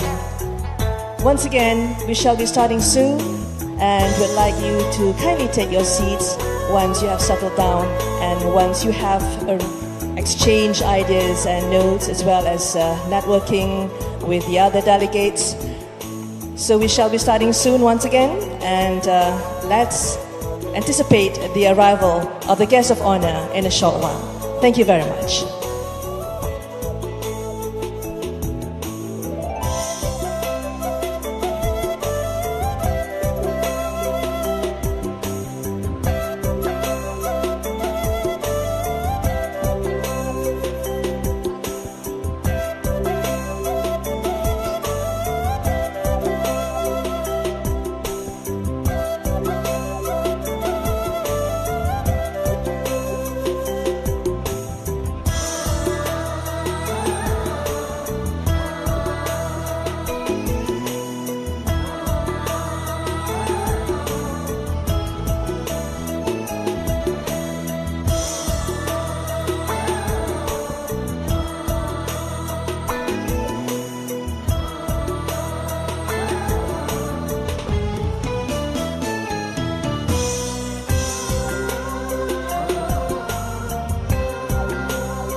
once again to all the distinguished delegates who have just entered the hall.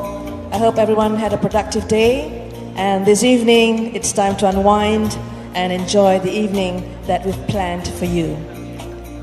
So we shall be starting soon, and if you have already acknowledged or found your seats and settled down at your tables, so we shall be starting soon, and just a quick reminder to rise upon the arrival of the guest of honor.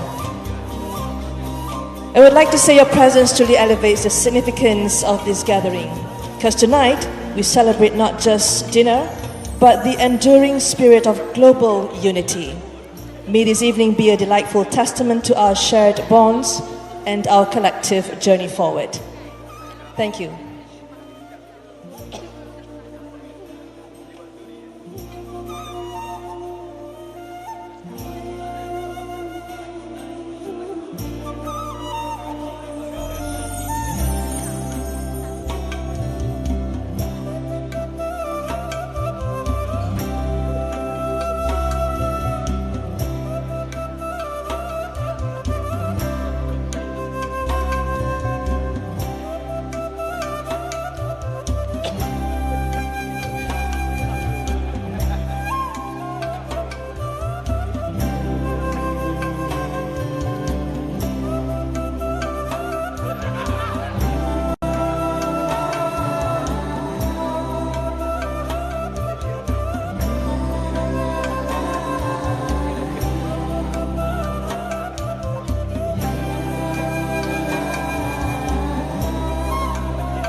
Distinguished guests, ladies and gentlemen, announcing the arrival of the Honorable Dato Sri Utama Haji Muhammad Haji Hassan, Minister of Foreign Affairs of Malaysia, and his spouse, Yang Mulia Raja Datin Sri Dato Hajah Salbia Tengku Nujamuddin, together with all foreign ministers and spouses, ASEAN Secretary General, and heads of delegation into the hall.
Thank you, everyone. You may kindly take your seats.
Distinguished guests, ladies and gentlemen, please give a big round of applause for artist Tanah Istana Budaya for that lovely opening performance.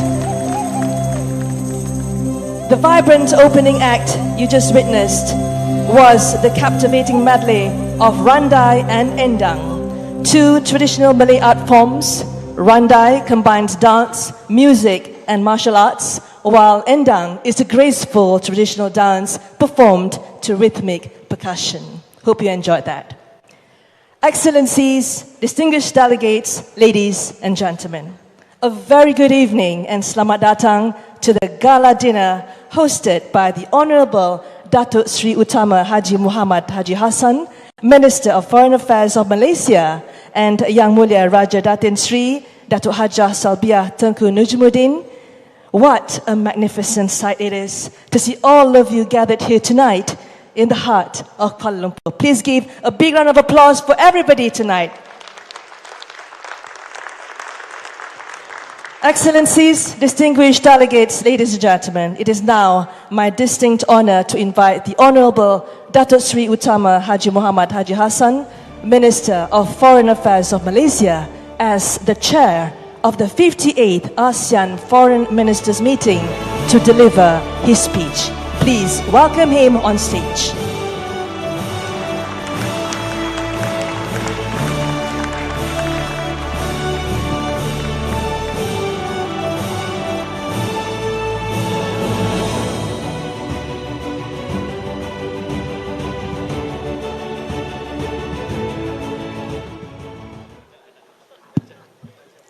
Bismillahirrahmanirrahim.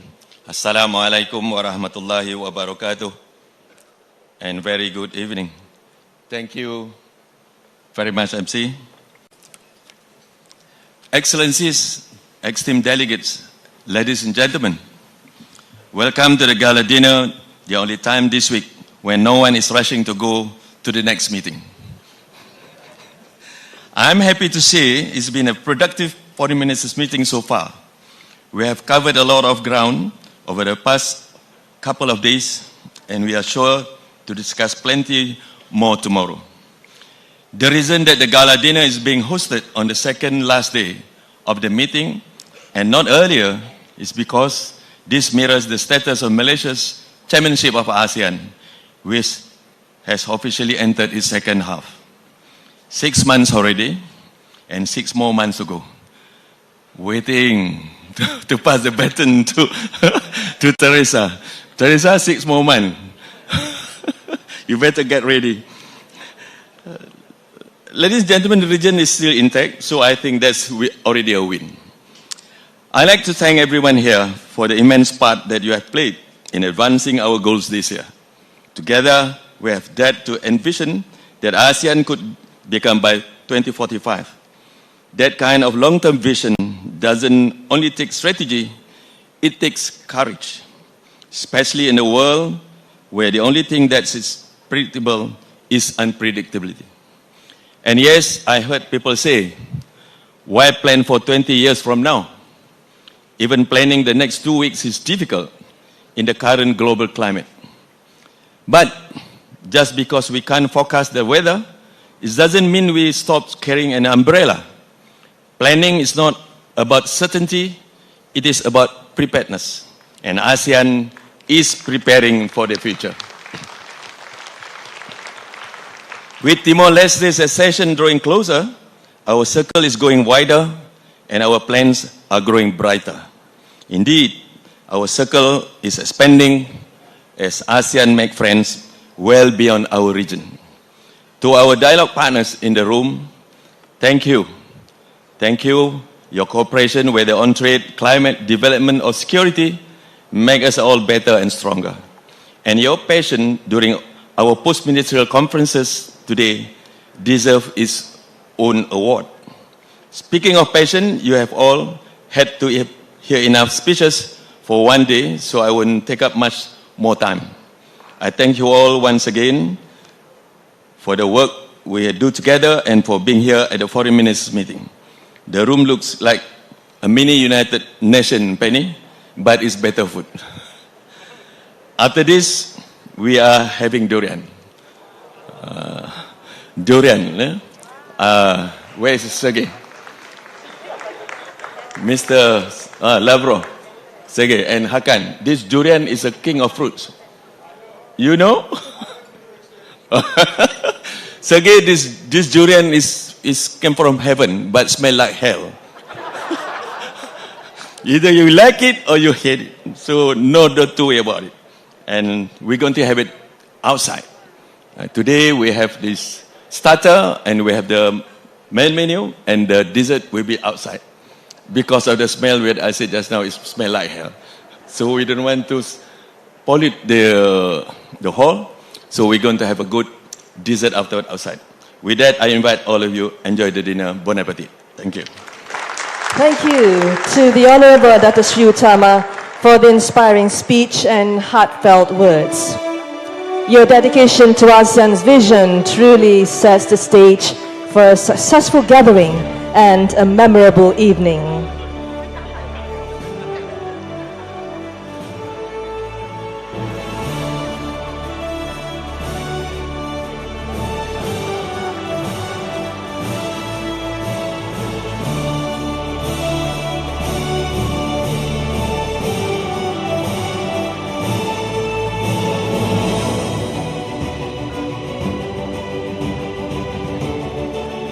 Excellencies, distinguished delegates, ladies and gentlemen, tonight we come together to celebrate the enduring bonds between our nations, shared aspirations, and the vibrant cultures that make our region truly unique.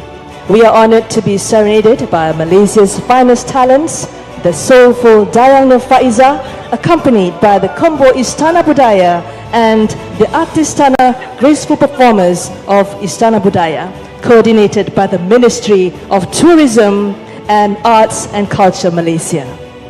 As you enjoy the performances, please savor our specially curated menu that reflects the true taste of our multicultural heritage and warm hospitality. Excellencies, distinguished delegates, ladies and gentlemen, please enjoy the culinary journey, as how we say in Malaysia, selamat menjamu selera. Enjoy your dinner.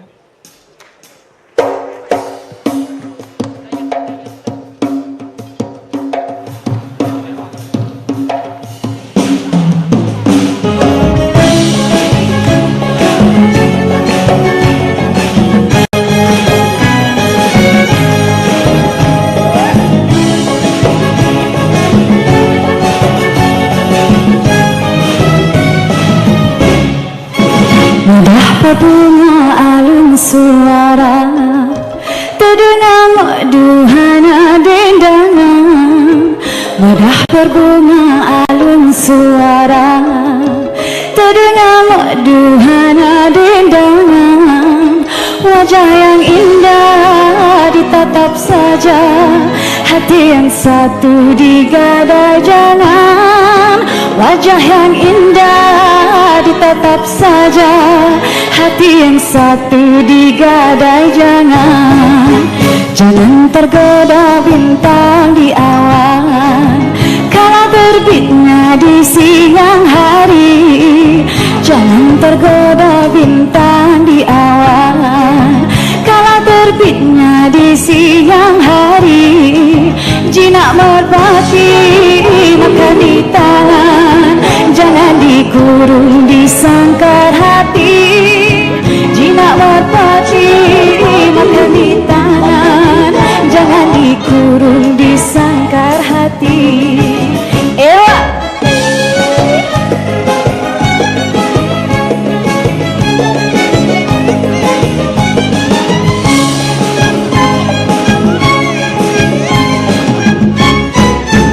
Seribu senyum, seribu mada, mungkin dikuntum racun yang bisa.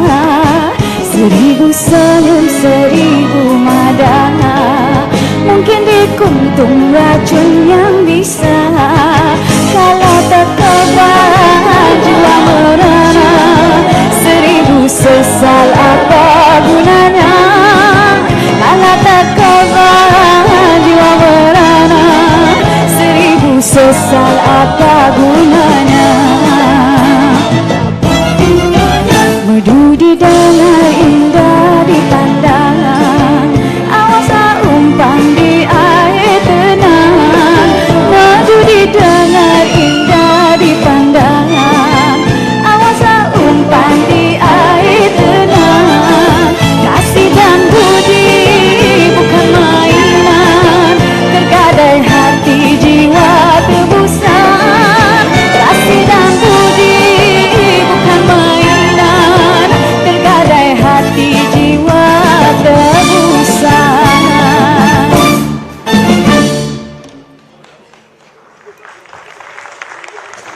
Thank you. Terima kasih. Assalamualaikum and good evening, distinguished guests, ladies and gentlemen. It is truly an honor for me to be here tonight, to be a part of this special night, and I hope that all of you will enjoy my performance. And for my next song, it's a feel-good song, and this is Fly Me to the Moon.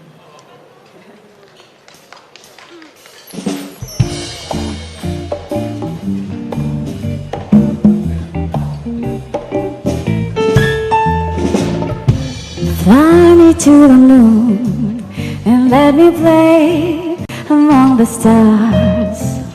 Let me see what spring is like on Jupiter and Mars. In other words, hold my hands. In other words, baby, kiss me.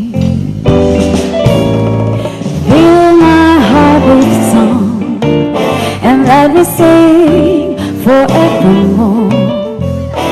You are all I long for, all I worship and adore.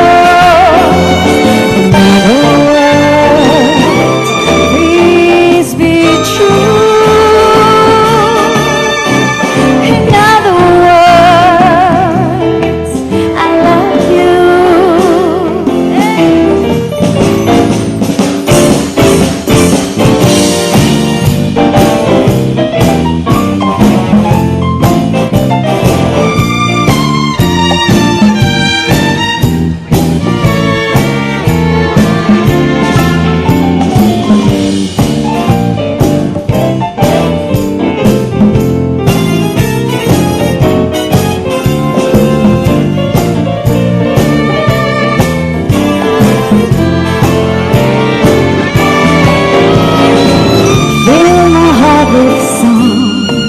And let me sing forevermore.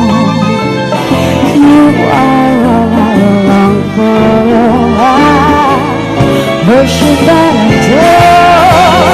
In other words, please be true. In other words, in other words,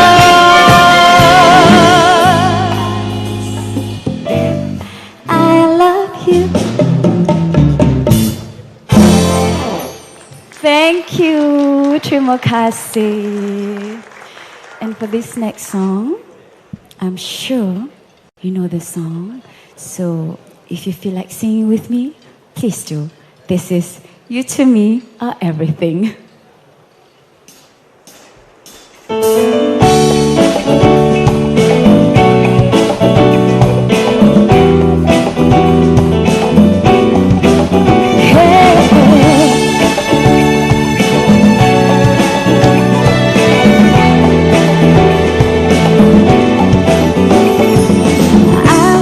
The stars out of the sky for you, and stop the rain from falling if you ask me to. I'll do anything for you, your wish is my command. I can move a mountain when your hand is in my hand. Words cannot express how much you mean to me. There must be some other way to make you see. If it takes my heart and soul, you know I'd pay the price. Everything that I possess, I'd have you sacrifice. You to me are everything, the sweetest song that I can sing. Oh baby, oh baby. To you I guess I'm just a clown who picks you up each time you're down. Oh baby, oh baby. You give me just a taste of love to build my hopes upon. You know you got the power to keep me holding on. So now you got the best of me. Come on and take the rest of me, oh baby.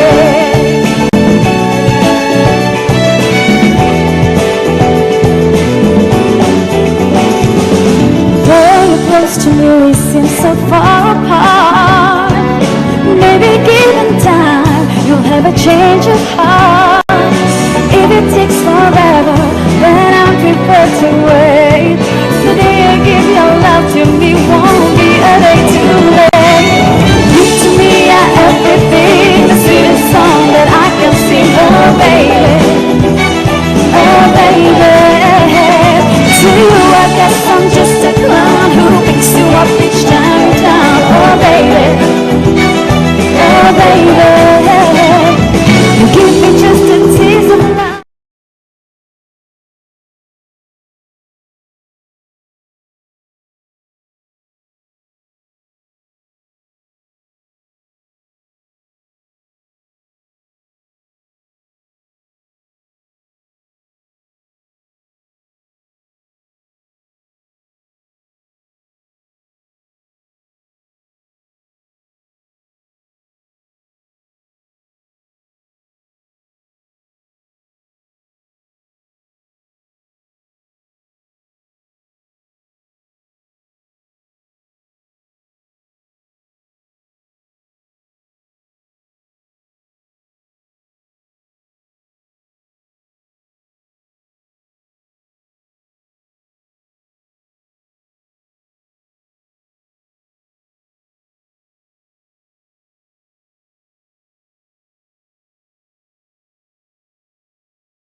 Thailand. And here comes, well, it's better, Malaysia and Malaysia share one of the closest and most significant relationship structure and people-to-people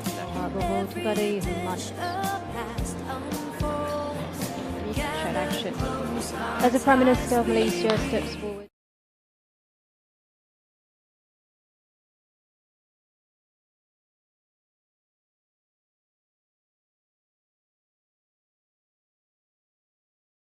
Bilateral relations marked by cooperation in trade, investment.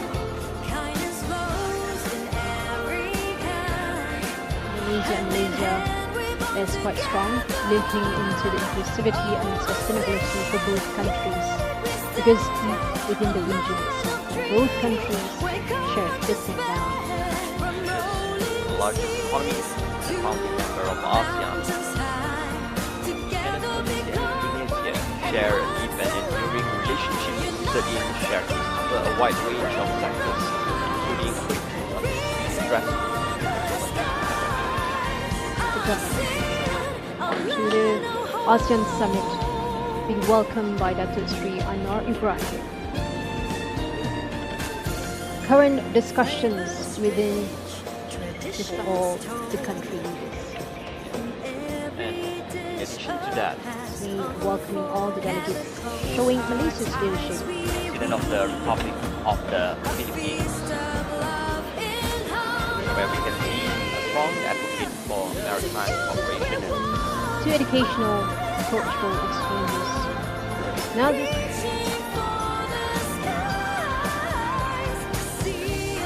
Malaysia's diplomatic stewardship aim. Now see the official car for the Vietnamese delegation.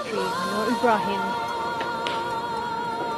British handshake and welcome for a more stronger, inclusive ASEAN. And together, we are witnessing now, doesn't it? Vietnam, a country recognized for its rapid economic growth and all bilateral ties.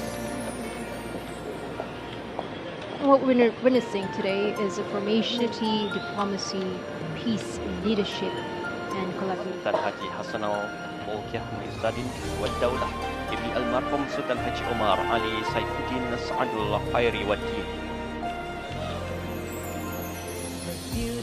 Region as well as EVs. But I know region. As neighboring countries and fellow members of ASEAN, both nations enjoy excellent bilateral ties and engagement within Southeast Asia. Will help shape the post-2025 agenda, one that must be bold, forward-looking.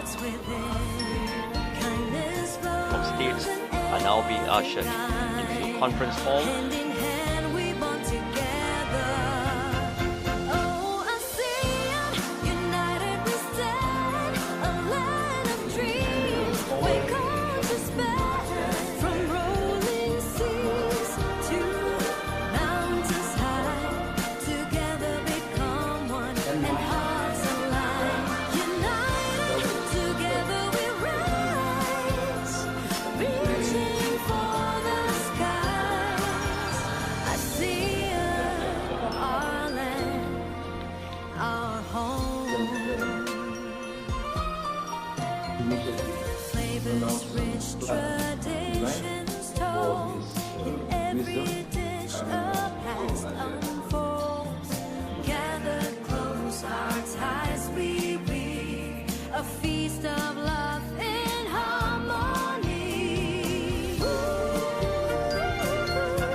เสริมของมาเลเซียในการ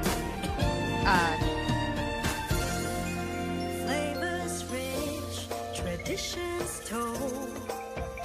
In every dish a past unfold. Gather close our ties we weave. The Honorable Dato Seri Anwar Ibrahim, Prime Minister of Malaysia, please join the IFA, calling all heads of delegation to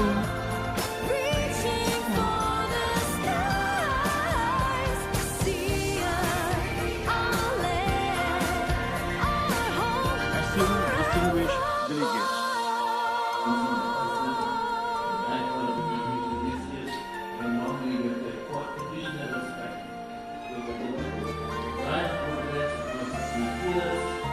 ASEAN, our land, our home.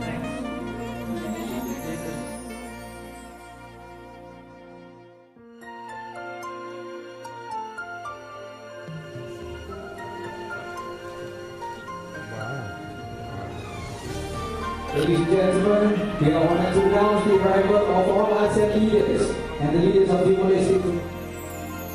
The beauty of ASEAN shines so bright, standing strong in the light. From dawnlit shores to twilight skies, together spirits high.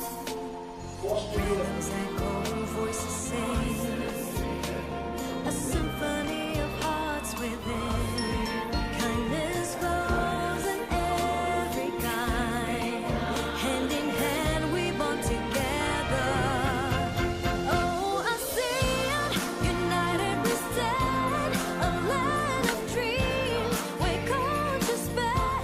From rolling seas to mountains high. Together become one and ASEAN Timor-Leste.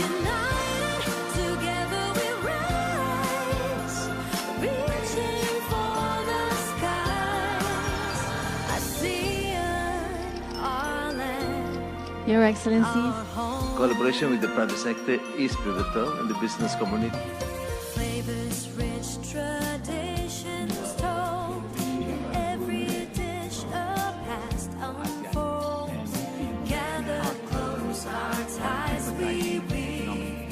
A feast of love in harmony.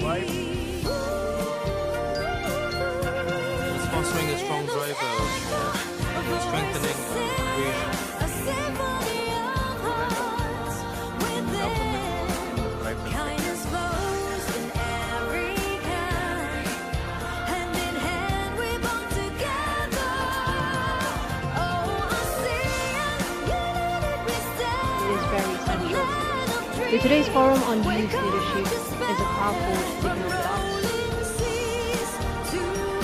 Mountains high, together become one and hearts alive. United together we rise, reaching for the skies. ASEAN, our land of hope. And now the ASEAN heads of state. And cooperation. And through joint effort and sacrifice. Traditions told. All right, we like. Every dish a past unfold. Gather close our ties we weave. A feast of love in harmony. Together we walk arm in arm, reaching for the skies. ASEAN, our land, our home forevermore.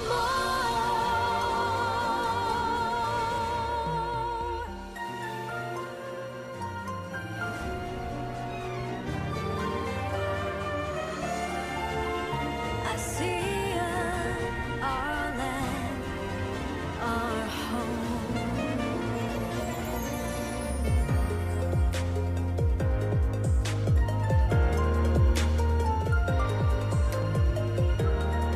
Ladies and gentlemen, a big round of applause. Thank you, Your Majesty and Excellencies. You kindly invite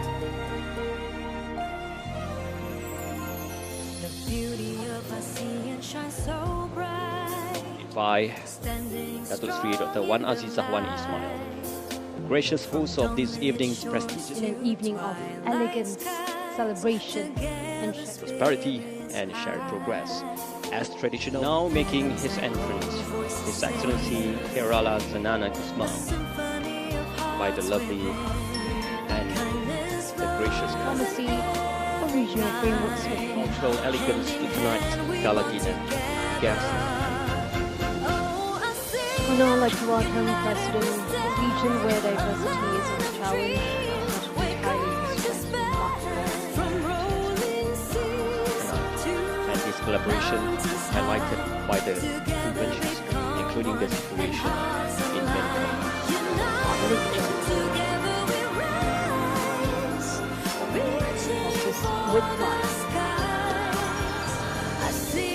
characterized by deep-rooted economic, cultural, and diplomatic ties, including transnational issues, and their shared interest in promoting peace and development in the region.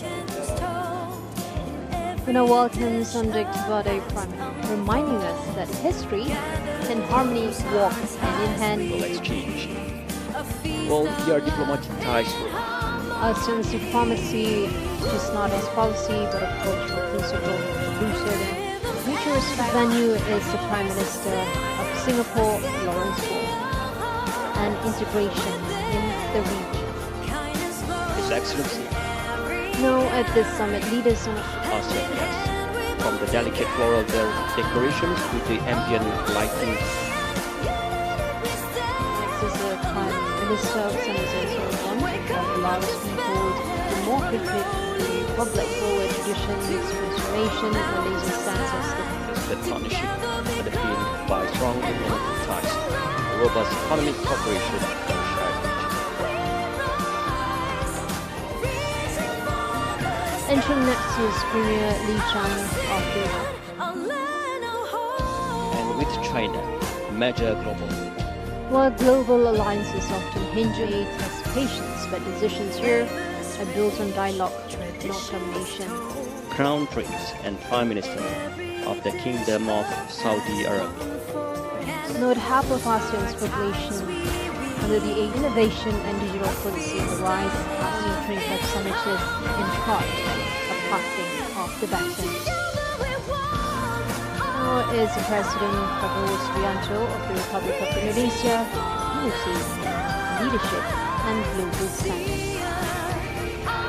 Both nations have played instrumental roles in shaping the vision of regional progress over the decades.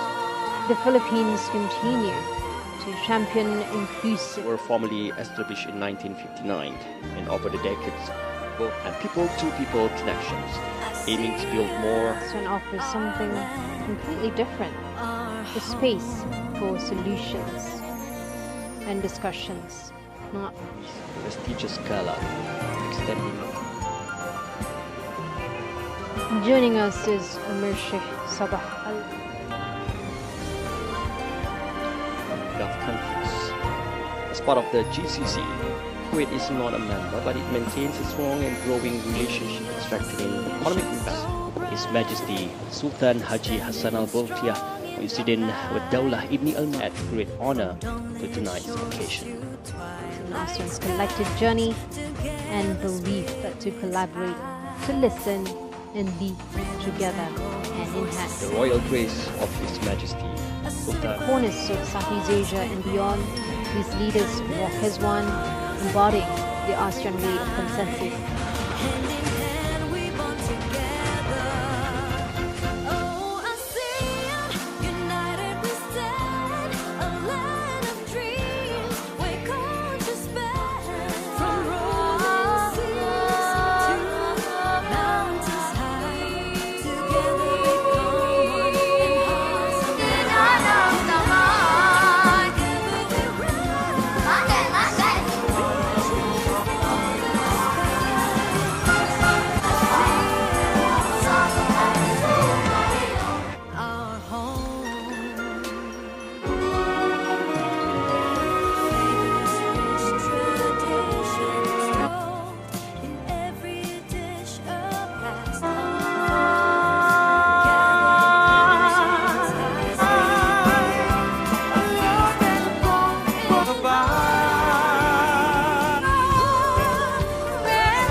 Sultan Brunei.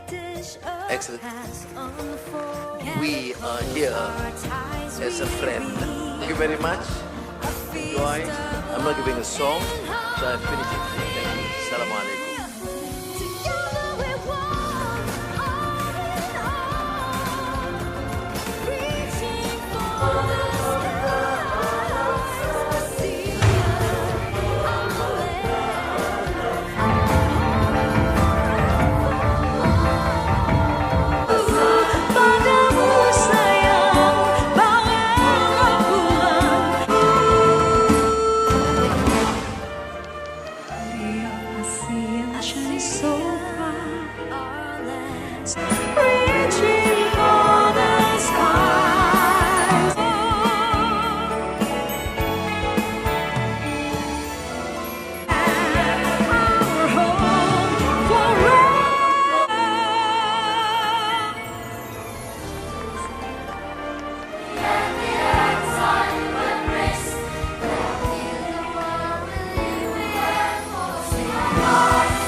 Departure of the Honorable Dato Sri Anwar and government and their spouses.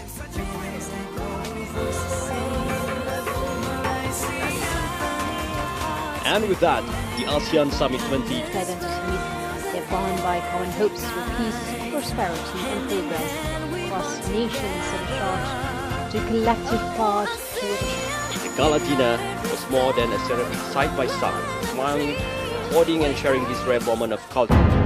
10 years ago, ASEAN Community Vision 2025 was conceived in Kuala Lumpur, an ambitious blueprint to guide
particularly people exchanges.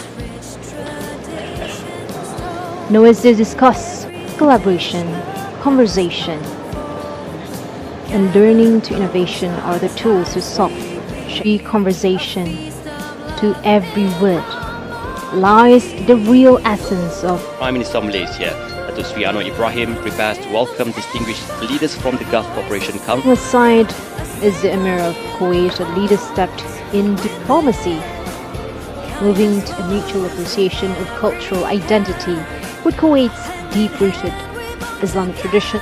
And as the current president of the GCC Supreme Council, His Highness plays a key role in shaping the direction of this important regional bloc.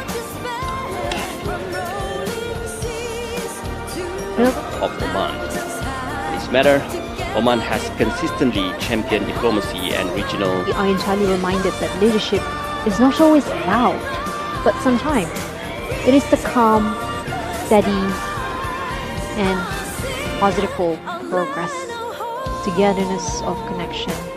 The policies discussed. Diplomatic relations were established in 1982. Both countries maintain embassies in each other's capitals, a sign of their long-standing diplomatic and cooperation in Islamic affairs and higher education. With ASEAN engaging and dialogue partners from China, United States, India, Japan bring forward. Representing the Kingdom of Saudi Arabia is His Highness Prince Faisal bin Farhan Al Saud, the Minister of Foreign Affairs.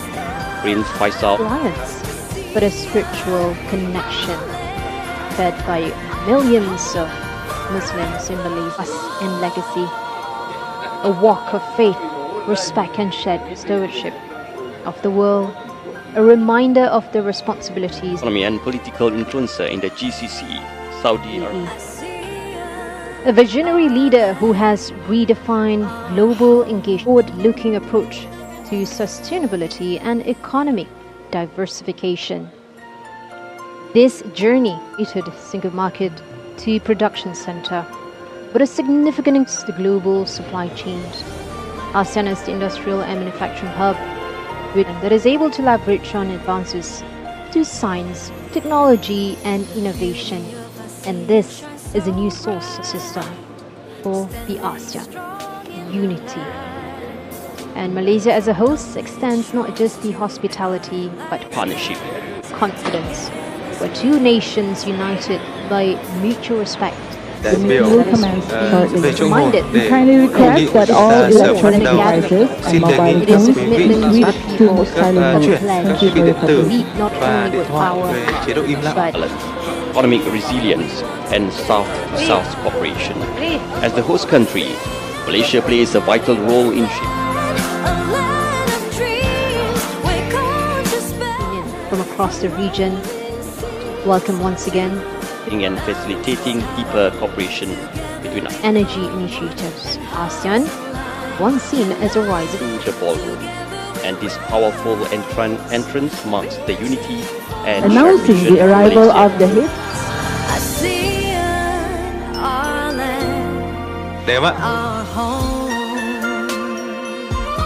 In 3 tech policies supporting digital equity or among ASEAN's own family. Xin chúc quý vị online. Found cấp cao ASEAN KLCC lần thứ 2. in Malaysia. Chuyển đoàn các đại biểu của Đảng.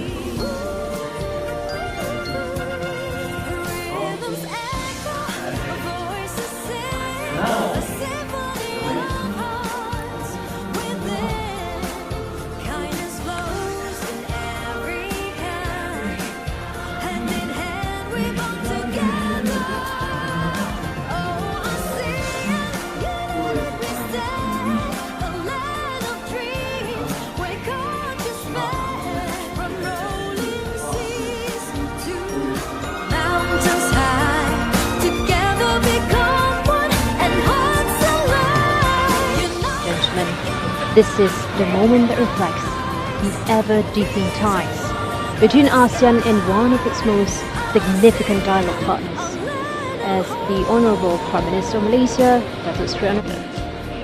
With China's presence at the 46th ASEAN Summit, it signifies a huge partnership rooted in mutual respect, and from trade, technology, to cultural exchange and climate action. ASEAN and China continue to chart new paths of collaboration that will benefit engages. With his Chinese counterpart, we are witnessing a meeting of two regional anchors, nations that understand the value of dialogue, stability and multilateralism. Inner leaders, but a confluence of ideas, values and vision. A moment in the development, each walk to partnership forging at the summit becomes a cornerstone of tomorrow's breakthrough. Prime Minister Dato Sri Anwar Ibrahim enters the hall, walking alongside leaders from ASEAN, GCC and China. Their united entrance reflects the growing synergy between these powerful regions, a collective stride toward deeper cooperation.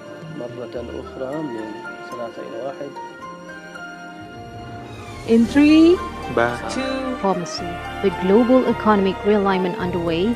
Prime Minister Dato.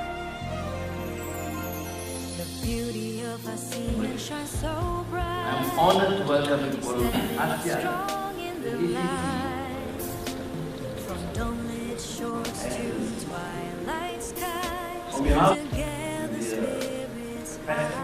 Xin quý vị đại biểu, thay mặt cho chính phủ và người dân của Malaysia,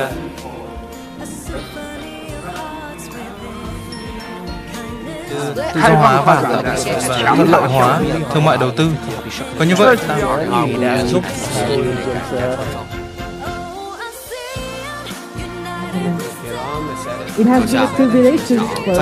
hãy cùng lên sân khấu để chúng ta chụp một kiểu lưu một lần nữa. Xin cảm ơn. Of cooperation for the customs, immigration and quarantine.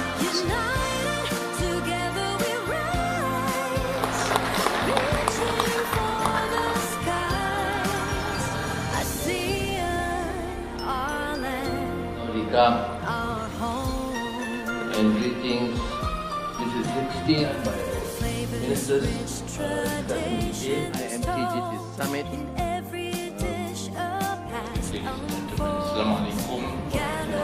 Vital industry. Additionally, the Feast of love and harmony. His Majesty Sultan Ibrahim, the King of Malaysia, extended a grand royal welcome to regional and global leaders by hosting a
home. Flavors rich, traditions told in every dish, a past unfolds. Gathered close, our ties we weave, a feast of love in harmony. Rhythms echo, voices sing, a symphony of hearts within. Kindness flows in every kind, hand in hand we bond together. Oh, ASEAN, united we stand, a land of dreams where conscious span, from rolling seas to mountains high. Together become one and hearts alive. United together we rise, reaching for the skies. ASEAN, a land of hope.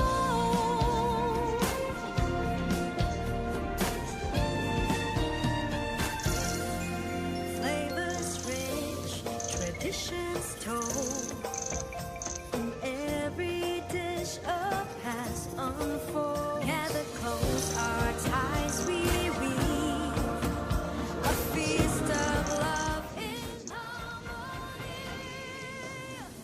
Together we walk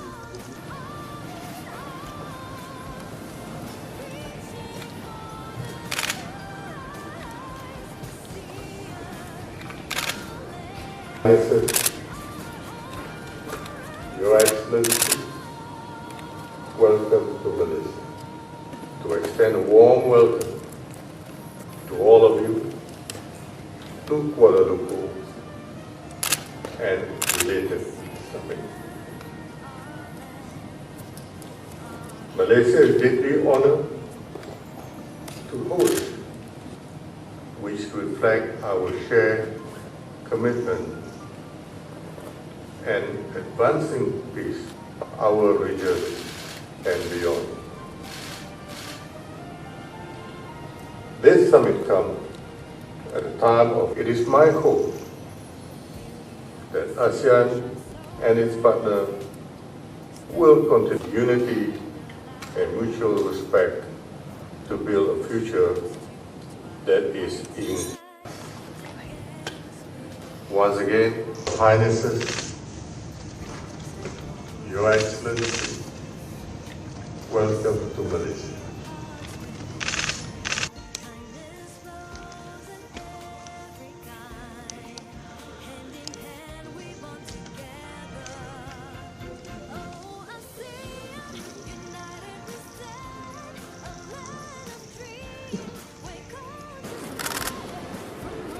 Okay, you got it. Yeah. A little bit more.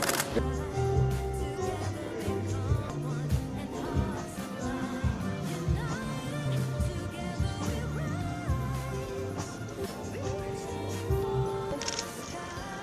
Ready.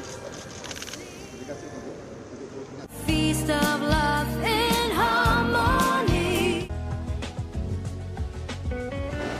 Inclusive in its development and sustainable in its practices. Assalamualaikum warahmatullahi wabarakatuh. Thank you very much for your patience. We just finished the IMTGT meeting, and I must express my gratitude for the entire team. Of course, the presence of ASEAN leaders, GCC, and China. But I must take this opportunity to thank the Minister and the Foreign Ministry, the Minister and MITI, and Economy, Finance, the Police, and all related agencies under Home Affairs Ministry for the excellent preparations and work. Now, I must say that we achieved our objective, and this is due to the support and the spirit of togetherness of ASEAN leaders, and then our first real experience with GCC, because the first inaugural meeting in Riyadh was more a formality just to introduce the program, but this time there were a series of sessions and discussions and a very, very detailed, elaborate joint statement. And then China, with the presence of Li Qiang, Premier Li Qiang, we went through some specific areas of collaboration. We will circulate the full statement. I do wish to read them, but I think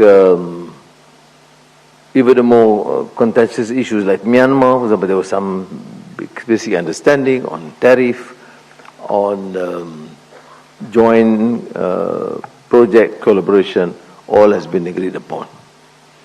Saya ingin menyatakan penghargaan setingginya kepada rakan-rakan pimpinan ASEAN yang menunjukkan semangat setia kawan luar biasa yang memungkinkan kita mencapai kesepakatan dalam banyak hal. Kemudian dengan GCC, negara Teluk, ini walaupun pengalaman baru, kerana pertemuan pertama 2 tahun yang lalu di Riyadh itu lebih dalam arti kata permulaan, pengenalan dan persetujuan secara umum, tapi kali ini ada perbincangan yang lebih teliti dan substantif. Begitu juga dengan kehadiran Premier Li Qiang, negara China. Tapi sebelum itu, kejayaannya juga terletak pada Menteri dan Kementerian Luar yang membuat persiapan yang sangat rapi dan luar biasa, yang sangat membanggakan. Ini Menteri dan staf MITI keseluruhannya, dan kementerian lain, dalam negeri, ekonomi, keuangan, pelancongan. Ya. Jadi kita telah mencapai satu kemajuan, dan di antara sidang ASEAN yang paling substantif dalam sejarah. Begitu juga dalam perbincangan dengan GCC, kehadiran mereka bermakna dan mereka telah menyatakan penghargaan luar biasa, cara pengendalian sidang, persiapannya dan perisian kenyataan bersama. Terima kasih. Yes. No question. Thank you very much. Yeah. Actually, my question is some international issues, which is first is 22nd. We know that some international students and scholars in Harvard University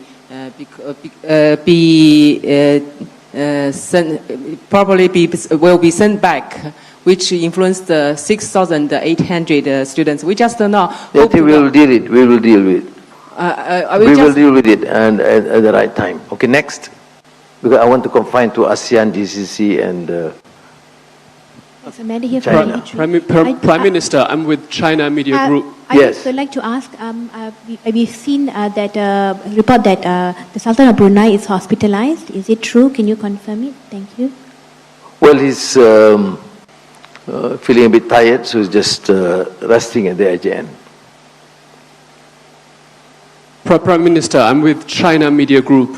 Earlier on, you spoke of Malacca and highlighted Malaysia's historic position as a bridge between China and the Middle East. How can Malaysia further leverage this very unique position to strengthen this trilateral cooperation? And how do you would assess China's role today in promoting the regional development and integration within ASEAN? Thank you. No, I've alluded to the fact that last month was an extremely successful visit by President Xi Jinping, and now we have Premier Li Qiang, which indicates that focus, not only to Malaysia but ASEAN and GCC. Malacca, because historically we have that center, a major cosmopolitan center and an international port, that we find this engagement with both East and West, for example, very heavy with China, India, and of course international, as Tommy Pires in his account would elaborate. So I'm saying it's not something new. That is why sometimes when people talk of globalization, they refer to only the impact of or an influence of the West. It's not necessarily so.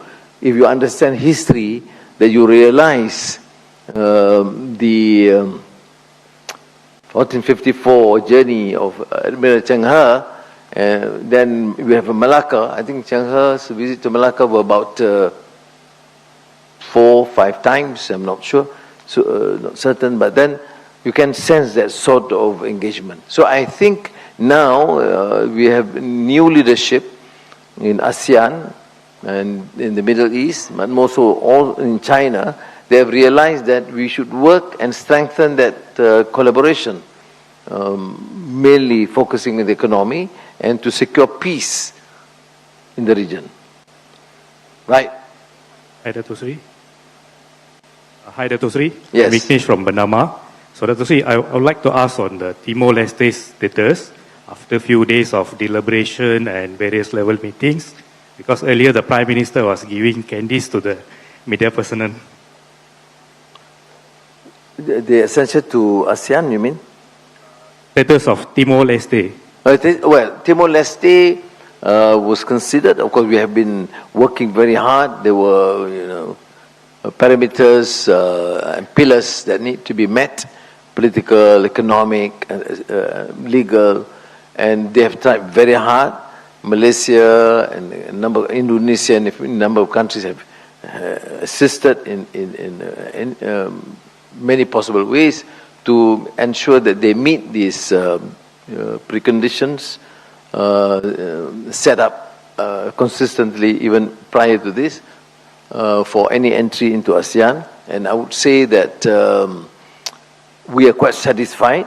So the decision was clearly to agree that they would become and be accepted as a full member by the next session in October. But of course, subject to 1 or 2 actions or reform to be undertaken, particularly to fulfill 1 or 2 conditions on the economic pillar. But the decision, the consensus was that we'll do whatever is necessary to ensure that they come in by October into ASEAN as a full member. I think that is also in the statement. Yeah. All right? Dato Seri, I'm from the Associated Press. Just 2 short questions. Number 1, is ASEAN planning to launch FTA talks with GCC? And number 2, planning to launch what? FTA talks. And number 2, there are some views that ASEAN... The first question, the answer is yes. Yeah. Second? That ASEAN seems to be tilting towards China with more partnerships and alliances. What's your view on this? There's been this perception all along. That's why I made it clear in my original statement to the ASEAN leaders that on the after the recommendations by the foreign ministers in their first meeting in January in Langkawi, is to continue to engage both with the United States and China, at the same time with other countries. But so following that, I wrote to President Donald J. Trump to say that the foreign ministers, on the recommendation of foreign ministers, we agree to proceed with United States ASEAN summit. That was written.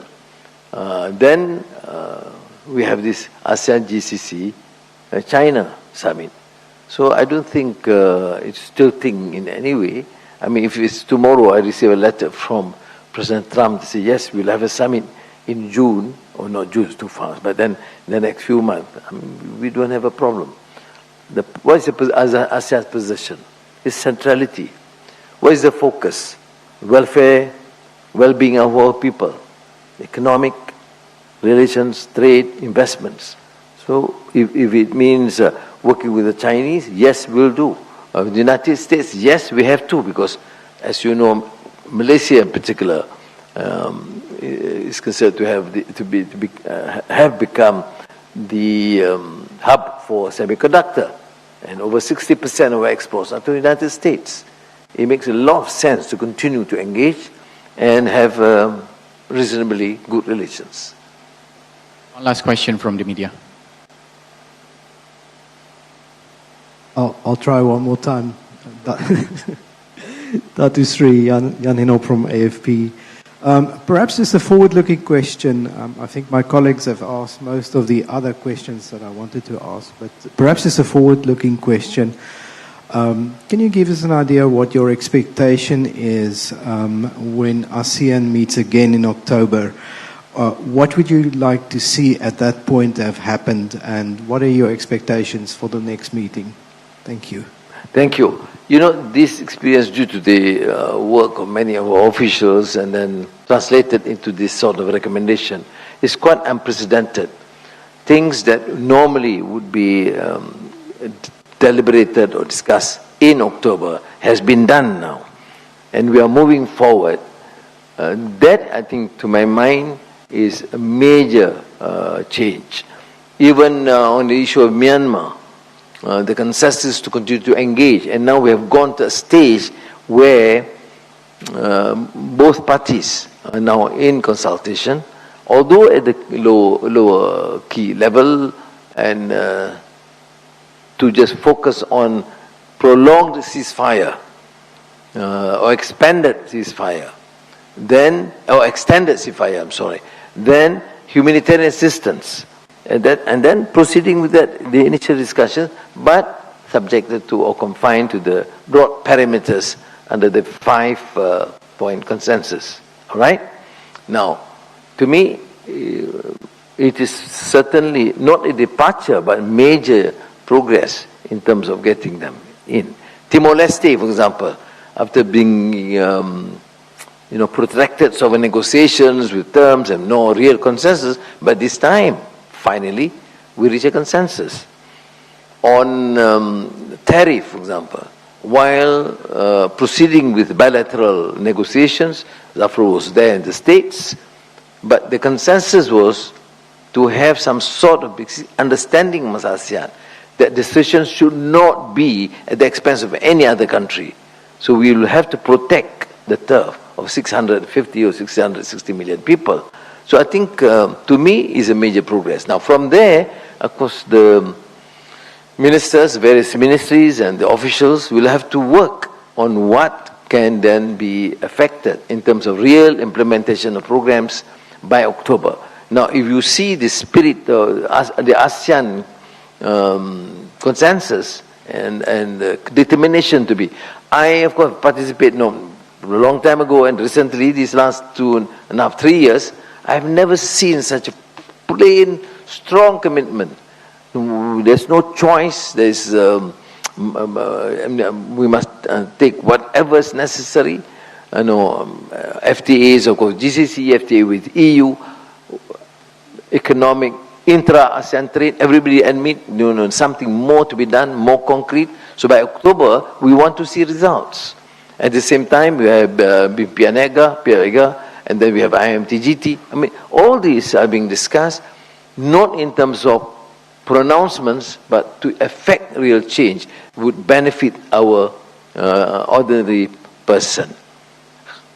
And I really sense this as a huge, dramatic change in terms of the attitude. We want it done, and everything must be in the name of ASEAN. I mean, people talk about even South China Sea was discussed in the Code of Conduct. And we can see this is exchanges even between the Philippines and Premier Lee Chiang. Sometimes through me, but sometimes directly. I'm not saying that all issues can be resolved now, but at least there is real, meaningful, positive engagement. And that is the new spirit of ASEAN. I am personally, of course, excited because I can see this more seriousness. Because otherwise, we talk about cohesiveness, to working together, but in terms of intra-ASEAN trade, in terms of making common decision to protect our turf in ASEAN, in geopolitical issues, sometimes we do not necessarily share, because people have their own national agenda. But not this time. They say, yes, we can go on to bilateral meetings, we can continue with bilateral engagements, but never, ever sacrifice the interests of the ordinary person and the interests of ASEAN as a whole. Terima kasih, maraming salamat, kamka, sesek, nandri, lagi apa? Arigatou gozaimasu.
beauty of ASEAN shines so bright, standing strong in the light.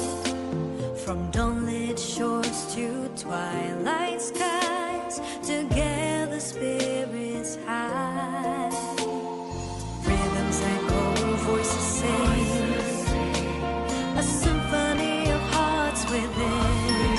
Kindness flows in every kind, hand in hand we bond together. Oh, ASEAN, united we stand, a land of dreams where cultures span. From rolling seas to mountains high, together become one and hearts align. United, together we rise, reaching for the skies. ASEAN, our land, our home. Flavors rich, traditions told, in every dish a past unfolds. Gathered close, our ties we weave, a feast of love in harmony.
distinguished guests, ladies and gentlemen, welcome to the ASEAN Business Summit. The Most Honorable Prime Minister, we are most grateful for your time tonight despite your hectic schedule. You have been instrumental in steering ASEAN's agenda this year, bringing our region and in fact large global economies closer, driving new growth opportunities and showing that unity remains our greatest strength in these uncertain times. Ladies and gentlemen, a lot has been said about ASEAN's strengths. ASEAN is on track to become the world's 4th largest economy by 2030. ASEAN is young, dynamic, and digitally connected. ASEAN is one of the fastest growing consumer markets anywhere. Yet, ASEAN is also often misunderstood. Some say our progress is uneven. Some say we move too slowly. Some say our diversity holds us back. But what makes ASEAN special is exactly that. ASEAN was never meant to be perfect or uniform. Our uniqueness lies in our diversity of languages, culture, economies, and even politics. For nearly 6 decades, we have not only endured, but advanced. We turn our diversity into strength through strong partnerships, pragmatism, and resilience. And in many ways, CIMB is built on that same foundation. We are an ASEAN bank with presence across 10 countries, diverse in people and perspectives, but united in purpose. CIMB's purpose is clear: to advance customers and society. This purpose drives everything we do. How then does CIMB advance ASEAN? CIMB advances our 30 million regional customers across every segment of society. CIMB advances growth, mobilizing over $100 billion in loans to support businesses, power trade, and fuel cross-border investments. CIMB advances Islamic finance. Half of our Malaysian bank is Sharia compliant, and we are now the 2nd largest Islamic bank in Indonesia, the world's most populous Muslim nation. CIMB advances digital. Today, 2 out of 3 Malaysians use our Touch and Go Digital as their everyday wallet. In the Philippines, 1 in 10 Filipinos bank with our digital bank. But growth means little if it is not shared. CIMB advances the SMEs and B40s through our digital and fintech solutions. CIMB advances society. We invest in education, sports, the arts, and in environmental causes. We've committed $50 million until 2030. And most importantly, CIMB advances talent. The CIMB ASEAN Scholarship is now in its 10th year, nurturing 130 future leaders from across the region. These examples of progress, inclusion, and partnership capture the very spirit of ASEAN.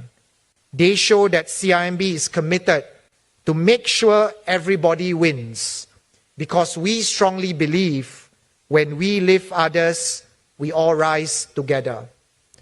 Ladies and gentlemen, as we look ahead, let us recognize this truth. ASEAN is not just part of the global growth story. ASEAN is the growth story. And CIMB will continue to play our part to connect markets, empower communities, and drive progress across our region. Ladies and gentlemen, we look forward to partnering you to meet your banking needs.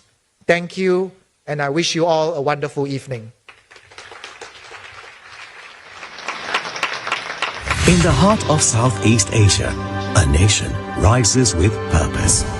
Malaysia, your strategic gateway, globally connected, built for scale, and powered by world-class talent. This is where ideas ignite and sustainability meets strategy. Malaysia, your strategic hub in Southeast Asia, where tomorrow is already in motion. Please welcome to the stage Tengku Zafrul Aziz, Malaysia's Minister of Investment, Trade and Industry.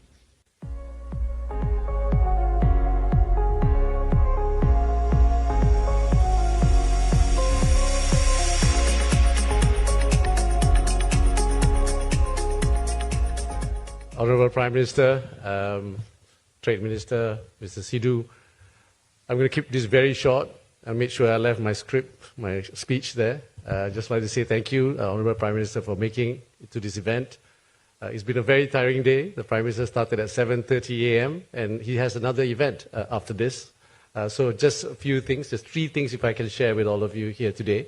Firstly, for ASEAN, it's a very important, momentous occasion, especially for the economic ministers, the trade ministers. We signed an upgrade of the ASEAN Trade and Goods Agreement today. And tomorrow we'll be signing an upgrade of the ASEAN-China FTA. And tomorrow we'll also have, for the first time since the signing of the Regional Comprehensive Economic Partnership Agreement, RCEP, the leaders' meeting since the year 2020. So there are many things that are happening, but what's important is that these things are happening when people are questioning the economic model. People are questioning whether multilateralism still works. And here in ASEAN, we are together and we continue to believe in a rule-based trading system with WTO at its core. Of course, the Prime Minister thinks WTO still needs to reform, but at the same time, we are here together. We show that we are driven by the principle of centrality and the principle of neutrality. And at the same time, the second point I'd like to share with you is that today, sir, we have the business groups. There are many business summits, and the Prime Minister chose only one, and he attends the Bloomberg. So thank you, Bloomberg, for making it. And my final point, I have to talk a bit about Malaysia. So Malaysia, as everyone here knows, we are the #1 country in terms of investments. I have to say this, sir. Please. And partly because of what we have achieved is we have the right ecosystem, the stability, and the early growth GDP forecast shown that we're going to achieve 5.2% in the third quarter. And if we look at where we are today, look at all the economic parameters, inflation, unemployment, interest rate, etc., we are moving in the right direction. And this year, for the first 6 months, we recorded investment up 18%, trade is up 5%, and GDP, we're probably going to surpass the forecast of 4 to 4.8%. So to me, the Prime Minister is our best salesman, so I'm going to let him speak now, and I hope that all of us in this room will continue to believe in ASEAN and continue to believe in Malaysia. So thank you.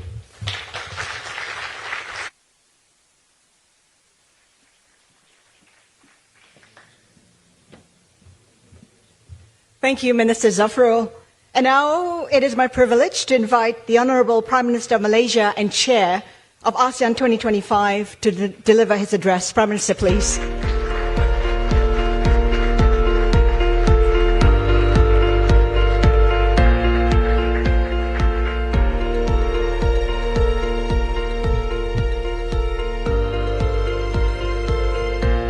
Assalamualaikum warahmatullahi wabarakatuh. Salam sejahtera. Terima kasih. Thank you again to Tengku Zafrul, Sidhu and the Deputy Minister, of course Bloomberg, and CIMB, of course. Thank you. CIMB have little choice when Zafrul is involved. But thank you very much. As mentioned by Zafrul, been a long day, but it's worth the effort. We had, I should say, excellent or fruitful meeting with President Donald Trump. We got him to dance initially so that things cool off a bit better. I was fully briefed. and the exchanges have been useful. I mean, the ride with him in the car allowed me to raise some very, very pertinent questions close to our heart on multilateralism, or the need to maintain centrality of ASEAN, particularly Malaysia, to engage with the West and the East, to go strong, formidable relations in terms of investment and trade with the United States of America. At the same time, forge a very strong new alliance with China. Oh, mind you, don't envy me on this. But at least I could share with him, frankly, some of these issues. And then to explain to him why the issue, for example, Gaza is very painful and affecting the ramifications throughout the world, and particularly more so in this region. And also gave him the opportunity to articulate his vision, his views. But finally, during the bilateral meeting between Malaysia and President Donald Trump, went very well. We had, I think, Guzafro mentioned this today, that we managed to resolve most of the issues. We told him that, very difficult for an independent country like Malaysia, with, of course, much weaker opposition. They have 1/3 in parliament, but still very vociferous, very strong in their views, to be seen to be submitting, compliant to other powers. So I have assured him that our fundamental focus is, of course, trade and investments. And I mentioned the Bloomberg Business Summit. Yeah. And he said, why? I said, I don't know, you ask Bloomberg. And then, of course, we had the US-ASEAN Summit, where extraordinary patience on the part of President Trump. Most of his advisors were a bit surprised because I took over the chair, and we followed the rules. Opening remarks by the chair, and the opening remarks by the president, and followed by all the leaders. No interruption. And then the response. You didn't see this in Sharm el-Sheikh, but it happened here. So I think ASEAN as a cohesive, formidable group did impress him. The things that we do share in common. There was consensus built on the need to maintain our centrality, to continue to engage with the United States and China and the rest. And for Malaysia, this is more pertinent. And I took, of course, the opportunity to explain Malaysia's position. The statistics, economic figures, of course, Zafrul has referred to, alluded to briefly. But I think for Malaysia, it's one of the most politically stable countries, certainly so in the region. And I don't know what you call, if 2/3 majority in parliament should be stable. In fact, when I was in the opposition, I would never believe that why should the government have 2/3 majority. But that was when I was in the opposition. Now I realize if you're stable and there's clarity in terms of policies, a clear direction. You talk about semiconductor strategy, you talk about new industrial master plan, you talk about energy transition or digital transformation, there's clarity of these policies. Once there's clarity, it's easy for policymakers, easy for the investors, both domestic and foreign investors. But we have to steer and be focused. And our initial challenge took over as Prime Minister, the effectiveness, the effective execution of policies. Because people are not familiar with the style. There is whether we need to have commissions. For the elites, we call it commissions. For the poorer segment, we call it corruption. So this with the corruption and commission, to me, is damn bloody same thing. But still, we need to correct these misperceptions and to ensure that we focus also on governance.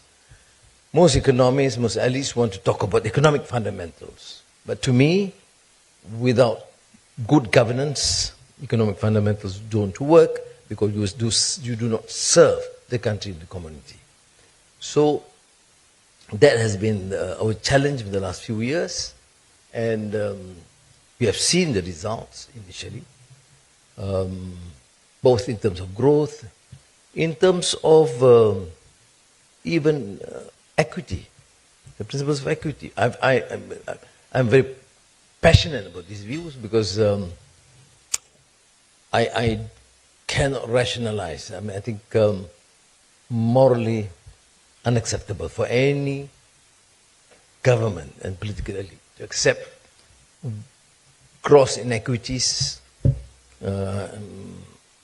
grinding poverty in the midst of plenty. So there must be clear policy. Even then, we do shift from the conventional, traditional notion of a new economic policy where we place too much importance to racial composition to a policy based on needs. Yes, affirmative action, but based on needs. Poverty means poverty. The need for social mobility means to deal with those who need the necessary support. So these policies are made clear, and since Zafrul didn't use the text, I'm not going to refer to the text. You know, we can't have the minister outshining the prime minister. So, these are important issues to my mind. Tomorrow I'll have breakfast with Premier Lee Chiang. Yeah. Can you imagine? I was, in the private conversation with President Donald Trump, and tomorrow morning, very private breakfast with Premier Lee Chiang. I mean, that explains that Malaysia is a trading nation.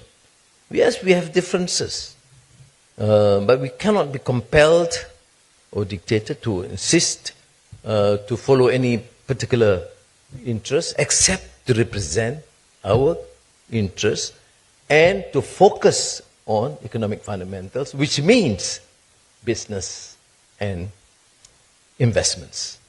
And I think the main, Zafrul referred to the fact that I am continuing with one meeting, Mark Carney of Canada, Ramaphosa of South Africa, Antonio Costa of EU, and Lula da Silva of Brazil.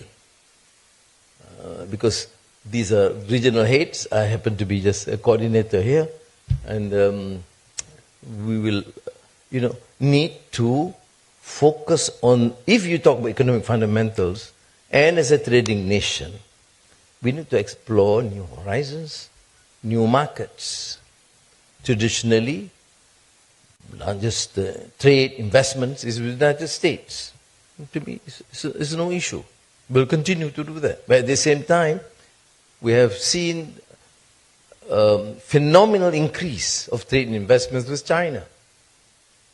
But we thought with Canada, with South Africa, with the African continent, with Latin America, there's huge enormous potential.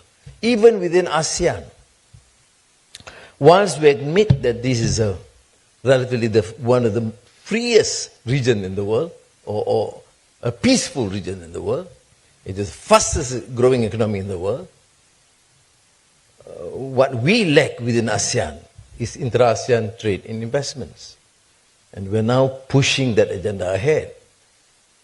ASEAN power grid, for example. Digitalization and connectivity in the region. Other than issues of food security, maritime security, and etc. Even maritime security, can you imagine? We made a deal with the United States to try and enhance our capabilities in terms of maritime. At the same time, tomorrow we'll get China to be equally involved. We are involved with India to protect the maritime stability of the Indian Ocean. It's no issue. People do talk about South China Sea, etc., etc. But I think for an emerging economy, for a trading nation in the region which is peaceful, it is our task to ensure that this region remains peaceful. We talk about the Cambodia-Thailand border crisis. Well, it is small compared to some other major upheavals. But to us, it's huge. The moment there was a conflict, some shooting, then immediately all my colleagues then say, look, Anwar, let's do something. We contacted them and persuaded them come to Kuala Lumpur. And of course, President Trump also did make calls to them.